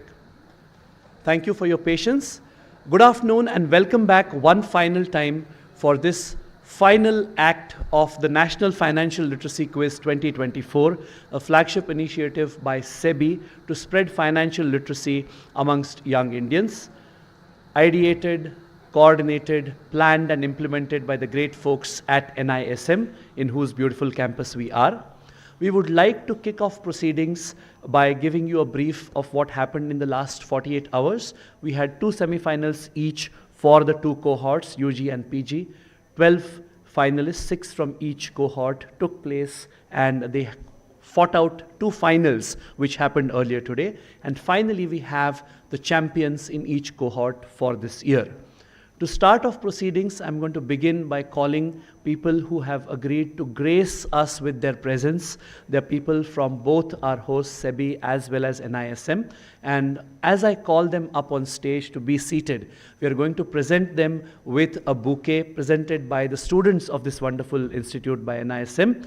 And I would like you to greet each and every one of them when I call them out with a thunderous round of applause. You can't take applause home with you, so you might as well leave it all here in the auditorium. So let me begin by calling up on stage our chief guest for today.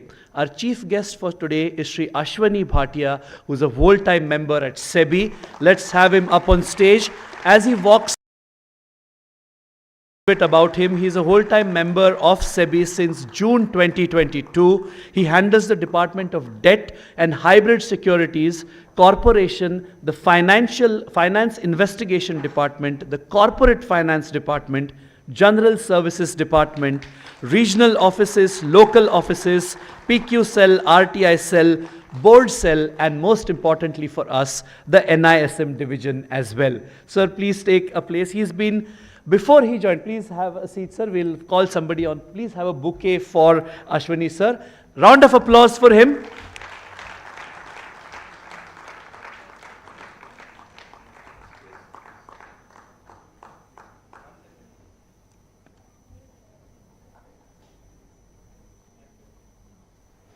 Thank you. Before he joined SEBI, he held the position of Managing Director with another giant, the State Bank of India, where he worked for over 3.5 decades. That is almost my age, so a lot of respect for the kind of financial acumen that he brings to the stage. Thank you so much. And something very dear to me personally is the fact that he completed his schooling a long time back from the Air Force School at Subroto Park in Delhi before going on to do a graduation in physics and mathematics as well. Air Force is dear to me because I was once an Air Force cadet in the National Defense Academy not far from here. So I think a little bond that I share with you. Round of applause for him. Joining him on stage is Sri Sashi Krishnan, who is a director of NISM. Please, let's have a round of applause for him.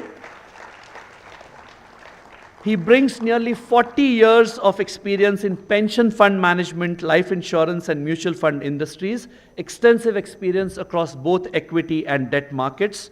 Before this, he was the Chief Executive Officer of the National Pension System Trust for 3 years. Round of applause as he walks up on stage.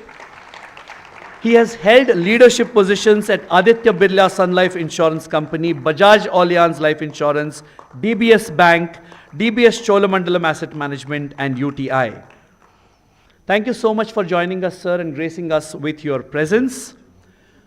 The next in line is another guest who we have a very fond corner in our heart for, Mr. Giriraj Prasad Garg, the Executive Director, SEBI. Let's have a round of applause for him.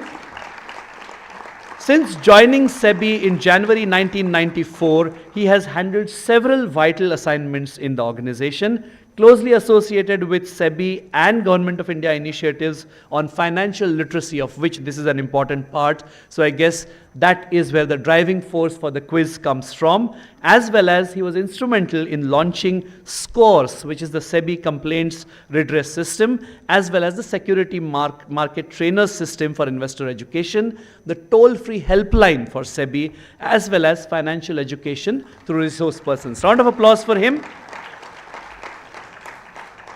A matter of pride for us that he is the SEBI nominee on the Board of Investor Education and the Protection Fund Authority, IEPFA, as well as he is also a chair of the board of National Center for Financial Education, which is a joint initiative of the financial sector regulators, which are RBI, SEBI, IRDAI, and PFRDA. Sir, all four have featured in the quiz, so I think we already have you in spirit with us.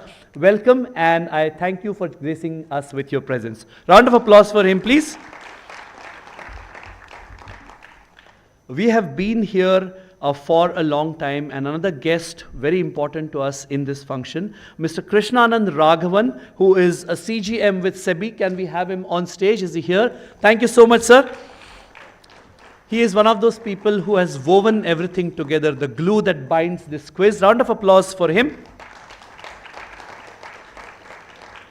And we would also, a bouquet, please.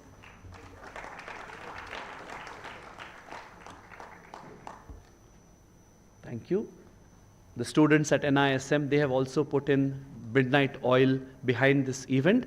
Last but certainly not the least, I would like to call up on stage somebody who is already featured in the quiz and on camera because of a couple of nice answers. Can we please call Mrs. Poonam Bhatia on stage as well? Ma'am, can you please come up on stage? Thank you so much for taking time out and gracing us with your presence.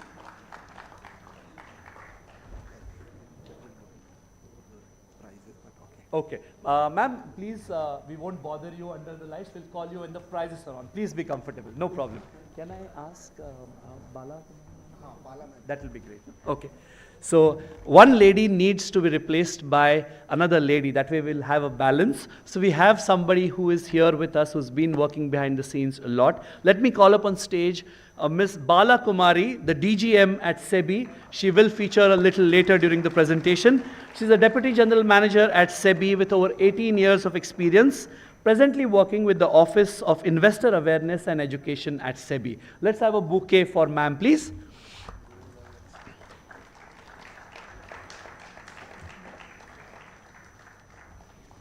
Thank you.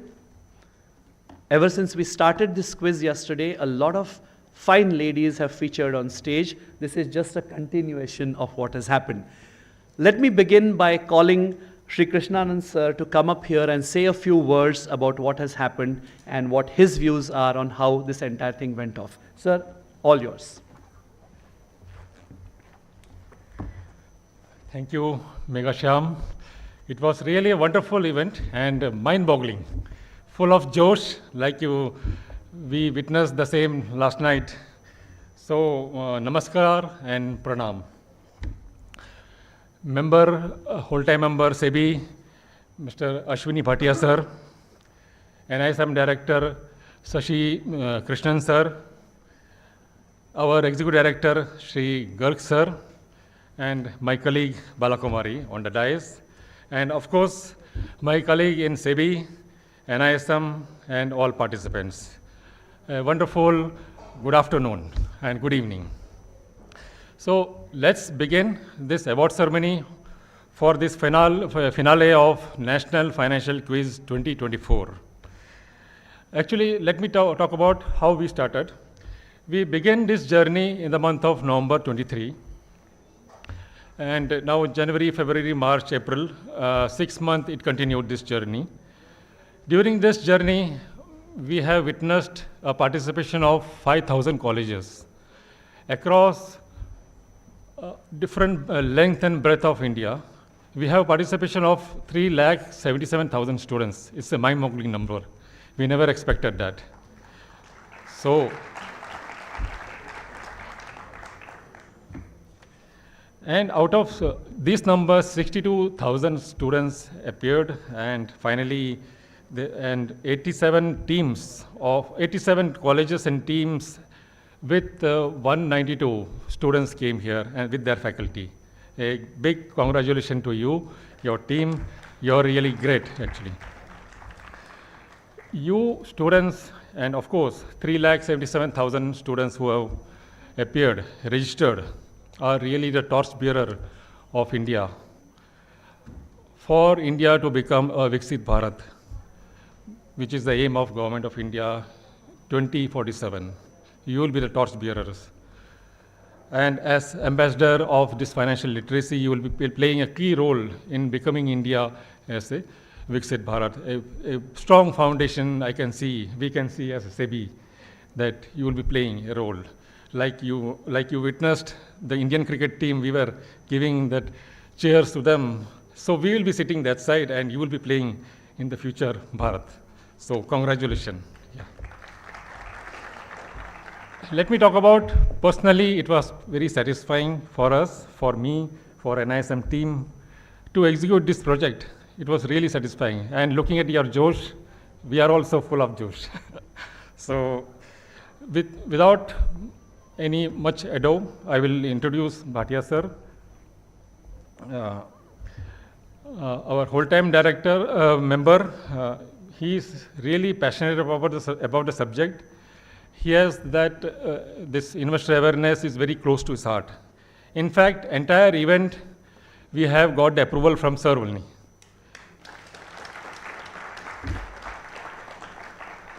And behind all this, my executive director, Garg sir, who has really inspired our team to take this event forward, and it was his idea. And for executing everything, NISM team, now it is led by Shashi sir, and they will be the future capacity building for securities market, for youth of India, for making Bharat a Viksit Bharat. So with these few words, I will hand over my podium to our executive director. Garg sir, please.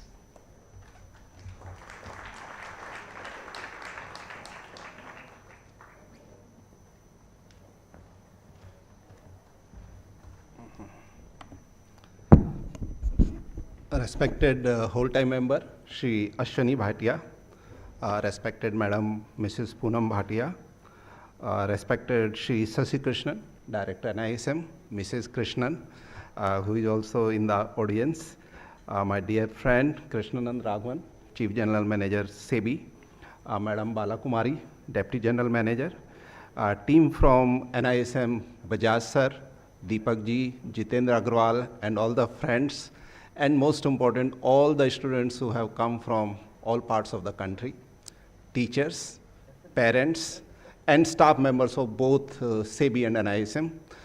Good afternoon and welcome to, once again in this ceremony. I know yesterday you had, T20, how India was winning the, T20 championship. And one of the things which came out is that, these championships are not won with 1 or 2 days of preparation. It requires long preparations. So while this quiz today looks seamless, but I go back to 2012 and 13, when we used to do it through National Center for Financial Education for school students. And I know today NISM has such an efficient team, and they conducted this quiz so seamlessly. I was wondering that why they are not there at the national level if they are invited anywhere. In fact, there was hardly any latency when they were actually conducting the quiz. They were announcing the result. Everything so seamlessly. Well done, NISM. Excellent work.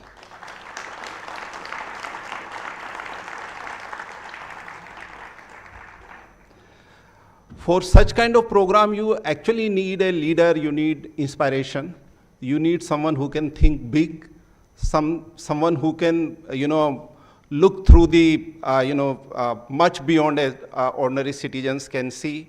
We are wonderfully blessed and really lucky to have Mr. Bhatia.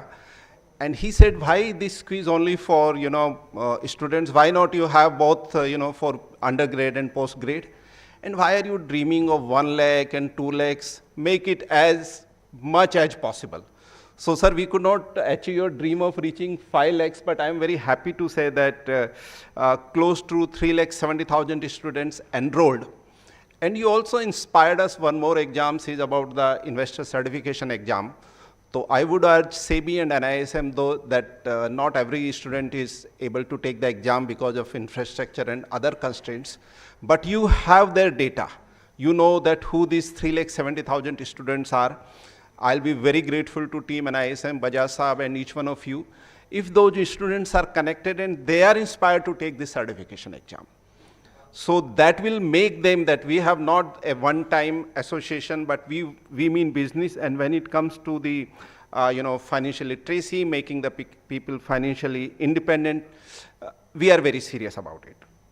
This quiz, which we are finale we just had, has come after a lot of hard work, and after regional exams which were taken on the first day to know that the real people are here, semi-final, finals, a lot of hard work there, and it was really a wonderful experience when we were looking from the audience. I would also say that for all the students who have come here, please understand this is not a one-time affair. I am very sure that it will inspire you to become someone who has his personal finances in his hand. And you should be actually those who should be inspiring others, that how the personal finance is so important. I am very sure that you are not someone of our generation who will just take one job and you retire from that job. Maybe each one of you will have 4 or 5 jobs, you have multiple things to do, but something which will always be with you is your personal finances, your financial health. Please make sure that you are financially independent. Once you are financially independent, you can do what you want. So we always say that financial literacy leads to financial inclusion. Financial inclusion leads to financial independence and financial well-being. And I would put one more term, that you should have the financial resilience also. The life is very uncertain, future is very uncertain. So you should make sure that all the shocks which one has during the lifetime are well kept. So, it is unfortunate that in India we only look about the earning. We don't look this after earning, that how do we do the savings out of it. So I would say before spending, you please start with the saving. And then look the next step of spending, and whatever you have saved, please invest it well. NISM in last 3 days or during your preparation, you must have understood enough that how best you can do, and that will take you to, when you are in 40s and 50s, I am very sure you will remember this day, that how SEBI and NISM inspired you and showed one of the path which is least traveled by most of us. So I am very sure my message to all the teachers and parents is that don't have the, sometimes you have the feeling of missing out. अरे ये सारे बच्चों को तो इतना कुछ आता है, बट हमने तो कभी ना म्यूचुअल फंड के बारे में सुना, ना कभी हम लोगों ने लॉन्ग टर्म इन्वेस्टमेंट के बारे में सुना, ना हमारे कुछ फाइनेंशियल गोल्स है. I know that you are never late when it comes to your investment journey. In fact, even today, you start investing whatever is possible. Sky is the limit. So please, you are never late. But all the students, I will request that you should also make sure that at least you make 4 or 5 of your friends or family members or neighbors or someone who comes in touch with you financially aware or financially literate. So that's very important, because you should not just keep this knowledge with you, you should also make sure that its knowledge is transferred to others, and you make our society more and more financially educated or literate, because there is no formal finance education in our society. And finally, you have seen the website, again the brainchild of Mr. Bhatia, that how a website should look. Sarthi app to our investor exam, and to many more programs. So it's a matter of great pride and happiness to have him here. We also have new director, Mr. Krishnan. I'm very sure that in future we will have more such programs in future. So I'll not take much time, because when you have Virat Kohli in the team, in the form of Mr. Bhatia, who will also double with, Rohit Sharma also when it comes to the topic relating to financial education, someone who was, managing director of SBI and also the CEO of the largest mutual fund in the country, or SBI Capital Market or SBI Mutual Fund, whatnot. So we are all eager to hear from him, because that is what next. So thanks everyone, thanks NISM for this wonderful arrangement, and we look forward to more such programs in future. Thank you.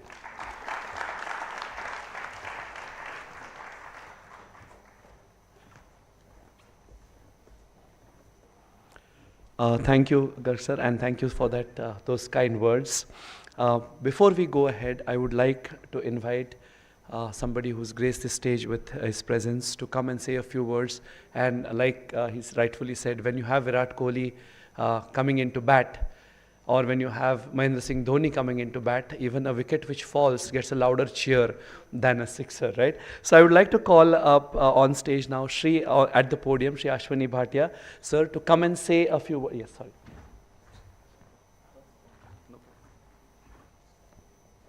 Okay, before that, before the keynote address, we would like to have a special address from Sashi sir. You've already seen him walk up on stage. Sashi sir, if you can please come up here and say a few words and give your special address. I'm sure all of us are waiting to hear a few words of wisdom, because that is something which is at a premium these days. All yours, sir. Thanks, Megasham. You did a great job. So thank you so much for everything that you did. My pleasure. I mean, I think Siddharth Basu would pale into significance in front of you. Wonderful job done. And we've been hearing about Virat Kohli and Rohit Sharma and Mr. Ashwini Bhatia in the same breath. So I wouldn't want to keep you guys waiting too long.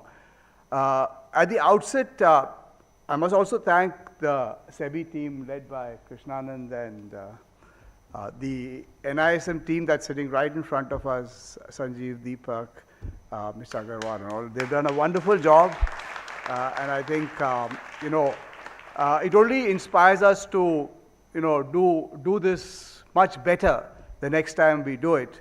And as Mr. Bhatia was saying, why don't we take this to every part of the country? I mean, why should we only do it, in our NISM campus? The next time around, I think we should put our heads together and say, let's take it to every part of the country. I mean, I already, talked to you on Friday, and, as I told you, I'm not here to give you any gyan, because, all you guys, after seeing you, especially in this quiz, sort of makes us feel very sort of inadequate, if I may use the word. So just a little thought that came to me while I was going through this quiz, which I'll take 5 minutes, slightly even less than that, which I wanted to share with you. And there was a whole set of questions that were about biases and behavioral issues that all of us face, especially relating to investments. And as Mr. Garg had rightly said, we need to look at our personal finances before we actually go out into the world to educate the rest of the world in terms of, financial literacy. So there's a very interesting, episode that I wanted to share with you. There are two countries in Europe that are very, very similar.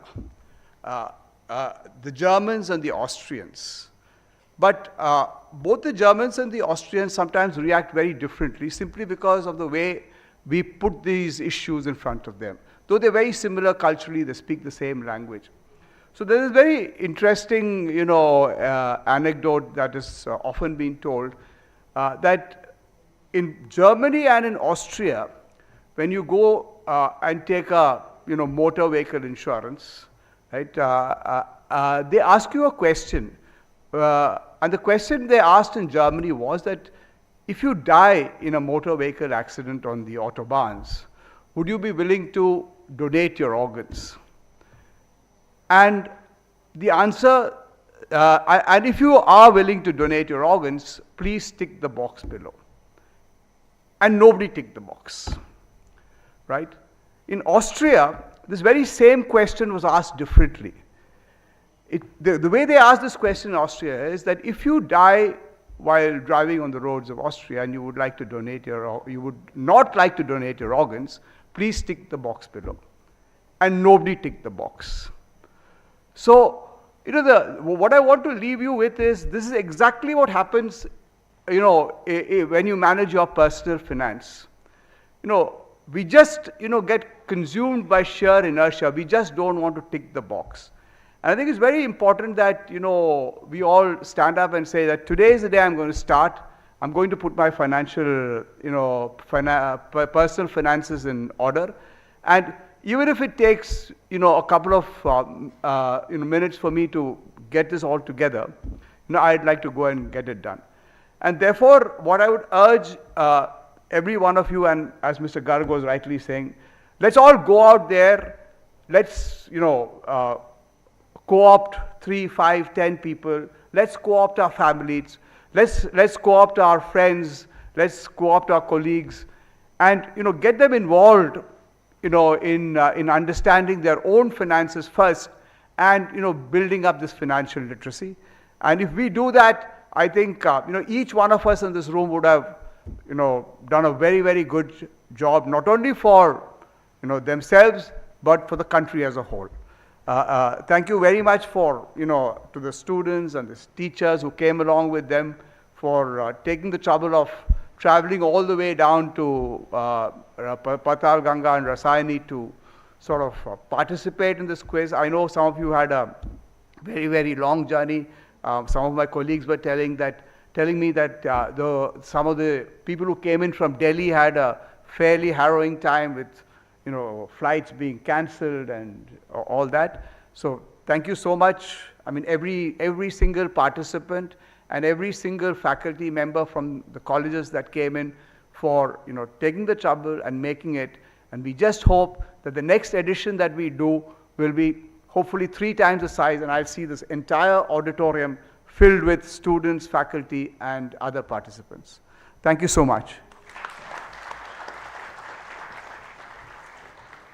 Thank you. That was our gracious host for these past few days, Shashi Krishnan sir, who is the director here at NISM.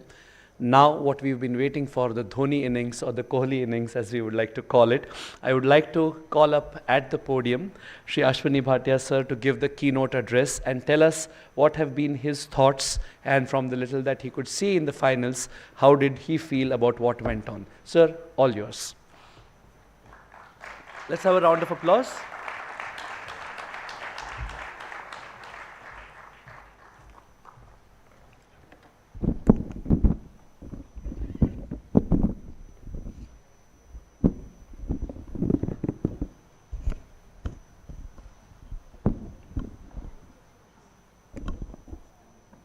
Good afternoon to all of you. Mr. Garg, Shashi Krishnan, Bala, Krishnanand, and Meghasham, Mr. Shirodkar. You should be out here also.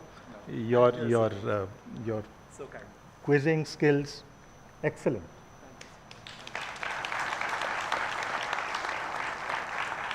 So first my thoughts, and I'll take a word from your speech, and you use the word inadequate. And normally when I speak at colleges and schools, and I like to say that I feel young, I feel rejuvenated, but this afternoon I felt inadequate. Your questions were so tough. And I was thinking that, हमारा तो generation ही अलग था, and we did not do all this. And one of your questions was also on my bank. It was about those copper tokens and how the State Bank logo was born. It was born in Ahmedabad actually. And the story after it is that the logo, the prototype, was taken by the chairman then, R.K. Talwar. It was shown to the mother in Pondicherry, and she said, this is the right logo, and it is nothing but a keyhole, right? That is how it looks from the top, so brought me memories of my old organization. But Coming to investing, you should all know that our economy is the fastest growing today in the world. Nominally, we are growing at 12-13%. The real rate of growth is between 7 and 8. But the wealth has been doubling every 5 years. And the last 5 years, the pace of growth has been even faster. So in 2013, we were at about 70-80 lakh crores. 2018, we touched about 160 lakh crores. And as I speak, the number is 430 lakh crores. That's the number. We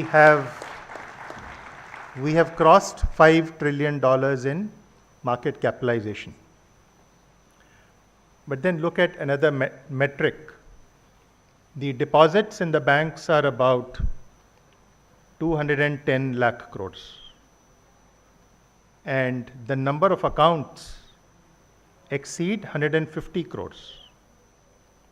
And although the market capitalization is 430 lakh crores, the number of unique investors are just around 5 crores, which actually tells you that much more people need to come and participate in the wealth that is being created every year, right? And the opportunities are very, very big. The markets in India are, I can very confidently say that if we are not the most efficient, but maybe we are there in the top 3, top 4. The amount of volume that we get on a daily basis is number 1 in the world, both in the number of transactions and in the value of contracts also.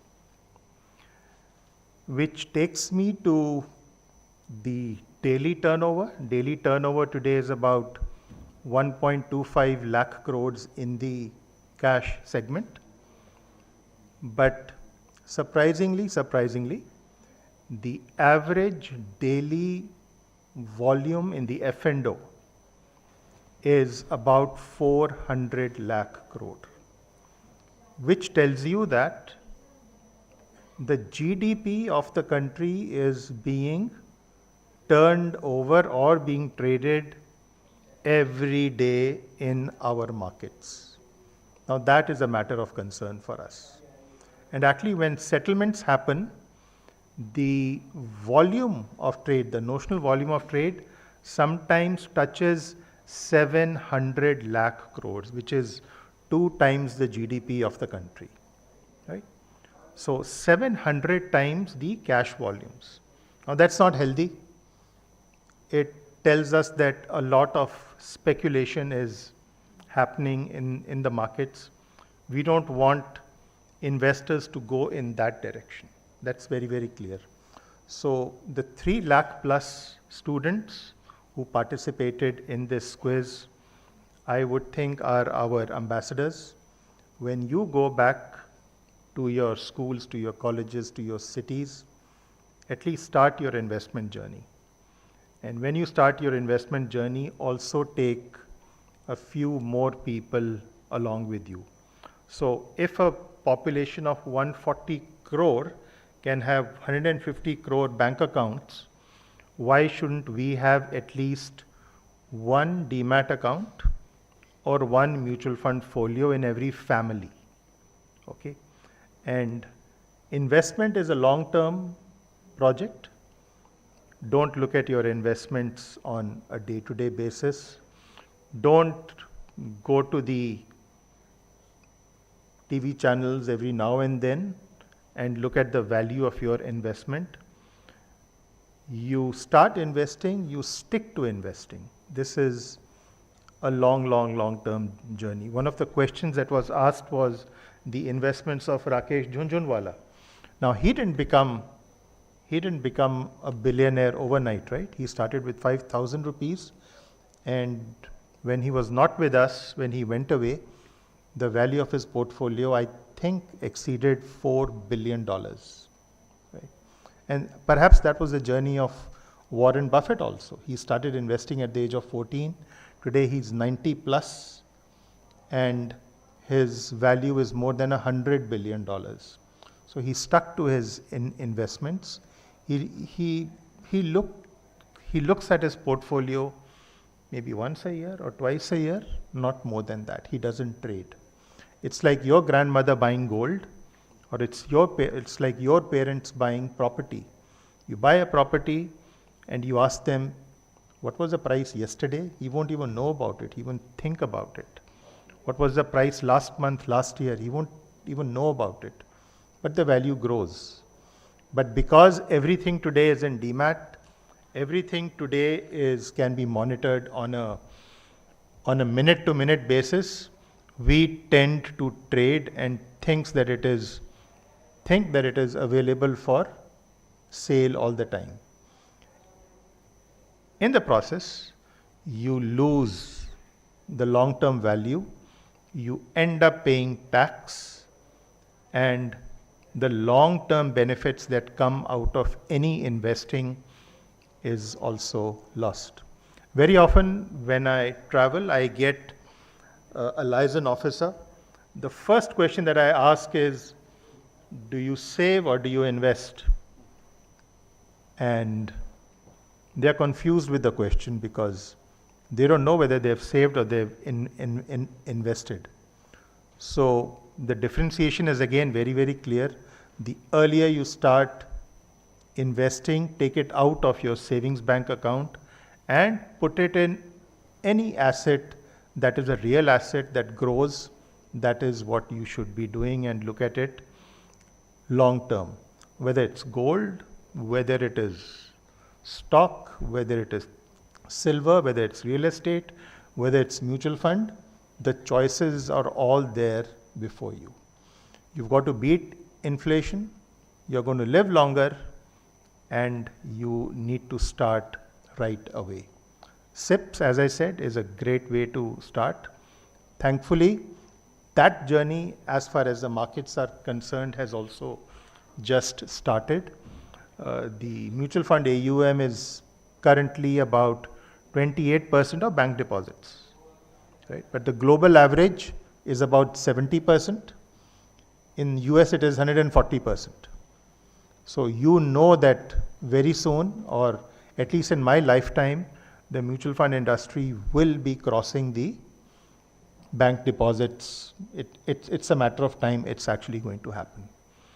But to all the undergraduate students, postgraduate students who came here, who've enjoyed the hospitality of Mr. Shashi Krishnan, do take this message back to your classmates, to your schools, that you are getting into a product that is risky, of course, but patience helps. Get into quality, try to understand what the market is, the opportunities. Indian companies are doing very well. If globally people are coming to India, I think you should also be having a look at the companies. If you don't understand companies, the other good route to start your journey is through mutual funds. And as a career, it's again a great opportunity. Gali gali mein, if you have a mohalla doctor, we do need an advisor also. We need distributors also. We need fund managers.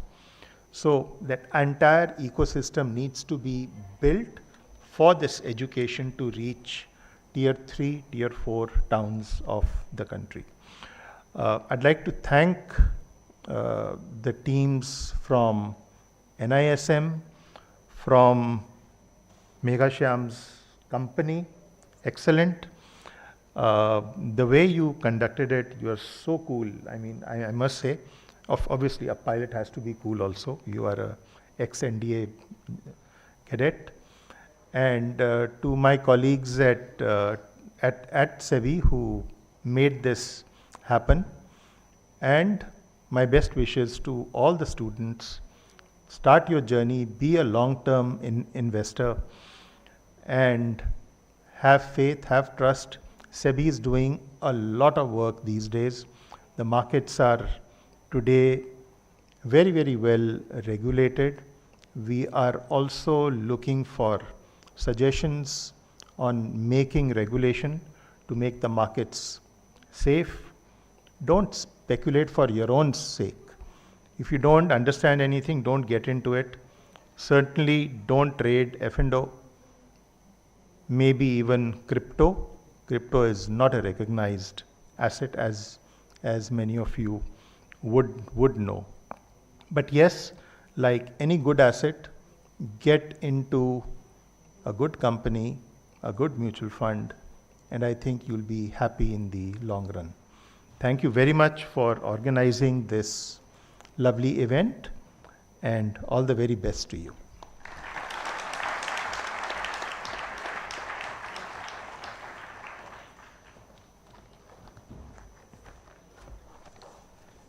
Thank you so much, Ashwini sir. And I think little did we know that when we talked about a Dhoni innings at the beginning of his speech, it would follow that pattern to the T. Short, crisp, but making every word count like every shot coming off the blade of a willow, right? So before we proceed, yes. No problem. Done. I know you've all been waiting for one thing and one thing since the last question was answered, which is the prizes. So we'll quickly dive into it. And there's just one request that whenever I call out the names of the colleges and the students, please be ready and come up as soon as possible so that your time, the time of all our guests and everybody who's put this together can be conserved. We will begin with the regional winners for this, and I would request one of our guests to do the honors of handing it out. So, sir, who do we begin with? With him only. So, Ashwini Bhatia, sir, if you can start giving out the prizes. Yeah. So a small request in the interest of keeping things flowing, please enter the stage from the left-hand side, your left-hand side, this side. So you come, you receive your prizes, and then you exit from your right, which is that side. Clear? So we will begin with the undergraduate rankings, the regional winners, and we will go 3, 2, and 1 for each zone. As you are aware, each person who comes third in that team, they get 5,000 rupees worth of prizes. The team coming second, each student gets 7,000 rupees worth of prizes. And the team coming first in the regional rankings gets 10,000 rupees each between them both. Beginning with Central Zone, calling upon International Institute of Professional Studies, Devi Ahilya Vishwavidyalaya, Rajeshwar Nigam and Nilesh Chabria.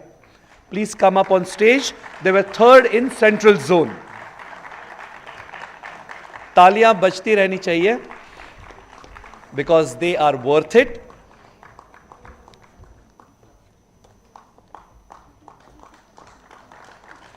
And the photographs will not have sound, so I will keep the next teams ready. VIT Bhopal University, please remain ready.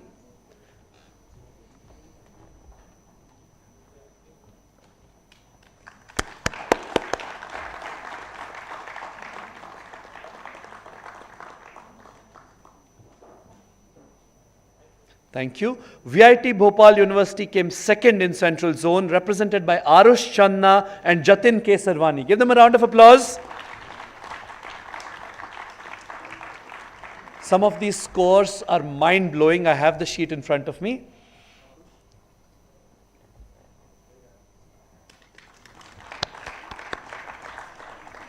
Next will be Galgotias University. Please stay ready.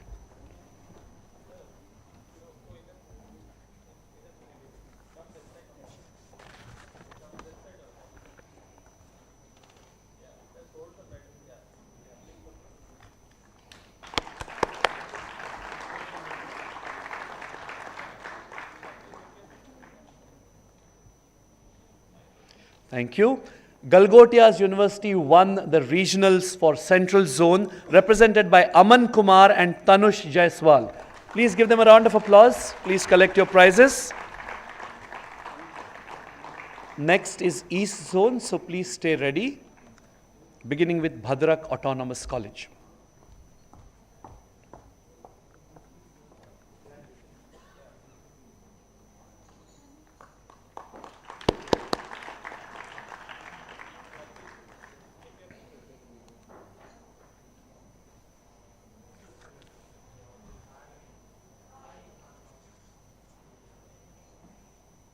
Thank you.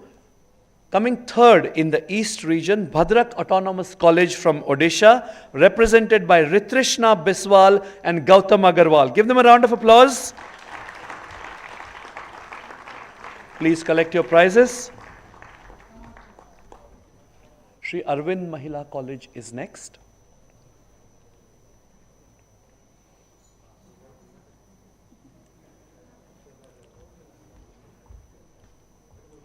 I don't know if you're hearing this, but the constant question that Ashwani sir is asking each of them is, do you have a DMAT account or not?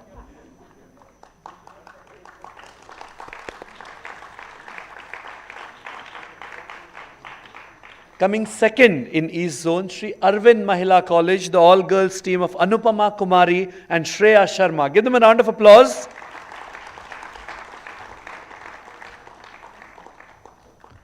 BSc Institute is next.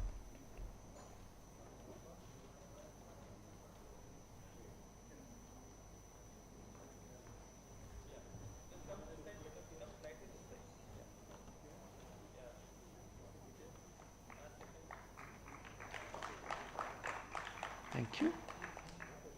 Topping East Zone, BSc Institute Limited from Kolkata, Ishan Ghosh and Ansh Agarwal.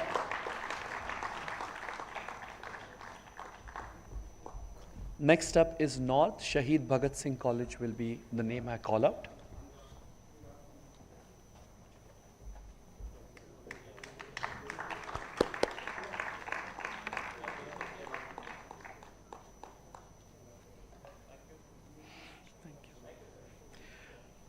Coming third in North Zone, Shaheed Bhagat Singh College, University of Delhi, Pulkit Tayal and Ritik Chandra. Give them a round of applause.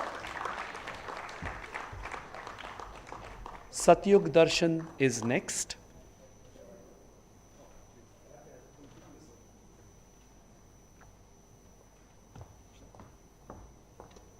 Many of these faces did really well in the semi-finals as well. Round of applause for them. These are the students who've taken the road less traveled, which Garg sir mentioned in his speech. Second in North Zone, Satyug Darshan Institute of Engineering and Technology, represented by Deepanshu Mittal and Tushar. Let's hear it for both of them.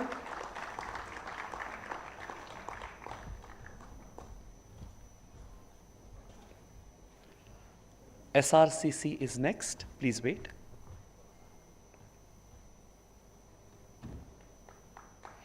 Thank you.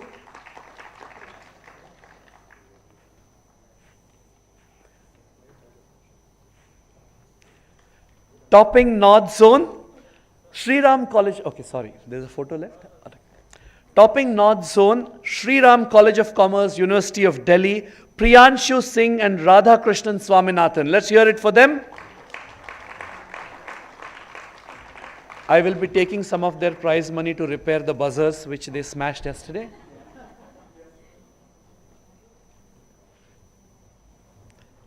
Keep the applause going, guys. They deserve it.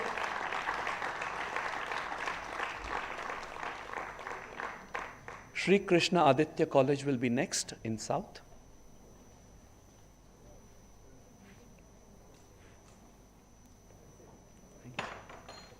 Thank you. We begin with the South Zone. Coming third in South, Sri Krishna Aditya College of Arts and Science from Coimbatore, represented by Divya Dharsa V and Madhusudana N.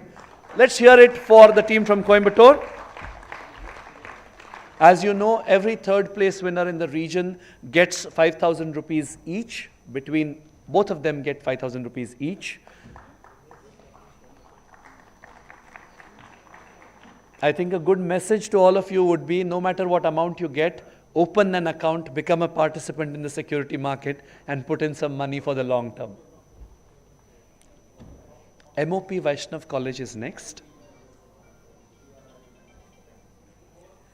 Coming second in South Zone, the girls from MOP Vaishnav College for Women, Chennai, Ananya and Dia Sethia.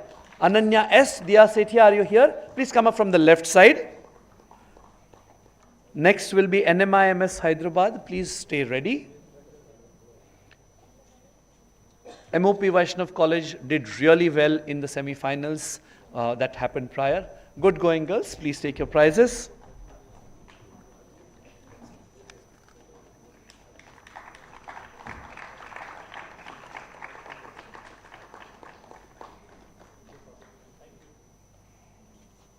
Thank you. Topping South Zone, winning 10,000 rupees each, is the team from NMIMS Hyderabad, Purav Jain and Sri Sai Satvik Reddy. Round of applause for them.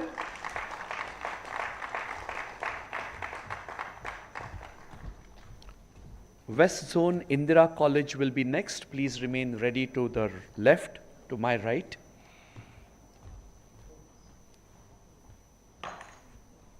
Careful.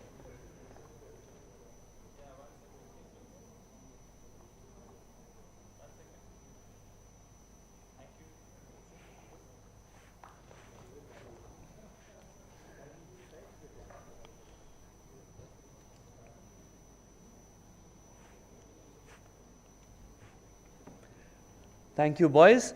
We begin with West Zone, the last of the zones for the UG. Coming third, Indira College of Commerce and Science from Pune, Nayan Mahavir Jain and Danish Parag Borole. Round of applause for the guys.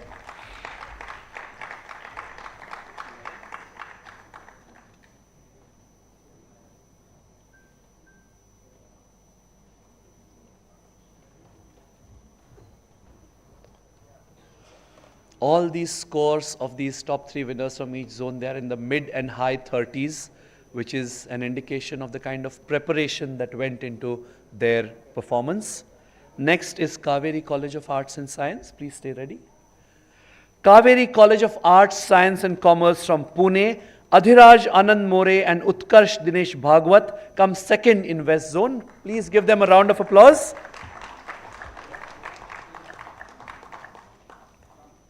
Some really good answers when they were on stage. They fully deserve these prizes.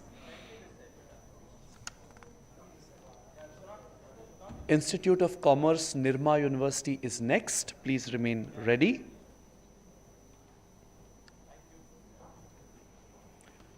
Winning West Zone with a score of 36 plus points, Institute of Commerce, Nirma University from Ahmedabad, represented by Gaurav Thakur Udani and Harsh Griglani. Round of applause for both of them.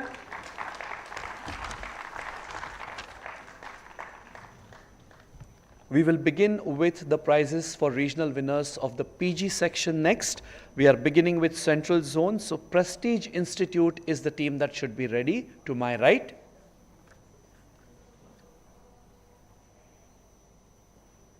Happy faces at the end of 2 days of quizzing. Thank you. We begin with the regional prizes for the postgraduate section, the senior cohort. Coming third in Central Zone, the team from Prestige Institute of Management and Research, Indore, Manan Tated and Nandini Soni. Give them a round of applause.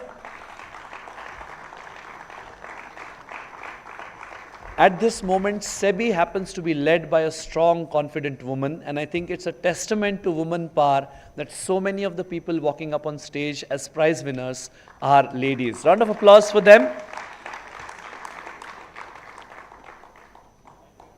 Next is LNCT from Bhopal. Coming second is the team from LNCT in Bhopal, Krishna Kumar Patel and Rajdeep Dubey. Round of applause for them. Doon Business School, please be ready after them.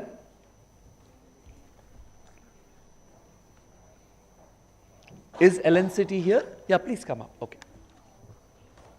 Round of applause for LNCT. Another good performance in the stage rounds as well. Doon Business School? Perfect.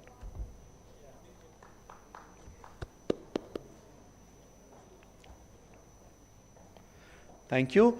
To the left. Topping Central Zone is the team from Doon Business School, Dehradun, Devajyoti Chandra and Aritra Das. Congratulations. Regional winners' prizes remain the same. 10,000 rupees each for the team coming first, 7,000 rupees for each student in the team coming second, and 5,000 rupees each for each student in the team coming third. We will begin with East Zone. Biju Patnaik Institute of Information Technology and Management Studies come third in East Zone, represented by Himanshu Kumar Patro and Arindam Malik. Please come up on stage. Let's have a round of applause for them. Bengal Institute of Business Studies, who you saw in the finals, will be next, so please remain ready.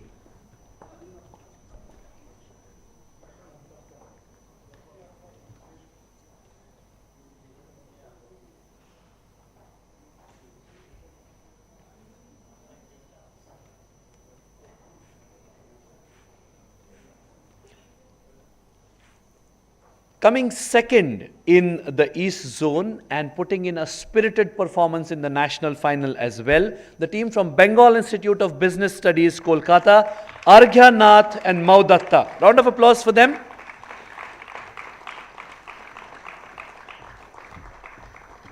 They were not flashy, they were just quietly confident, put away so many good answers, really good quizzing from them.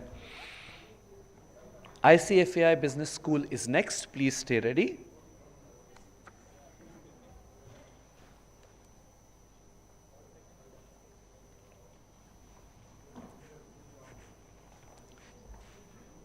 Thank you. Coming first in East Zone, ICFAI Business School, Kolkata, represented by Dikshak Bose and Madhur Agarwal. Let's keep it clapping for them. Round of applause.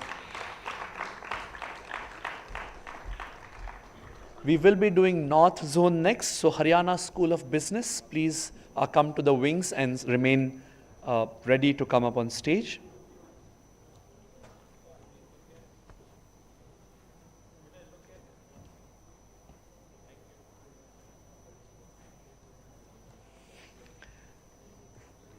Thank you, boys. Please remember to exit from the left of the stage. We will go on to the team which came third in North Zone. Haryana School of Business, GJUST from Hisar, Amit and Aditya Agarwal. Brilliant performance in the national final as well, so they have a few other prizes coming their way. Panipat Institute will stay ready next.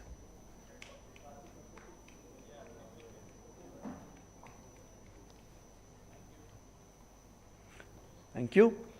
Second in North Zone, the team from Panipat Institute of Engineering and Technology, Panipat, Piyush Goyal and Aman. Let's keep the applause going for both of them. Department of Commerce, DU, is next.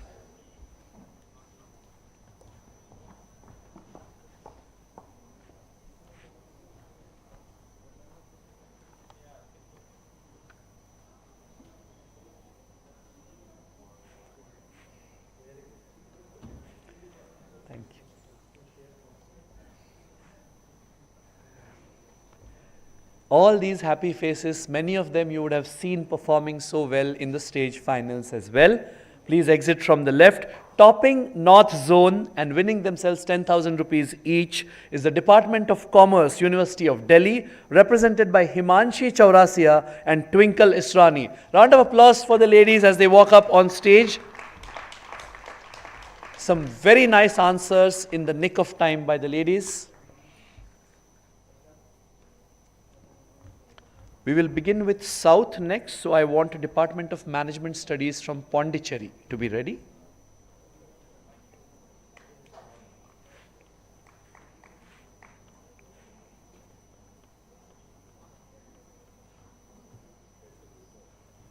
Thank you so much, ladies. We've enjoyed having you in the quiz on both days. We will begin with the team coming third in the South Zone, Department of Management Studies, Pondicherry University, represented by Pratyay Ghosh and Azhar Yassin KK. Are they here? Of course they are. Please come up. 5,000 rupees each. 10,000 for the team, that is. Mepco Schlenk will be next. Please wait.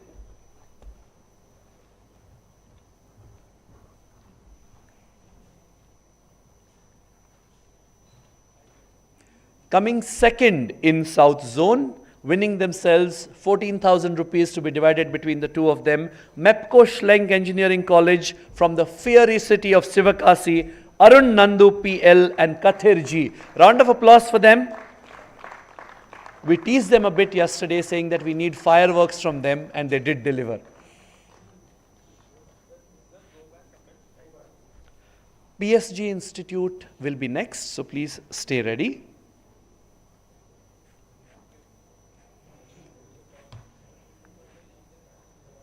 Thank you, boys. Topping South Zone and winning a prize of 20,000 rupees between the two of them, 10,000 each. PSG Institute of Management, Coimbatore, with a very, very nice, the best name of the quiz should go to him, Bruce Lee X and Kiruthikram S. I definitely know that one of his parents is a martial arts fan. Bruce Lee X is what he's called, and his partner. They top South Zone. We do next West. So Institute for Technology and Management, ITM Navi Mumbai, please remain ready. Thank you so much, PSG. Keep the flag flying, as they say. We move on to the last regional winners for the evening, and then we go on to the bigger prizes. Coming third in West Zone, Institute for Technology and Management, Navi Mumbai, represented by Nitesh Nalavde and Sanit Tyagarajan. Are they here? All right. We will move on to the team which came second. Universal AI University from Karzat, Farhan Khan and Vasu Goyal. Round of applause for them. They win 7,000 rupees each. And of course, a lot of applause from everybody in this audience. Velinkar is next, so please remain ready.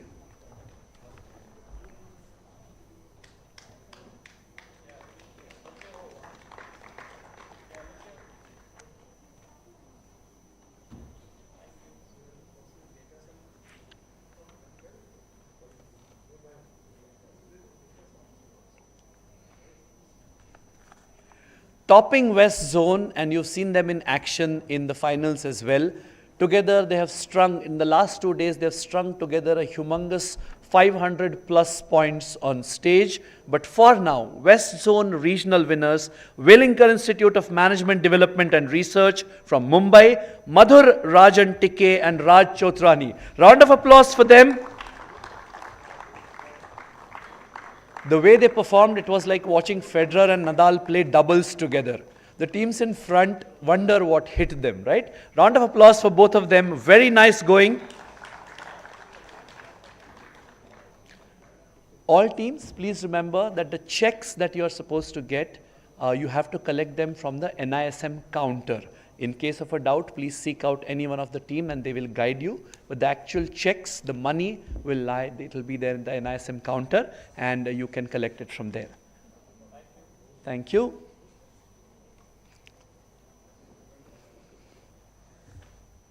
Raj was reluctant to leave the stage. It has very fond memories for him. We will move on to the business end of the prize distribution ceremony, and this is the national winners. We are giving it to the top 3 winners. Let me remind you, out of the entire prize pool of 9,50,000 rupees and the total of 3,77,000 plus students who entered this contest in November, these are the last 6 teams standing, 3 each in the 2 cohorts. So they are essentially the top 6 people out of roughly 1.5 lakh each across the country. That's how good these teams are. We will begin with the undergraduate cohort. National second runners are bronze medal winners at the National Financial Literacy Quiz 2024. The team from MOP Vaishnav College for Women, Chennai, represented by Ananya S. and Diya Sethia. Let's keep the applause going. You cannot take it back home with you. Spirited performance. I said a lioness-hearted performance by the girls when they won this. They get these glittering trophies and a giant check for 30,000 rupees between the 2 of them. Give them a round of applause.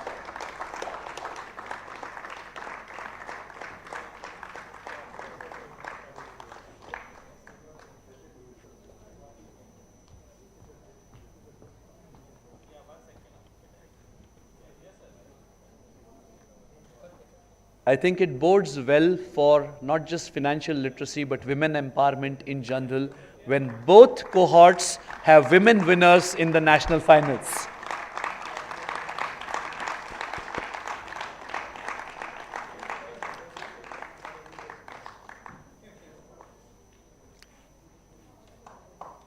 Matter of pride for them, their parents, teachers, and the college as well.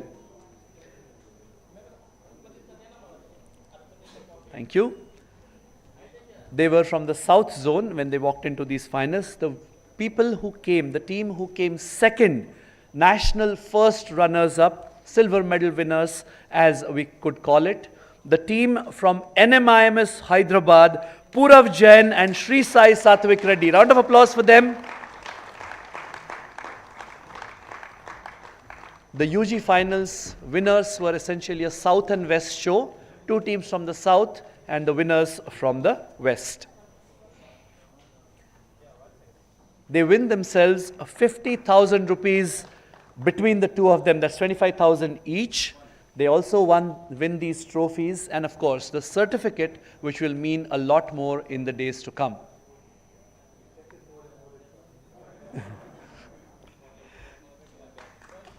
Let's keep the applause going.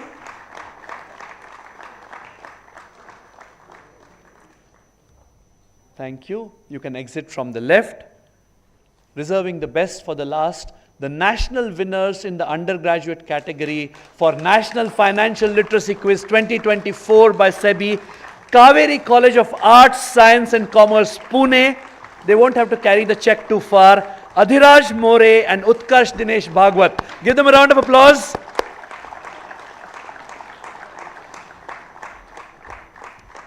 Yet another team which went about their business with minimum fuss, maximum impact, and they have this to show for it. 1 lakh rupees between the two of them. That's a giant check in more ways than one.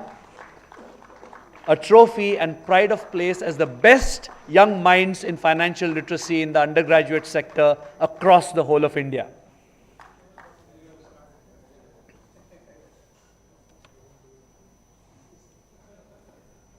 Thank you.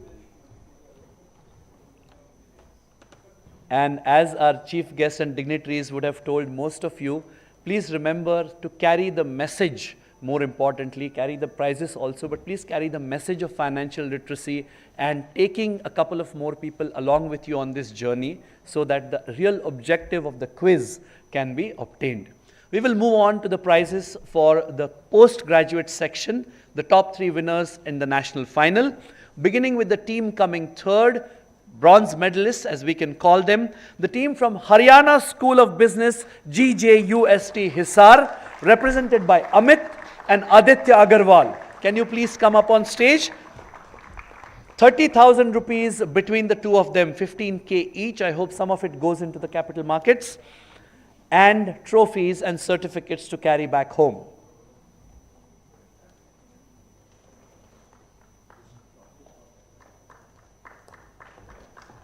I think one thing which we can do from next year extra is each winner compulsorily opens up a DP account in addition to their prizes. They get a form which they need to sign and give as well. All participants, why not? Why just winners? Correct. Congratulations. Coming second in the PG cohort in the national finals of the National Financial Literacy Quiz 2024, the team from Bengal Institute of Business Studies, Kolkata, Arghya Nath and Maudatta. Round of applause for them. It's the second time in the last 3-4 minutes that a lady is walking up on stage as a national winner.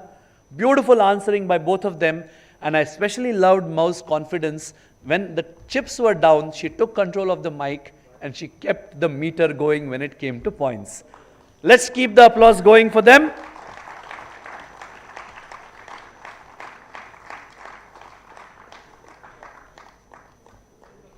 Remember, these are the best few out of 3,70,000 plus students, equally good, equally eager, but these were the best of the best, primus inter pares as we call it.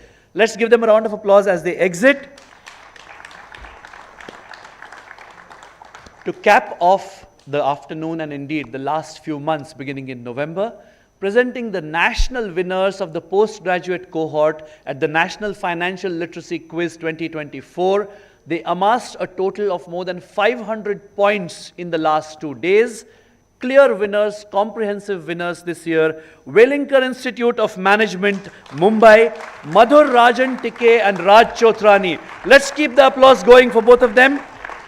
1 lakh rupees worth of prizes between the two of them, the winner's trophy, and a certificate which I suspect they'll treasure for many, many more years to come. Even when the paper maybe a couple of decades later turns yellow, it will mean more than its weight in gold.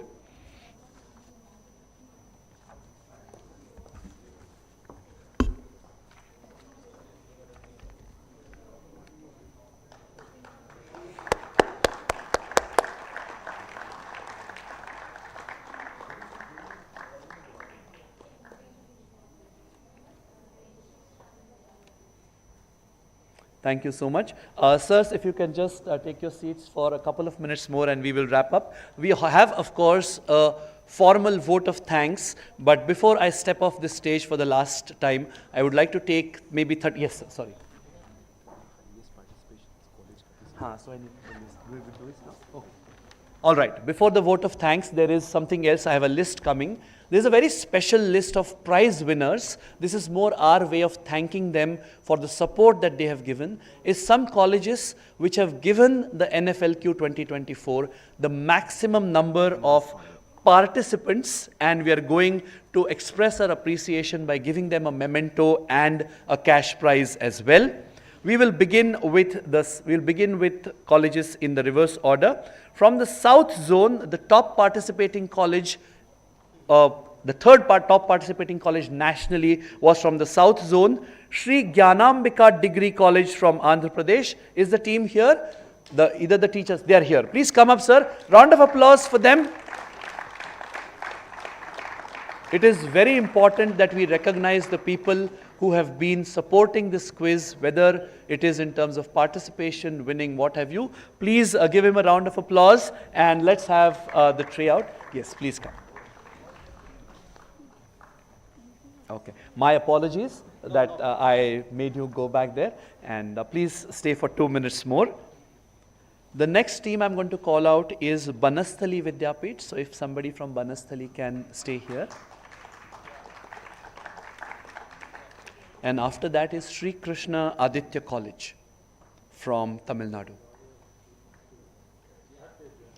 Let me remind you, these are the top participating colleges from the undergraduate category. Thank you so much, sir. The second most numbers we received were from Banasthali Vidyapit, Jaipur. Let's have a round of applause for the gentleman who is representing them today. Thank you so very much, sir. We cannot express in tangible terms how much your support means to us. Some brilliant numbers in terms of the students who took part, and it definitely couldn't have happened without their support. Just a small token of our appreciation. Thank you so very much.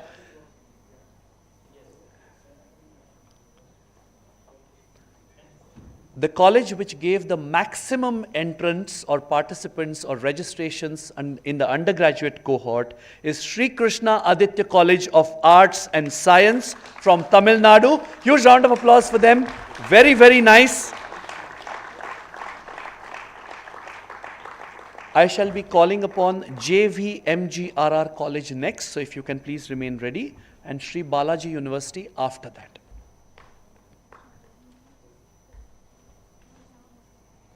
Thank you so much. Beginning with the PG cohort, the college which gave us the third highest number of entries happens to be JVMGRR College from Haryana. Let's have a round of applause for the gentleman and the lady walking up on stage. Thank you so very much. It has been a point of pleasure for me that the amount of entries which have come from Haryana, Panipat and those regions. We had a team from Hisar doing really well. Simply mind-blowing, and I think please keep doing this more and more. So I would love to see you more at quizzes, not just at NISM, but everywhere else as well. Thank you so very much. We appreciate your support. Second most number of entrants for the PG cohort was Sri Balaji University. If they are here, they are here. Perfect. Please come up on stage. And Galgotias will be next, so let's have a representative. Let's hear it for the ladies. All of you, as I say always, you can't take the applause back home. Might as well leave it all here in the auditorium.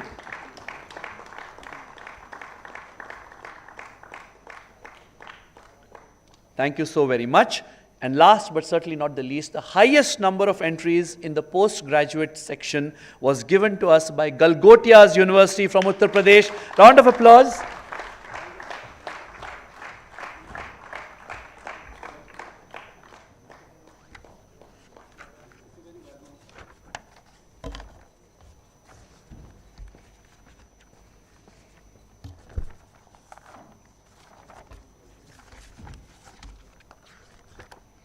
Thank you. And we do have, like I said, yes, you can please have a seat.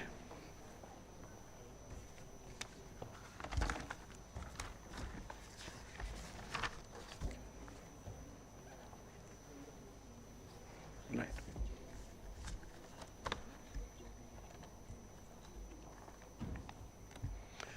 We do have a formal vote of thanks, and that will be the end of the day's play, as they call it. But before that, the last 30 seconds of time that I have on stage, I would like to take a personal moment to thank someone who's been here with this quiz, in addition to Krishnan sir and his entire team who've been such gracious hosts. Somebody who's been here supporting the quiz itself per se, my part of the quiz, and a lot of it which went on elsewhere. I would personally like to thank Nikhil Shinde, who is a part of the team here at NISM. Thank you so much, Nikhil. Round of applause for him.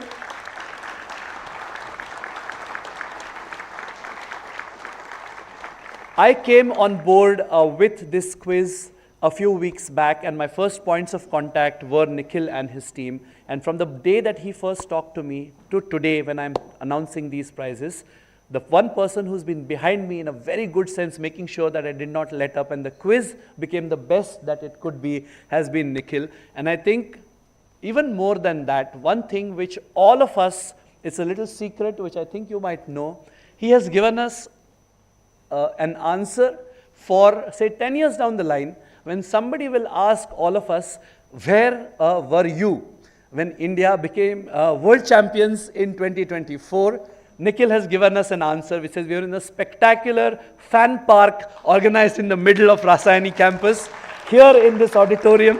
I don't know whether it has come out on social media, on WhatsApp or not, but the groups will have it. The scenes here, which he helped make sure by making the telecast available, were mind-blowing. The lot of the partying that went on in terms of dances and celebration was just mind-blowing. So for that and everything that you did for the quiz, Nikhil, a personal thanks. And here's hoping that we keep doing this every year to come. We go bigger and better next year. Thank you so much. I will now hand it over for a formal vote of thanks to Ms. Balakumari, a DGM here at SEBI. She's a Deputy General Manager with over 18 years of experience. You've been introduced to her already. So if I can call upon ma'am, the podium is all yours. Thank you so very much. Thank you. Thank you, Megasham. Good evening, good afternoon, everyone. It has been a great privilege to be part of this fantastic event, National Financial Literacy Quiz 2024. As we conclude this enlightening event, on behalf of SEBI, I am honored to express our gratitude. Firstly, I would like to extend our deepest thanks to our esteemed chief guests, whole-time member SEBI, Sri Ashwini Bhatia, for gracing us with your presence and sharing your invaluable insight. Your words have not only motivated the participant, but also emphasized the significance of financial knowledge in today's world. We are thankful to NSM Director, Sri Shashi Krishnan, for sharing your thoughts. We are also grateful to Mrs. Bhatia and Mrs. Krishnan for joining us today. We are grateful to Executive Director, Sri G.P. Garg. Your guidance has been key to the success of this event. We are thankful to Chief General Manager, SEBI, Sri Krishnanand Raghavan, for your support and guidance. Our heartful appreciation and thanks to NISM team, your dedication and hard work ensure the flawless completion of this event. Especially we want to thanks to NISM Registrar, Sri Sunil Kadam, And we also grateful to Nikhil Shinde for seamless and flawless education of this event. We also want to thanks to other NISM colleagues, Colonel Ramesh, Kuldeep, Agrawal sir, Gaude, Jitendra, Pragya, Amrita, Neha, Mohan, Aditya, Pappu, and Prem. This is not least number. Other officials is also part of this event. I want to thanks to them also. We also thanks to Deepak sir, Bajaj sir for this event. And we also acknowledge the team who prepared these questions of this event. The team members is all women for this, who prepared this question.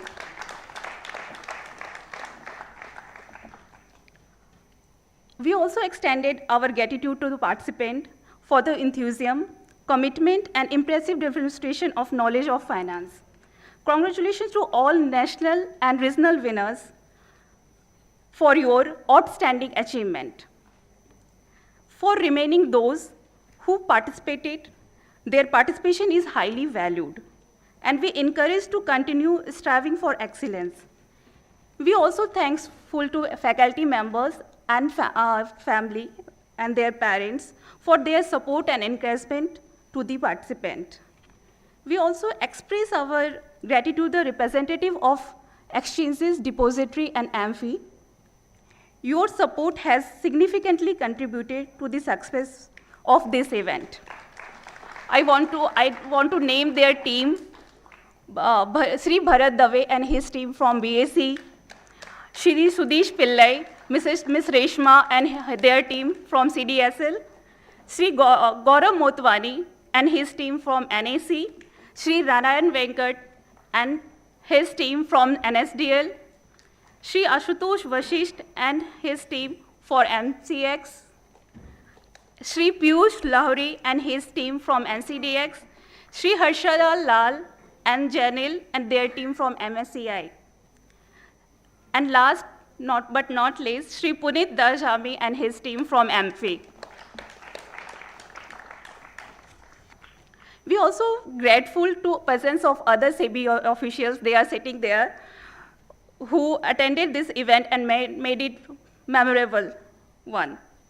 I want to thanks to my team members, DN Bagli, Rahul, Mahesh, Rajesh. Their hard work also make this event wonderful and successful. We also thanks to our supporting staff, Sagar, Yogesh, Gayatri, Priyanka, and others. We a special acknowledgement, I already told that a special acknowledgement to Megha Shyam Sridkar. Your thoughtful, provoking questions and dynamic approach have made this competition enjoyable and interesting.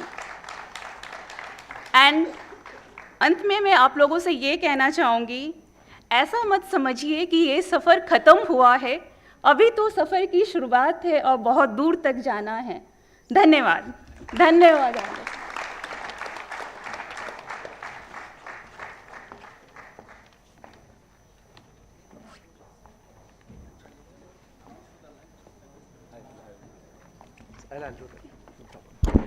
So lunch is being served. You know where it is. You've been here for the past 2 days. Please, as a courtesy, please allow our guests to exit first. If they are, let's try and not crowd the exit which they are using.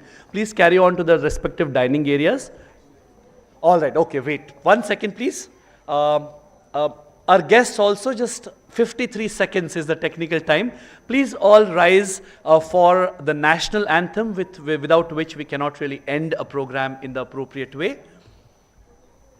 अधिनायक जय हे भारत भाग्य विधाता पंजाब सिंधु गुजरात मराठा द्राविड़ उत्कल गंगा विंध्य हिमाचल यमुना गंगा उच्छल जलधि तरंगा तब शुभ नामे जागे तब शुभ आशीष मांगे गाहे तब जय गाथा जन गण मंगल दायक जय हे भारत भाग्य विधाता जय हे जय हे जय हे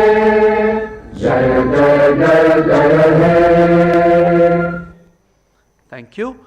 Please allow our guests to use one of the exits first, and all of you can then, in an orderly fashion, move to the dining areas. Lunch is served. Please do remember, if you haven't already collected your participation certificates and the mementos for the teachers, please remember all eligible teams, checks to be collected from the NISM counters set up specially for that purpose. Reach out to any one of the NISM team to ask where the counter is in case you do not know. Thank you very much. Have a safe trip back home to wherever you are traveling, and let's hope we see you again next year. Thank you.